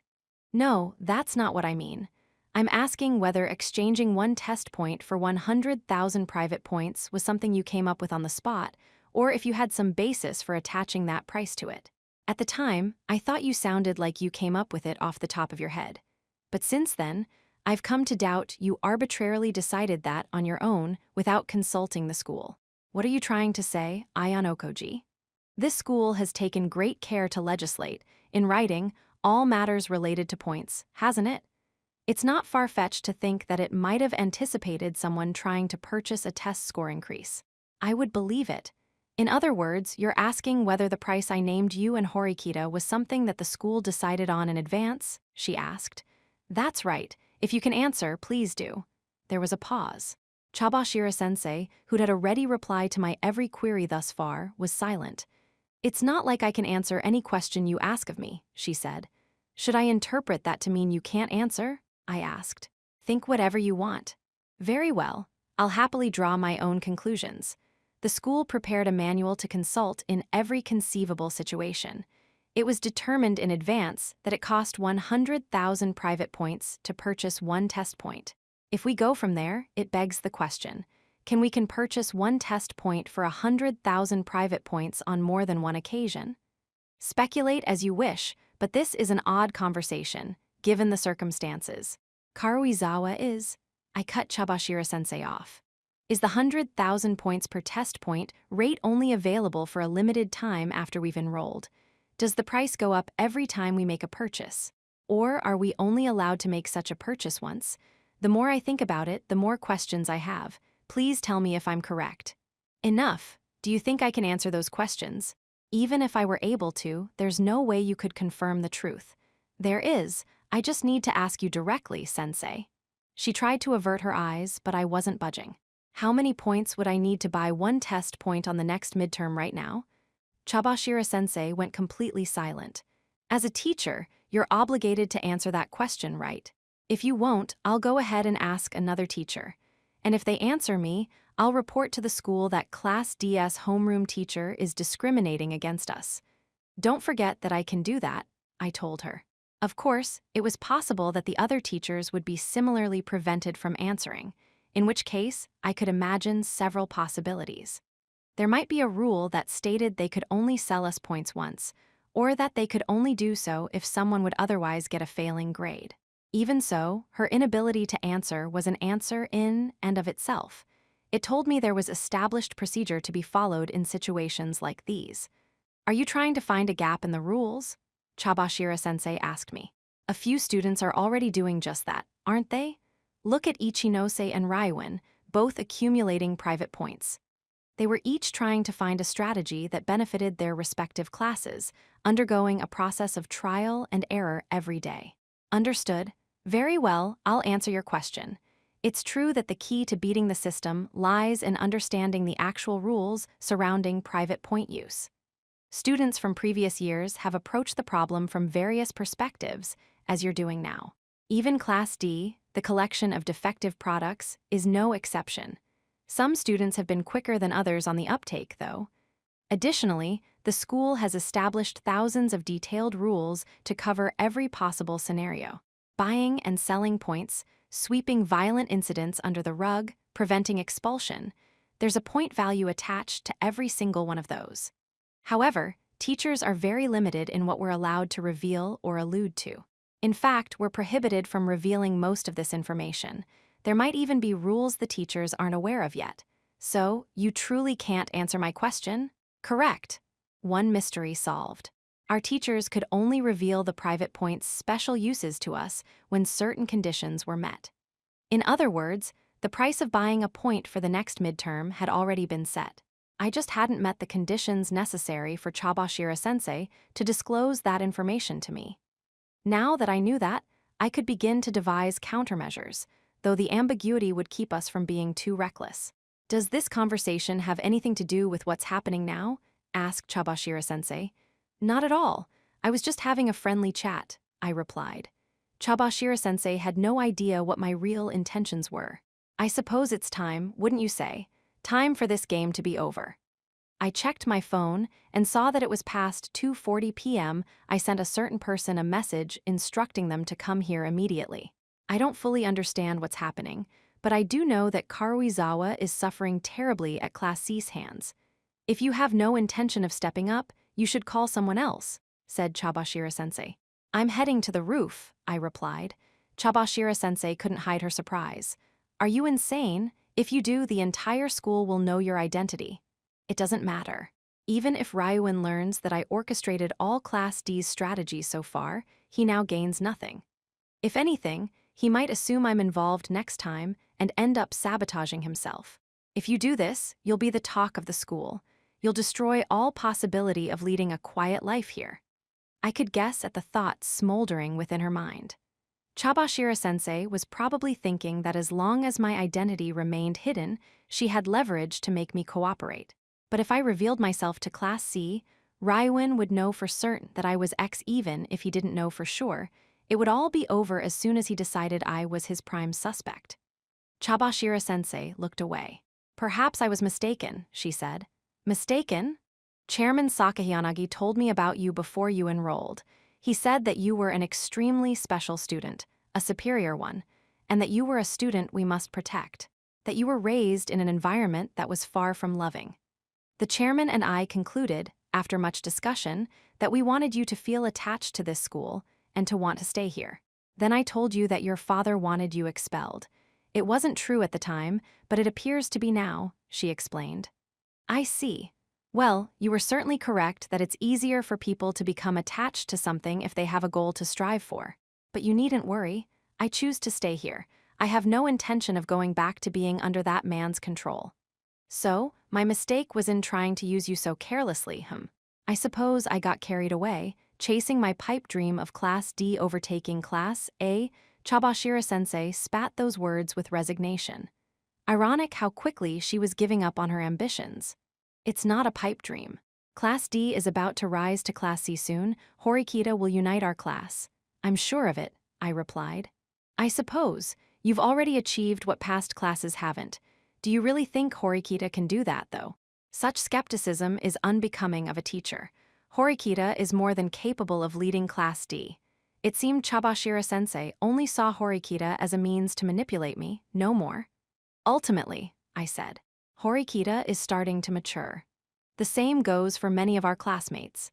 Continue to guide them as their teacher, and our position as Class C will be secure, and so might our path to Class A, of course. We'd need some very different skills to get that far. Are you really planning to step back? Yes. Teachers were almost certainly forbidden from trying to manipulate students' emotions to gratify their own. Chabashira-sensei had to be well aware of that. I hadn't brought her here to act as insurance.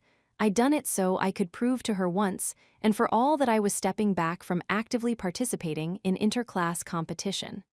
Back to the topic at hand. You're free to make your grand entrance and expose your identity. But will that really resolve the problem? She asked. I can't guarantee it.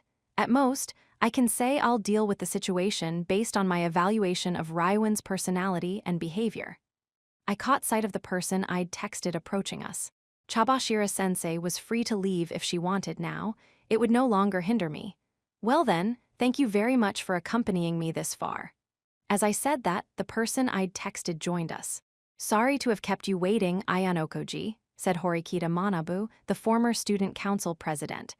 Chabashira-sensei looked shocked to see him. What's going on? He's here as a witness. After all, Ryuin will try to win by any means necessary, and I'd like to avoid this becoming violent. Having a teacher stand witness was the ultimate trump card, of course, but not as feasible to implement. I'd chosen to use the next best thing. Are you planning to have Horikita go to the rooftop in your place? Does the former student council president look like someone who'd ever do that sort of thing? Chabashira-sensei looked over the elder Horikita for a moment and immediately arrived at the conclusion that it was impossible. There will be a person on the rooftop who will witness what happens there. As long as that holds true, then we'll be fine, I concluded. It was for that purpose that I'd come to an agreement with Horikita's brother, not that that was relevant right now. I turned to the elder Horikita. A few minutes after I head up, I'd like you to stop halfway up the stairs. There's no need for you to talk to the students who come back down from the roof, nor is it necessary to punish them. Just make sure they see you on their way down. I need them to be aware you were here. That's fine, but don't forget our arrangement, Ayanokoji, he replied. Of course. If I go back on my word, you may choose to forget what happens here today, I said. As long as you understand, try to wrap this up quickly. Wait, Ayanokoji. What would you have done if Horikita didn't agree to help? Asked Chabashira-sensei as I started down the hallway that led to the rooftop. Who knows? I probably would have used Sakahiyanagi instead, since she knew about me. And if that weren't possible then, well, there was no point in thinking about plans I no longer needed to be. I'll be back in 10 or 20 minutes. 6.2. I climbed the SDAIRS step by step. A shadow loomed in front of me, blocking the path to the roof. It was Yamada Albert, the perfect gatekeeper for the task. I didn't know much about him, other than the fact that he was one of Ryuin's underlings. He looked me over as if sizing me up. May I pass? I asked. He continued watching me, not moving a muscle. Did his silence imply refusal, or did he not understand? His large hands swiftly withdrew his phone. Don't panic, I'm the one you want, I said to him in English. Albert stopped moving but said nothing. I'm ending this today, no one else will interfere, I added. Albert seemed to give this some thought. He stood aside and silently signaled me to pass, apparently having acknowledged me, but I needed him on the roof for what was to come. I intend to crush Ryuin. He doesn't stand a chance without your help, I told him, switching back to Japanese. Albert looked downstairs once more. After he confirmed that there wasn't anyone else around, he followed me to the roof, stopping by the door and watching me from behind. The gray clouds hanging in the sky threatened rain. I saw Karuizawa near the fence, cowering away from the door. Having noticed the door open and close, Ishizaki and Ibuki looked over at me, as did Ryuin. I checked the area for surveillance cameras, noting that the sole camera's lens was painted black. He'd covered it with spray paint, huh? I turned my gaze back toward Ryuin. "Ayano, Kuji?" asked Ibuki incredulously. She was the first to speak. Karuizawa had noticed me. She said nothing, but I could tell that she was shocked and wondering why I'd come. "Sorry I'm late," I told her. Why did you come?" asked Karuizawa, barely squeezing out the words. "What do you mean, why? I made a promise, didn't I? I promised that I'd save you." "Our Ryuin-san, does this mean Ayano Koji is X?" Ishizaki panicked. "There's no way. It definitely can't be him," Ibuki denied before Ryuin could say anything. "X is just using Ayano Koji. Don't be fooled, Ryuin. X probably told Karuizawa in advance that he'd send someone to come and save her." "Shut up, Ibuki." Ryuin laughed, putting distance between himself and Karuizawa as he drew closer to me. He stopped about 5 meters away, clearly wary. Well, who do we have here? It's that guy who clings to Suzune all the time.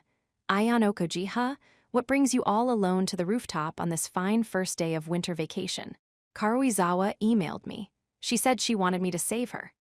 I deliberately failed to mention that Ryuin himself also contacted me. As for why I was here, it was because Ryuin, thinking himself the hunter, had foolishly invited me to the hunting ground to turn him into prey instead. "Oh, it's obviously a lie," said Ibuki. "You came here on someone else's orders, Ayano Koji." "What's the matter, Ibuki?" asked Ryuin.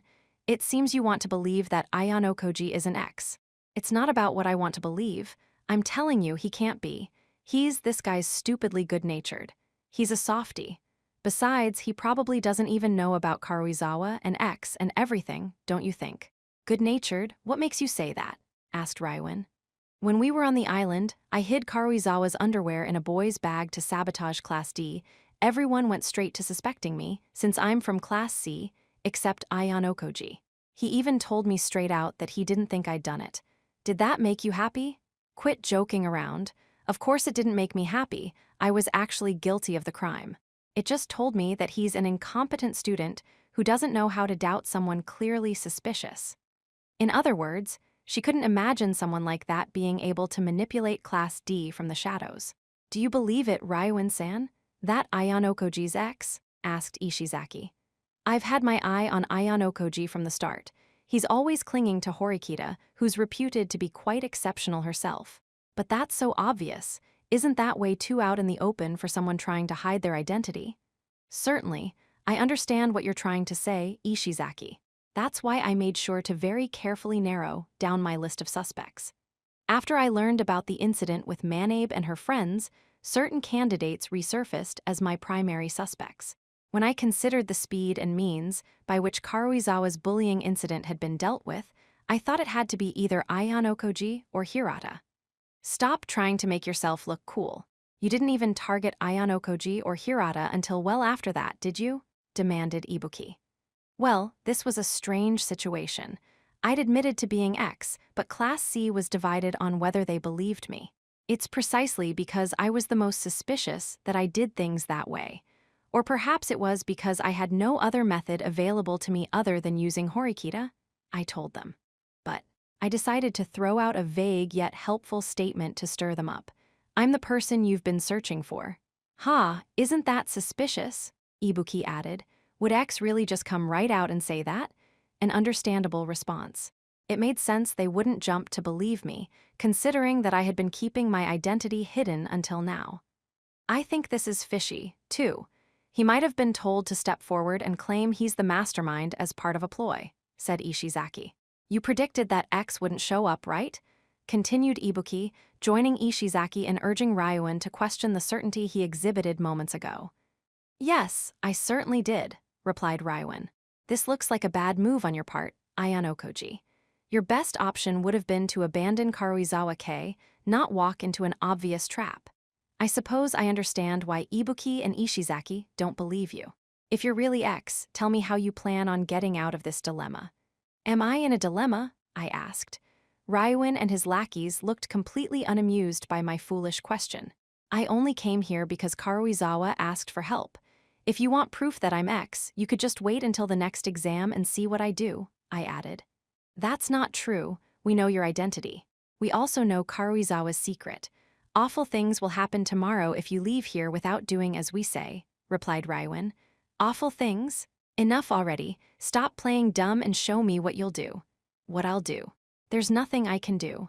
I bet Sudo and those other guys are waiting nearby, said Ishizaki, glancing at the half-open door. Nope, Raiwan said flatly. Is that so? Ishizaki asked. If her classmates knew about Karuizawa's miserable past, her social life would be dead without me having to say a word. Try and use your head a little. I see. Still, I gotta say, you must think you're a real big deal if you're still trying to play dumb. That's enough, Raiwan. There's absolutely no way X would just stroll up here alone, said Ibuki. Man, oh man, now this is a problem. Ibuki and Ishizaki don't seem to believe that you're X, said Raiwan. He shrugged, appearing exasperated as he looked over at Ibuki and Ishizaki. You say there's nothing you can do, Aion Okoji, but I need to ascertain the truth of the matter here. For that to happen, I think you need to let these two know what's going on and make everything clear. Is that all right with you? He asked, looking over at me with a broad smile on his face. I've already admitted to it, but if you won't believe me, then allow me to explain, Ibuki, I said, turning my gaze on the person who wouldn't stop doubting me. The island exam. You were instructed to take pictures of our leader's keycard, but your digital camera got damaged somehow. Am I wrong? How did you know that? It was me. I used water to short-circuit the camera without causing visible damage. When I met you in the forest, Ibuki, your fingers were covered in dirt. There were signs that you were digging nearby. When I returned to the spot later that night, I found a wireless transceiver. That was so you could communicate with Raiwan, right? Even within Class C, not many people could have known they had a digital camera.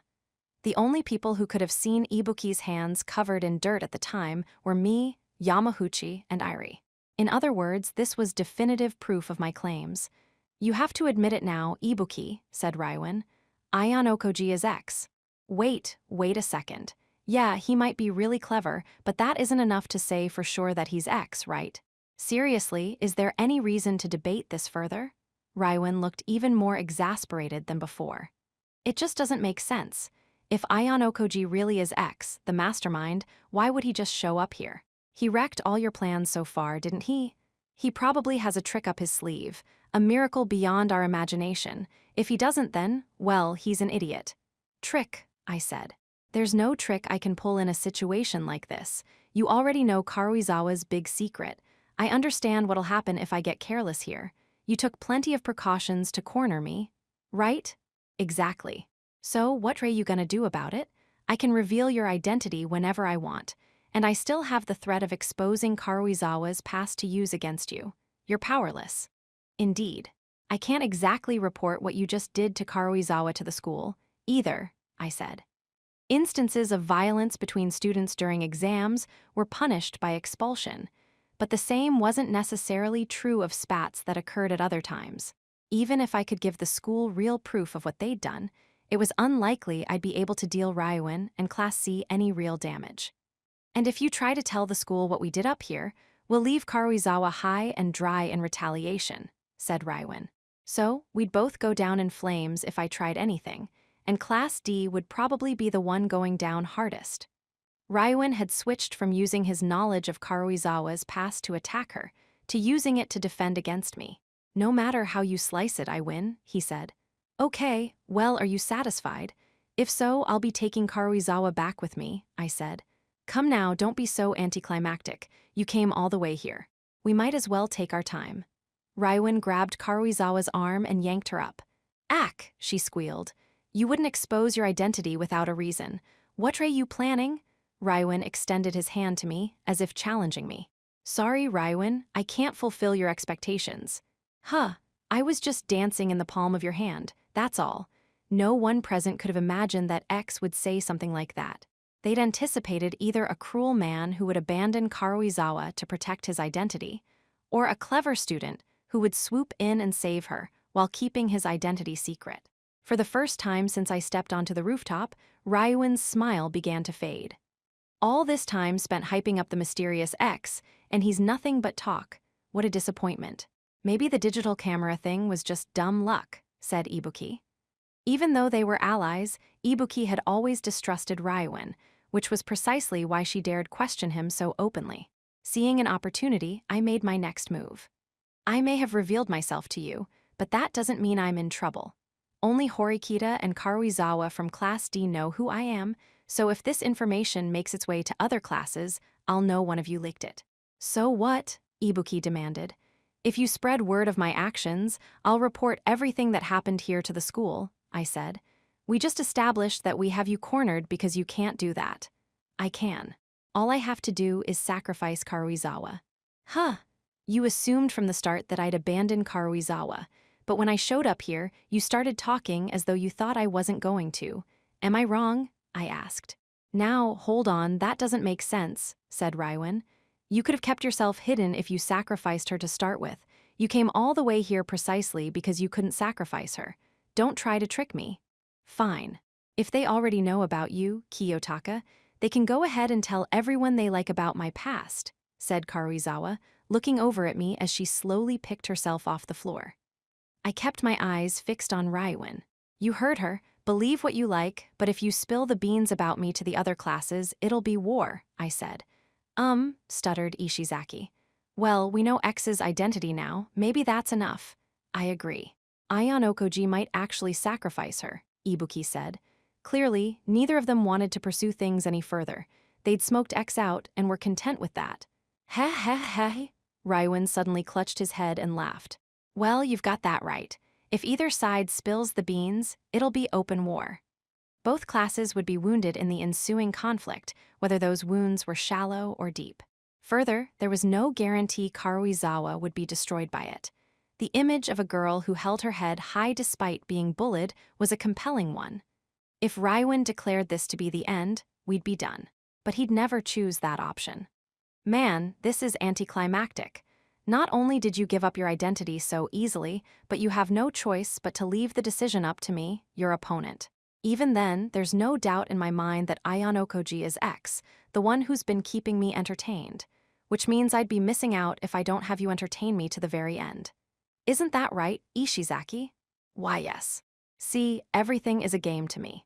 Not just getting to Class A, but crushing Ichinose, crushing Suzune, crushing Classes D and B, even finally crushing Sakayanagi, whom I've been saving as a special treat for last. It's all just my way of staving off boredom. Still chuckling, Ryuin grabbed Karuizawa's hair. Her face twisted in agony, but there was no fear in her eyes. Heh, you were so full of despair moments ago, but now your eyes tell me that you have absolute faith in Ayano Koji. I bet you'd tell everyone about your past yourself if it'd protect him, wouldn't you? Relax, your role here has ended, said Ryuin. Seeming to lose interest in Karuizawa, he let go of her hair and shoved her away. You really have entertained me, Ayano Koji. You might be just another Class D defect, but you saw through my plans time and time again.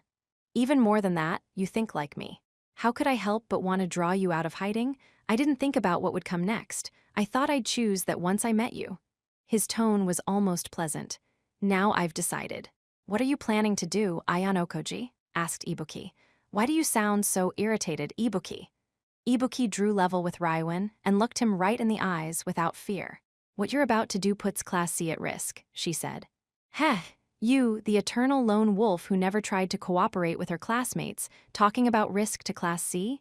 Don't make me laugh, said Ryuin. I cooperated with you because I thought you were acting for the class's sake. But this is a step too far. Ayano Koji clearly has nothing up his sleeve. Ibuki sounded as if she was releasing months of pent-up anger and frustration. I won't be a part of what you're about to do. You think you know what I'm going to do? Asked Ryuin. Yes, because I've watched you since April. You're going to hurt him, aren't you? As Ibuki said those words, Ishizaki's body went rigid. Ishizaki, Kamiya, Kondo, even Albert. You beat every single one of them until they were ready to obey you at all times, Ibuki continued. Violence best demonstrates the power difference between us. Isn't that difference already plain to see? Ayano Koji has been a thorn in our side. We have to return the favor. I'm telling you, that kind of thinking is going to endanger our class, Ibuki cried. Smack! Raiwen struck her across the face, and she fell silent immediately. As long as I'm having fun, I don't care, he said. Violence is easy to understand, as illustrated by what he'd just done. So, that was his answer, huh? I suppose the outcome was inevitable once we passed the point where we could continue to delude ourselves. Listen, what matters right now is what each side will do with the information they've gained. Aion Okoji wants to wrap things up here without anyone else finding out what happened, including his identity and Karuizawa's past. It's also true that we blackmailed Karuizawa and dumped freezing water on her. If that gets out, we'll be punished. To put it simply, as long as both sides keep what happened here secret, no one needs to know. A logical conclusion, considering what had happened so far. No matter what happens, both sides have no choice but to grit our teeth and accept it. And yet, not everyone C-class thought so. I think I understand why you revealed your identity so late in the game, Raiwen told me. It's so we can't take this fight somewhere else. Shut the door, Albert. Albert closed the door that led from the stairwell to the roof. But in the end, it was still a bad move, continued Raiwen. You might have thought that fight would end here, but I'm not letting things go. Everyone present could feel in their bones what was about to happen. Raiwen wasn't about to change his methods. My escape route's gone, huh? Well, I guess you got what you wanted, I told him. First, I'm going to wipe that calm look off your face and replace it with fear. You're underestimating me, aren't you? You think I won't do it. Are you really going to resort to violence? War isn't just a battle of wits, you know. You can win just as well by assassinating an army's leader as by outsmarting its tactician. Violence is the most powerful force in the world. It doesn't matter how crafty you are, violence will bring you to heel. Even now, with a brawl moments from breaking out, I momentarily glanced over at Raiwen, Ibuki, Ishizaki, and then Albert. I'm going to burn the image of your gangly, beaten body into my eyes. Then, starting next semester, I'll take a bite out of Ichinose, said Raiwen. Violence is a powerful tool. I can't argue with that. However, you have to be stronger than your opponent for that to work to your advantage. Understand? I asked. The four of you won't be enough to stop me. Wah? Ibuki raised an incredulous eyebrow. Heh heh heh. Ha ha ha ha ha. Raiwen clutched his sides in raucous laughter. Oh, I think Aion Okoji's saying he's not to yield to violence from the likes of us. Then show me what you've got. Ishizaki. Are you sure? Ishizaki hesitated. It would have been one thing if his opponent were someone like Sudo, who was known for getting into fights, but I was a regular student. His resistance was understandable. Don't hold back. Take him out, but if we give Aion Okoji a thorough beating, there won't be anything more to worry about. Wait, cried Karuizawa as Ishizaki approached me. Why are you doing something so stupid? You have nothing to gain by beating up Kiyotaka. Hey, stay out of this, Karuizawa. You served your purpose here. Thanks to Aion Okoji's sacrifice, your secret is safe. Show some gratitude. Raiwen grabbed Karuizawa's hair once again. Gah! He shoved her away. Stay out of it. Even so, Karuizawa bared her teeth at Raiwen for my sake. She got back up and tried to leap at him. Don't worry, Karuizawa, I said, stopping her in her tracks. But there's nothing to be anxious about. That's right, you're the one who ought to worry, Ishizaki told me, stepping forward. I'm not a bad guy, Aion Okoji. I'm just following Raiwen-san's orders. I don't really care, I told him. This was all going according to plan. Ishizaki casually threw a punch at me. No, it was more like the swat you might give a naughty child. A slow, monotonous motion that even a junior high or elementary school student could have avoided. His right fist came at me in a wide arc, and I caught it with my hand. If you're going to do this, you better take it seriously, I warned him. He didn't seem to take the hint, even though I'd completely blocked his blow, perhaps because it had been such a lazy blow to start. So I squeezed his fist. My right hand still clamped down on his, I applied more and more pressure. Ishizaki's face went taut and his knees trembled. What's the matter, Ishizaki? Asked Ibuki, sensing something was wrong. Tea time out? Stop. Ishizaki buckled at the knees and fell. Unable to take it any longer, he grabbed my arm and tried to free himself, but it was futile. Albert was the first to grasp the reality of the situation.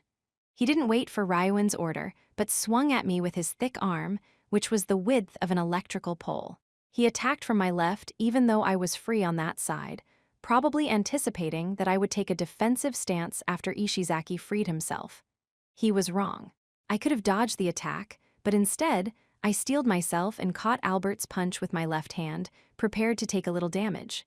Smack! An almost electric jolt traveled from my elbow all the way to my shoulder.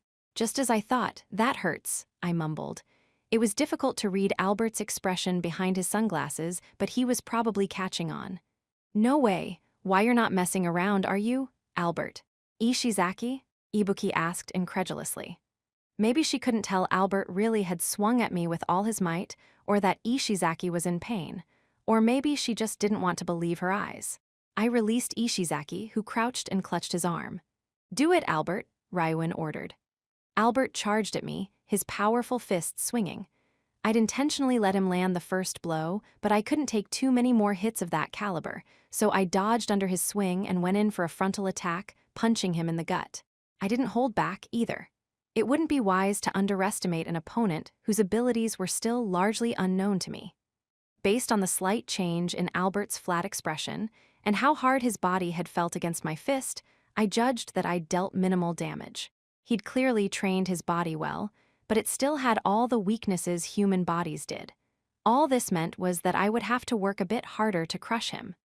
The human body had numerous weaknesses. The solar plexus, for instance, was a part you couldn't strengthen through training. At best, you could accustom yourself to pain so it was easier to endure. He must have realized that I was going for his solar plexus with my next strike because he twisted away to evade it. However, I'd been feinting in anticipation of just that and quickly jabbed his throat with my palm like a sword. "GHH," Albert gurgled in pain. "Aion Okoji," shouted Ishizaki, charging at me. "If you're going to come at me, don't shout," I said exasperatedly. At least he'd saved me some trouble. I kicked Ishizaki's left knee, sending him to the ground. He was so easy to read. Albert had also fallen to his knees, so I spun and delivered a kick to his face, using my momentum to punch Ishizaki in the jaw on the return. He collapsed, and all was silent on the rooftop. Ryuin, Ibuki, and Karuizawa stared, burning that unbelievable spectacle into their eyes. Well, I guess we underestimated him. He acted so tough because he was confident in his skills, huh? I didn't expect this, said Ryuin. "So, you're saying that Aion Okoji turned the tables on you?" Ibuki stammered. "Are you serious, Ibuki?" I asked. "Huh. Ryuin's always been the sort to use violence. Do you think I'd voluntarily allow him to engineer a situation where he could rampage without repercussion?" Ibuki tilted her head in confusion. Ryuin seemed to have doubts as well. "Wait a minute, Aion Okoji.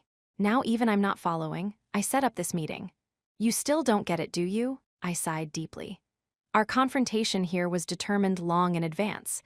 I knew that, when faced with a stalemate, Ryuin Kakeru would resort to violence to settle things. Ryuin thought that everything that had happened so far was his doing. He couldn't have been more wrong. If I never intended to reveal my identity, I wouldn't have used Manabe during the sports festival. I knew you'd identify her as the obvious culprit once you heard that recording. That is what led you here, right? I anticipated that you'd question them and learn that I was blackmailing them for bullying Karuizawa, I explained. Ryuin couldn't deny a single thing I'd said so far, naturally.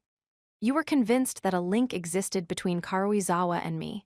You had Ishizaki, Kamiya, and the others tail Class D students, and moved openly against Kuinji yourself, thinking that it would put pressure on X. I imagine you genuinely enjoyed yourself, but you actually gave me some time to think. Hess, now you're saying some pretty interesting stuff. So, you purposefully made it look like I had you in the palm of my hand. To be more precise, you were dancing in mine, I replied. Allow me to apologize, Aion Okoji, you really are clever. The advantage I thought I had is gone, and now I'm in trouble. What should we do, Ibuki? Ryuin smiled happily. Seriously, what's the deal with you two? Ibuki seethed. Something seemed to snap within her, leaving her frustration free to spill forth. She launched a kick at me, apparently unconcerned that I could see her underwear. Well, it was probably more than it hadn't even occurred to her in her fury. I took a step back and calmly evaded her kick. It was like a switch had been flipped inside of her. Ibuki took a couple steps toward me, closing the distance between us, then kicked again, leaving me little room to dodge. She was good. Even if Horikita had been in the pink of health during their fight on the island, Ibuki would have beaten her. And yet, I evaded all her kicks. Ibuki stopped attacking and clicked her tongue in apparent frustration. "Seriously, what are you?" "You really don't know?" I replied. "You honestly make me mad. I'm not sure why, but you piss me off." She leapt at me once more. This time, rather than dodge, I immediately closed the distance between us. I wasn't averse to playing with Ibuki, but I didn't want to drag this out much further, either. I grabbed her by the neck and slammed her to the ground, giving her no chance to dodge or guard. Her eyes went wide, and she stopped moving entirely. Slamming her head would have been even more effective, but this wasn't a fight to the death. "Violence isn't a tool only you and your goons possess," I said to Raiwen. Ibuki, Ishizaki, and Albert, all of Raiwen's right-hand men, lay collapsed on the ground. Karuizawa was unable to utter a word. "I'm impressed you're still keeping your cool after seeing that play out," I added.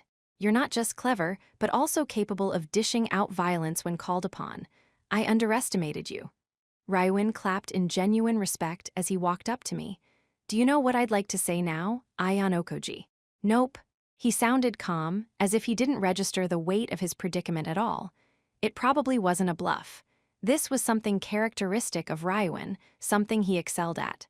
It was what had enabled him to move so confidently for so long. "Physical strength alone doesn't determine victory or defeat. You gotta be tough on the inside, too," said Raiwen. He adjusted his stance so that he was lower to the ground, then thrust his left fist toward me, aiming not for my face but my abdomen. I leapt backward to evade, and he followed in hot pursuit, jabbing with his right arm. "Sorry, but I won't let you hit me," I told him. I evaded him once more, then grabbed his hair with my left hand. He reacted instantly, pushing my arm away. The moment I had his attention focused on my arm, I kicked him hard in the side. "Gah!" Raiwen immediately put some distance between us to avoid my follow-up attacks. "Not bad, Raiwen." He far surpassed Ishizaki in overall strength. I was honestly impressed. He'd taken a serious hit, but showed no sign of being about to collapse. I still had trouble picturing him being a match for Albert, though. "This is so much fun." Raiwen laughed louder than before, turning the tables even after being brought to the pits of despair. "This isn't enough for me. I need more, Ayanokoji." He charged at me once more, holding nothing back. His movements weren't those of a trained martial artist, but clearly self-taught, a style shaped by countless brawls. I couldn't dodge all his attacks forever. "Why don't you show off your fighting skills more often?" Raiwen demanded. "I have my reasons." "That's so. After I beat you, how about you tell me them? Do you think you're going to win? Do you think you can't lose?" "Can't really imagine it, sorry." "Sure, you might win this time, but what about tomorrow, the day after?" "So, you're saying if we keep doing this over and over, you'll win eventually?" I asked. "What about when you're in the middle of pissing? When you're taking a shit? I'll come after you when you least expect it," Raiwen said. "Aren't you afraid of losing?" "I don't get afraid. Never felt fear once in my life." "No fear, huh?" Now that was interesting. This was probably the source of his confidence. "You'll understand once you know pain," Raiwen said. "Pain gives way to fear for ordinary people." "Teach me about pain, then." "With pleasure." Raiwen grabbed my shoulders and kneed me in the stomach. "Kiyotaka," Karuizawa screamed, but I'd taken the attack head-on on purpose. Nothing to worry about. "Just a few more hits and you'll get it." Raiwen moved forward to kick me, aiming for the same spot he'd just hit. He closed the distance between us, and I guarded my face with my left hand. He lashed out with his right arm, and when he pulled it back, struck me again with his right knee. It was his strongest blow yet. I staggered back, feeling pain shoot through my entire body. "How about it? You get it now?" "Unfortunately, I don't get anything," I said. "This is just pain." "Are you trying to say you're the same as me? That you don't feel fear?" "That's not it, Raiwen. That's not what I'm saying. I knew all about fear born through pain. I knew the terror and misery of being a loser. I'd seen people destroyed by it before my eyes, time and time again. But eventually, I stopped feeling fear. Instead, I just felt cold, because I'd come to realize that no matter how much suffering or despair others experienced, the same would never happen to me. If you have the means to protect yourself, that's all you need. If you can keep yourself safe from all harm, you win. Then let's play some more. Rywin showered me with blows, concentrating attacks on my abdomen. I lowered my hips, intercepting his kick. Gee, saw through that, huh? I would deal with this by dodging his attacks and keeping my cool. I absolutely would not take any critical injuries. What's the matter? Aren't you gonna play Ion Okoji? Why didn't you dodge those easy blows at first, huh? I was testing a hypothesis. I wanted to see whether I could feel that fear you talked about, I replied. You've got some nerve with that condescension, you freak. He'd sensed the gulf in power between us, but he was unfazed. Usually, the more confident a fighter was in their skill, the deeper the despair that overcame them when they discovered themselves outmatched. But I didn't get that feeling from Rywin. He wasn't in a reckless rage that blinded him to the truth, either. I'd let him think he held all the cards, then flipped the table in an attempt to break his spirit, but I'd underestimated his resilience. That was a miscalculation on my part. Of course, misreading his upper limits was a trivial error. It just meant this would take longer than anticipated. Rywin would just have to suffer that much more pain. Where'd you get this kind of strength? This isn't normal, Ion Okoji. True enough. You didn't get skills like mine just through brawling. I said nothing, but closed the distance to Rywin, who was clearly waiting to strike back, his sharp gaze fixed on me. You've got all this power, but you keep it hidden, he asked. Do you get off on looking down on mere mortals? Does that turn you on, make you feel good? I've never looked down on anyone. Whether other people succeed or fail has nothing to do with me. Rywin didn't seem to like that answer. He pushed his hair back and laughed, as if rejecting the very notion that a person could be that apathetic. Impossible. Humans are made of greed. Of course, I experienced greed, among many other things, but that was beside the point. Indulging Rywin's games wasn't going to change his mind. I readied my stance again, getting in position. All right then, I'll just keep pounding you until you do feel fear, he barked. That's enough, Rywin. As he shifted, preparing to drive his knee into my head, I grabbed his left arm and forcefully pulled him in close. Then I delivered a vicious right hook directly to his face. Gah, he cried. The blow would have rendered another person unconscious, but Rywin just went flying backward. I had no intention of knocking him out with a single blow anyway. He hit the concrete and I was on top of him in a moment, raining punches on his unprotected torso. You said you've never felt fear, didn't you, Rywin? I asked. That's right. I don't know fear, I've never known it. His face bruised, his eyes nearly swollen shut, Rywin still fought back. But his strength was all but gone, and it was all he could do to swing weakly at the air. I responded with a powerful but precise blow to his solar plexus, and his expression turned rigid. Ugh, I'm a confident fighter, but it's not like I've never lost before. No, it's precisely because I've been beaten more times than other people that gah. I punched him again and again, alternating left and right fists in quick succession. Blood trickled from Rywin's mouth. Gah, damn it, it's getting hard to talk again. And yet, he showed no signs of fear. Violence shows you who people really are. The ones doing the beating and the ones being beat. He closed his eyes and chuckled weakly. It was like he was provoking me, daring me to hit him as much as I wanted. This is probably fun, Ion Okoji. You can afford to be cocky with strength like that. You're free, you can do whatever you want. Show me, Ion Okoji. He opened his eyes. I hit him again, aiming for his already swollen face. He was bleeding freely now, both internally and externally, and yet I saw no fear in him. What should have been an intrinsic emotion was nowhere to be seen. Isn't this enough, Rywin? I proposed, but he wouldn't accept that, of course. What's the matter, Ion Okoji? I haven't given up yet. Come on, choke the life out of me. He was goading me, all but handing his life to me on a silver platter. I took another swing, and his face contorted into an expression of pain for an instant. Ow, that hurts, but that's all just pain. His eyes hadn't changed. He believed in losing the battle but winning the war. He had no doubts. Even if you win today, I'll keep coming at you, no matter how times it takes, he taunted. No matter where you are at school, I'll find an opening and attack. And eventually, I'll win. He'd probably survived this long by making those sorts of comebacks. Even the strongest opponent wasn't invincible. Rywin's self-confidence seemed to be rooted in his ability to strike back at his opponents and find openings to hit them where it hurt. He used violence to fill their hearts with fear. The fear that once you'd made him your enemy, you'd never know when he'd attack again or how badly he might hurt you. Go ahead, enjoy this temporary delight. Your victory's right in front of you, Ion Okoji, he taunted. This feels good, doesn't it? It feels good to face off against a weaker opponent, doesn't it? And lurking underneath that pleasure is fear. Fear, lurking underneath. Do you want to win? Do you want to lose? What are you feeling, Ion Okoji? Do I want to win? Do I want to lose? Are you laughing at me now that you're on top? Are you angry, excited, overjoyed, maybe frustrated? Tell me. I had no idea what he was talking about. I couldn't see my own face or read my own expression, but I was certain of one thing. Something this insignificant would never shake me. I felt no emotions, and definitely not fear. I hit Ryuin in the face again. I'd lost count of how many times I'd struck him at this point, but I kept going, punching him over and over as his face twisted in pain. Yes, that's it, Ryuin. Now you see, don't you?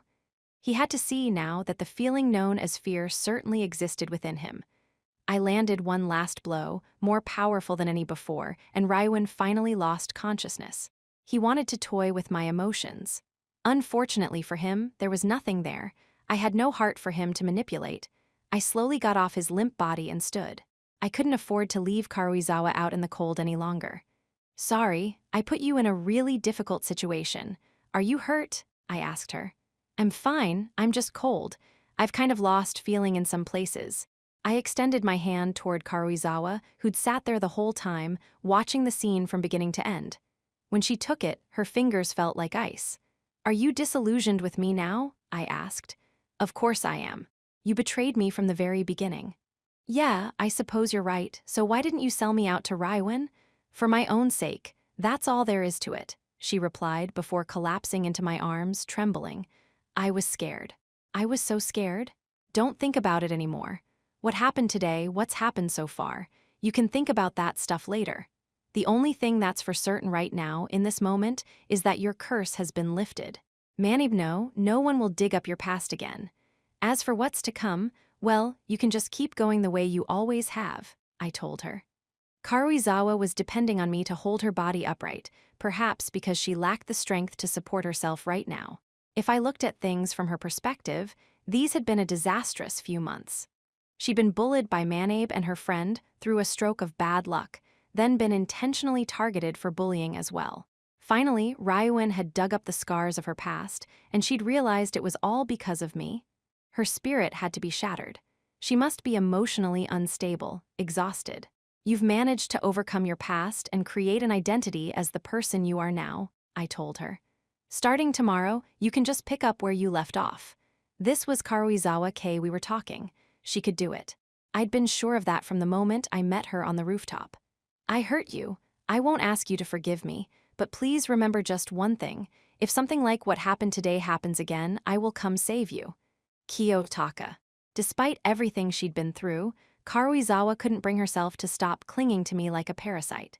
She'd reached a point where she couldn't survive at this school without me around. No matter what happened, as long as I was here, she would endure. I wondered what would have happened if I'd showed up to save her earlier. I felt quite certain that if I'd fulfilled my promise more speedily, her dependency on me would only have grown stronger. Conversely, if I had never showed up at all, abandoning her to being bullied once more like she had in the past, it would have intensified her despair. By delaying my arrival and still ultimately showing up, though, I'd strengthened her belief that she could hold on to her faith in me till that last possible moment. At the same time, it had allowed me to ascertain that she wouldn't easily betray me. Of course, if she had given Ryuin my name, she would feel guilty, and I could manipulate that guilt in my favor. After getting my hands on a pawn like Karuizawa, letting her go would be a waste. How necessary she was to my plans was secondary. What mattered most was ensuring she stayed under my control. A few steps below us, the student council president, the former student council president and Chabashira-sensei are waiting. They know the circumstances to a certain degree, so they should be able to handle things, including taking care of your soaked uniform, I told Karuizawa. Okay, what about you, Kiyotaka?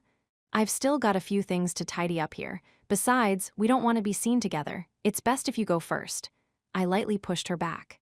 Karuizawa left the roof, heading back down the stairs, and I assessed my next move. All right then, I muttered. I couldn't just leave the 4 unconscious people spread across the rooftop where they were. Chabashira-sensei aside, it'd be bad if another teacher found them. Starting with Ishizaki, I gently slapped their cheeks to wake them up, saving Ryuin for last. Awake, huh? Do you think this is over, Ayanokoji? It's over, I said. No matter how you looked at it, this fight had been decided. Surely you're not about to say you want to keep going. I'll use any means necessary to win, said Ryuin, slowly sitting up, even if it means all-out war. Are you going to report me to the school? Heck, that would be really, really lame, but it is an option. What if I made it look like you set a trap for us? He asked. Let me give you some advice. I don't recommend it. The former student council president is waiting on the stairs as we speak. He may not know all the details of what happened here, but it's obvious you were the one setting a trap. Ryuin especially, since you were caught on video spray painting the surveillance camera. I, on the other hand, was at Kiyaki Mall when you did that. I can produce many alibis as I need to prove it. It was smart to have as much insurance as possible, after all. So, you could have had a third party witness everything, but you didn't, Ryuin demanded. Yes, I knew you wouldn't stop attacking me until I struck you at least once. You seriously think I'm just gonna lay down and accept defeat? Yeah, I do. There's a reason I defeated you, Ryuin. You made a mistake choosing the order of your foes. If you'd cut your teeth fighting Ichinose, and then Katsuragi and Sakahiyanagi, you might have been closer to my level by the time you chose to challenge me. But your curiosity got the better of you. You overplayed your hand. I didn't sugarcoat my words. Ryuin wore a bitter smile. You sure are direct. I'd like to say I'd be happy to have a rematch, but I'm done drawing attention from here on out. Target someone else, I told him. I'd expected him to lash back at that, but instead, Ryuin silently contemplated what I'd said. Since you deliberately had a witness keep his distance, that means you're keeping that card in play to use against us in the future if you have to, he said. Even if it means admitting your identity and Karuizawa's past. I'd like to avoid that, but yes. And I wouldn't be the only one going down if that happened. So would Ishizaki, Ibuki, and Albert, huh? Probably so. I wasn't sure exactly what would happen to them, but it was safe to say it would involve a suitably harsh punishment. Your overconfidence in relying on my identity and Karuizawa's past was your undoing. If you'd been less reckless, you would have either mounted a larger-scale attack or posted more lookouts, I told him. In other words, Class C's in trouble as long as I'm in charge, huh? He asked. Not necessarily. As long as you make no further attempts to attack us, I won't use this incident to advance myself. I'm not naive enough to take you at your word on that. If Class C ever corners you again, you'll report what happened today to the school. Am I right? Maybe, I said. It was certainly true that I couldn't promise him that. Who knew if Class C was even capable of functioning normally if they were forced to keep their heads down? But what are you going to do? You can't undo what happened, Ryuin. Shut up, my fight with you is finished. My own battle's over, too. Ryuin looked at Ibuki and the others, then took out his phone and typed something. He slid the phone across the roof, where it stopped by Ibuki's feet. What? Ibuki, who had been listening quietly to our conversation, glared at both of us. I take responsibility for everything, said Ryuin. Before I do, I'm transferring all my points to you. Huh, Ryuin, what are you saying? Are you nuts? Ibuki cried. Why yeah, Ryuin-san, it's not like anyone's gonna blab about this, Ishizaki babbled. You don't have to take responsibility. Neither side could talk publicly about what happened here today, but Class D held an overwhelmingly advantageous position. Ryuin realized that. There was only one way to cut his losses. Ayanokoji, I'm the sole perpetrator of this incident. My expulsion should be enough, don't you think? Oh, that sounds serious. Taking responsibility and all. Don't be dumb, snapped Ryuin, wiping some more blood from his mouth. A tyrant can only reign as long as his power holds meaning. If I've lost after coming this far, no one's gonna follow me anymore. Class C had permitted his tyrannical behavior so far because he produced results. Ryuin's methods were aggressive and heavy-handed, but once beaten, he realized that he was no longer qualified to rule. I had to give him credit for that. It would seem I'd made the right decision by choosing to set this stage and let him go on a rampage. Stop screwing around. Why would you entrust your points to me? demanded Ibuki. Because you hate me, divide the remaining points among everyone. Once the school expels me, I bet Katsuragi and Sakahiyanagi will void our contract, but there's nothing to be done about that, replied Raiwan. If the person named in the contract dropped out of school, that was probably exactly what would happen too. Raiwan-san, are you serious? Exclaimed Ishizaki sorrowfully. Shut it. No need to shout, I can hear you just fine, Raiwan chuckled. I'll leave the rest to you, later. It seemed his mind was made up. He stood and approached the stairs, deaf to both Ibuki and Ishizaki's final words to him.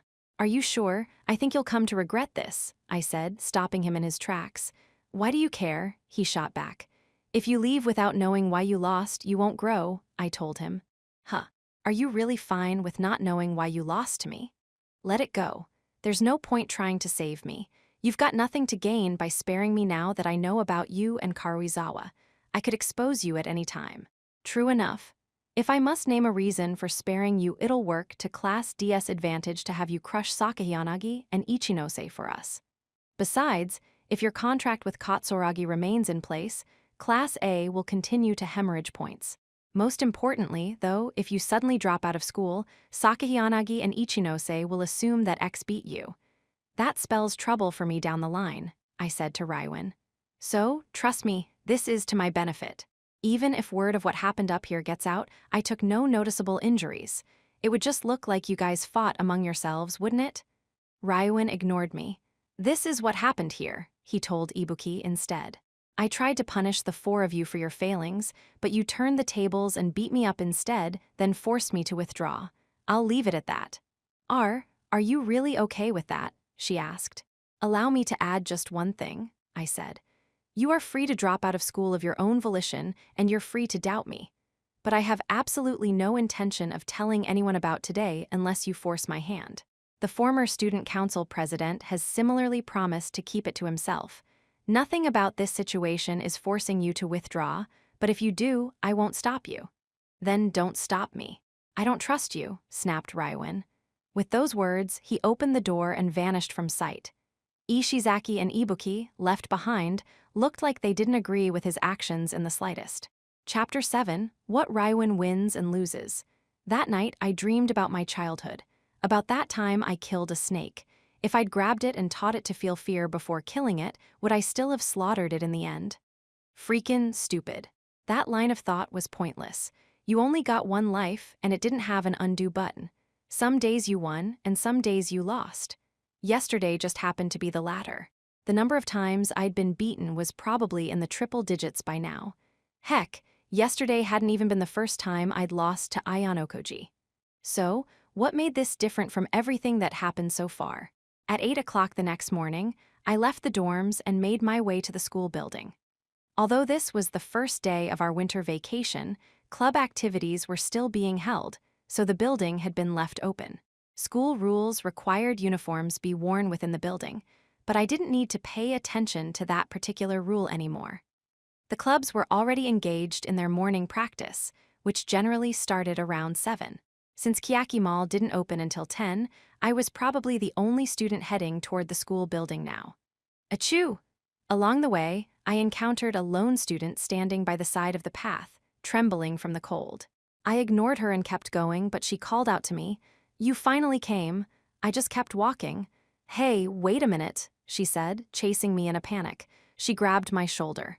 "What are you doing?" "Don't just touch me like that," I growled. "I don't exactly want to touch you. You foisted your phone on me, remember? I'm just giving it back," said a red-nosed Ibuki, thrusting the phone at me. "You could have done this at a better time. How long have you been waiting?" "Who knows?"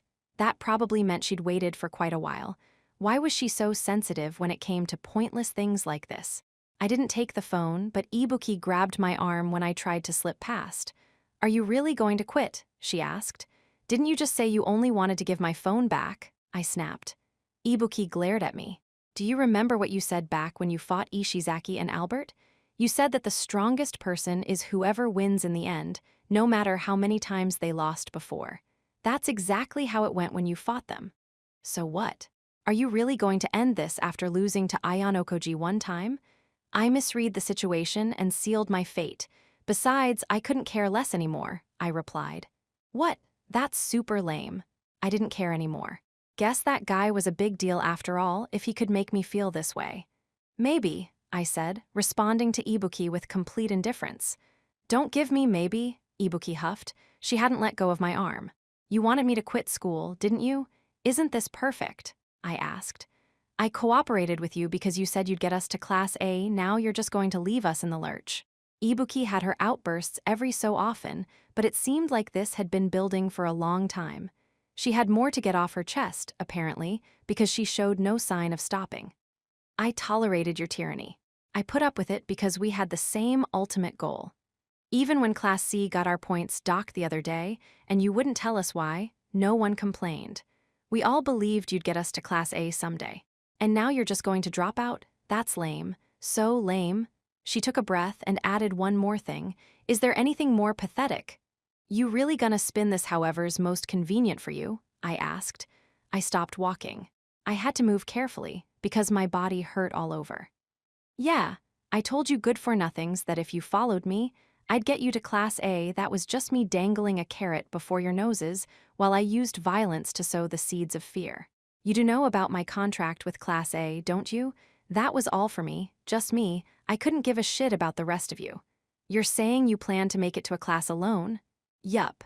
There's really no way I'd try to take you lot with me, don't you agree? I was sure even Ibuki would be convinced by this much. 800 million private points, Ibuki said. Huh. After you tossed your phone over to me yesterday, I agonized about whether I should transfer your points to my account. But then I decided to have a look at what else was on your phone. Ibuki turned the screen toward me. It showed the 3-year-long strategy I'd been working on. If you were trying to make it to Class A alone, 2 million points would have been enough. So why come up with a strategy that includes this number? 800 million is the number of points necessary to get all of Class C up to Class A, isn't it? Though I can't imagine how we'd ever save up that many points. Quit dreaming. I was only messing around when I wrote that. I snatched my phone back. Hiyori and Kanda will probably lead Class C from here on out. As long as Ayano Koji makes no move, it's still possible for you to rack up that many points. That's not what I'm talking about. Ugh, stupid Ibuki. She hadn't transferred any of my private points at all. What a pain. What do you want me to say? If you're going to drop out, then fight me, she replied. What an absolutely crazy proposition. Idiots made good pawns, but the downside was that they ran wild every so often like this. With the injuries you got yesterday and how cold it is today, you probably can't move too well, I mused out loud. I'd noticed already that her grip on my sleeve was weaker than usual. I pulled my arm free and started forward, and she hit me. I went flying, landing hard on the pavement. Ow, God, I can't even take a fall, I groaned. That bastard Ayano Koji had done a number on me. Ah, that felt great. Well, if you're going to quit, hurry up and do it, snapped Ibuki before turning to head back toward the dorms. I wondered just how long she had been waiting for me. 7.1. Upon reaching the school, I paid a visit to my homeroom teacher. I'd called ahead and made an appointment on the dorm's landline. I was doing this the very next day to forestall the complications of the whole mess on the roof as much as I could, especially considering I'd tampered with a security camera and the former student council president knew what had happened. I gotta talk to you about the thing I reported yesterday, Sakagami. I understand, said Sakagami. Please accompany me to the counselor's office. Sure, but first there's something we must address. What? Would you step outside, please? Sakagami called to someone in the faculty room. Raiwan-san, Ishizaki and Albert emerged to join us in the hallway. First that idiot Ibuki, now them. Why were they here? They've been waiting since early this morning, wondering whether you'd come by. Even when I told them to contact you directly, they wouldn't listen. Quite troublesome. Before we have our meeting, I need you to do something about these two, said Sakagami. What are you even doing here? Beat it or I'll kill you. I glared at Ishizaki. About the surveillance camera being destroyed, did these two have anything to do with it? Asked Sakagami, touching his glasses. I did that by myself, I replied. Come on, let's get on with it. If Ishizaki and Albert said anything careless, they'd put the noose around their own necks. I shook them off, ignored Sakagami, and started walking to the counselor's office. Sakagami had to suspect something was up, but he told Ishizaki and Albert to head back and followed me. I have a general idea of what happened, based on what you said over the phone, but walk me through this once more, Rywin. First of all, you admit to defacing the security camera by spray painting the lens. Yeah, I did that on my own. Okay, one more thing. Is it true that a fight broke out between you, Ishizaki, Albert, and Ibuki? Sakagami asked. Yeah, it's true. I take complete responsibility for it. I threw the first punch. They retaliated. No need to involve them in this losing battle. Well then, this'll be quick. Please wait, Rywin-san. We did have something to do with, cried Ishizaki, who was still following us. I kicked him. Violent outbursts before a teacher didn't really matter when you were going to drop out of school anyway. Rywin, rebuked Sakagami. What are you doing? How many times do you plan on making me say it? Did the beating I gave you yesterday not satisfy you? I spat at Ishizaki, who crouched on the floor in pain. We'd made it to the counselor's office. I looked away from Ishizaki as we entered, leaving him and Albert outside. Time to wrap this up. You can add that outburst just now to whatever my penalty is, I told Sakagami. It seems there's a misunderstanding here, so allow me to offer some corrections, said Sakagami. We've confirmed that there are inconsistencies in your statement. Hold up, inconsistencies. Based on my understanding, there's some kind of problem between you and Class D. No way. Had Ion Okoji done something? If he reported what happened to the school, then this wouldn't end with me. The school would punish Ibuki and Ishizaki too. Did they file a complaint or something? I asked. A complaint? No, from what I've heard, a single Class D student was also involved in destroying the security camera. What did you just say? The words made no sense. Class D already paid the private points necessary to cover the repair. What I wanted to confirm with you was whether you wished to split the blame. You've gotta be screwing with me.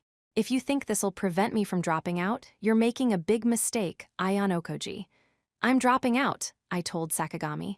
There's no problem here, though. You still want to drop out despite that? Sakagami was no fool. He had to have figured out that something serious had gone down on the rooftop yesterday. That's right. I see no point in staying at this school any longer. I see. If that's your final decision, I can't stop you, Sakagami said, pulling out a piece of paper. Please write your name, student ID number, and reason for withdrawal on this form. Just a second, I told him. I picked up a pen and Sakagami pulled out 2 more forms. Once we finish processing your withdrawal, please deliver these to Ishizaki and Yamada. What? They've got nothing to do with this. You're certainly right, but this was their wish. They said that, should you choose to drop out of school, they would quit too. They wouldn't listen to reason. That Ion Okoji, had he put this ridiculous idea in those idiots' heads? He was basically holding Ishizaki and Albert hostage to prevent me from withdrawing. If I chose to drop out here and now, those 2 would go with me, and my own withdrawal would become meaningless. I'd be putting the cart before the horse. Shit. Personally, I would find it rather regrettable for anyone in my class to drop out, said Sakagami, his gaze lowering to the withdrawal form in my hand. As things stand, the matter can be resolved with a simple punishment for damaging school property. This is your first and last chance. What is the point of me even staying, though? I muttered to myself. Ion Okoji had my number. He knew I wasn't gonna cause more trouble for Sakayanagi and the other 2. Fine, I won't drop out.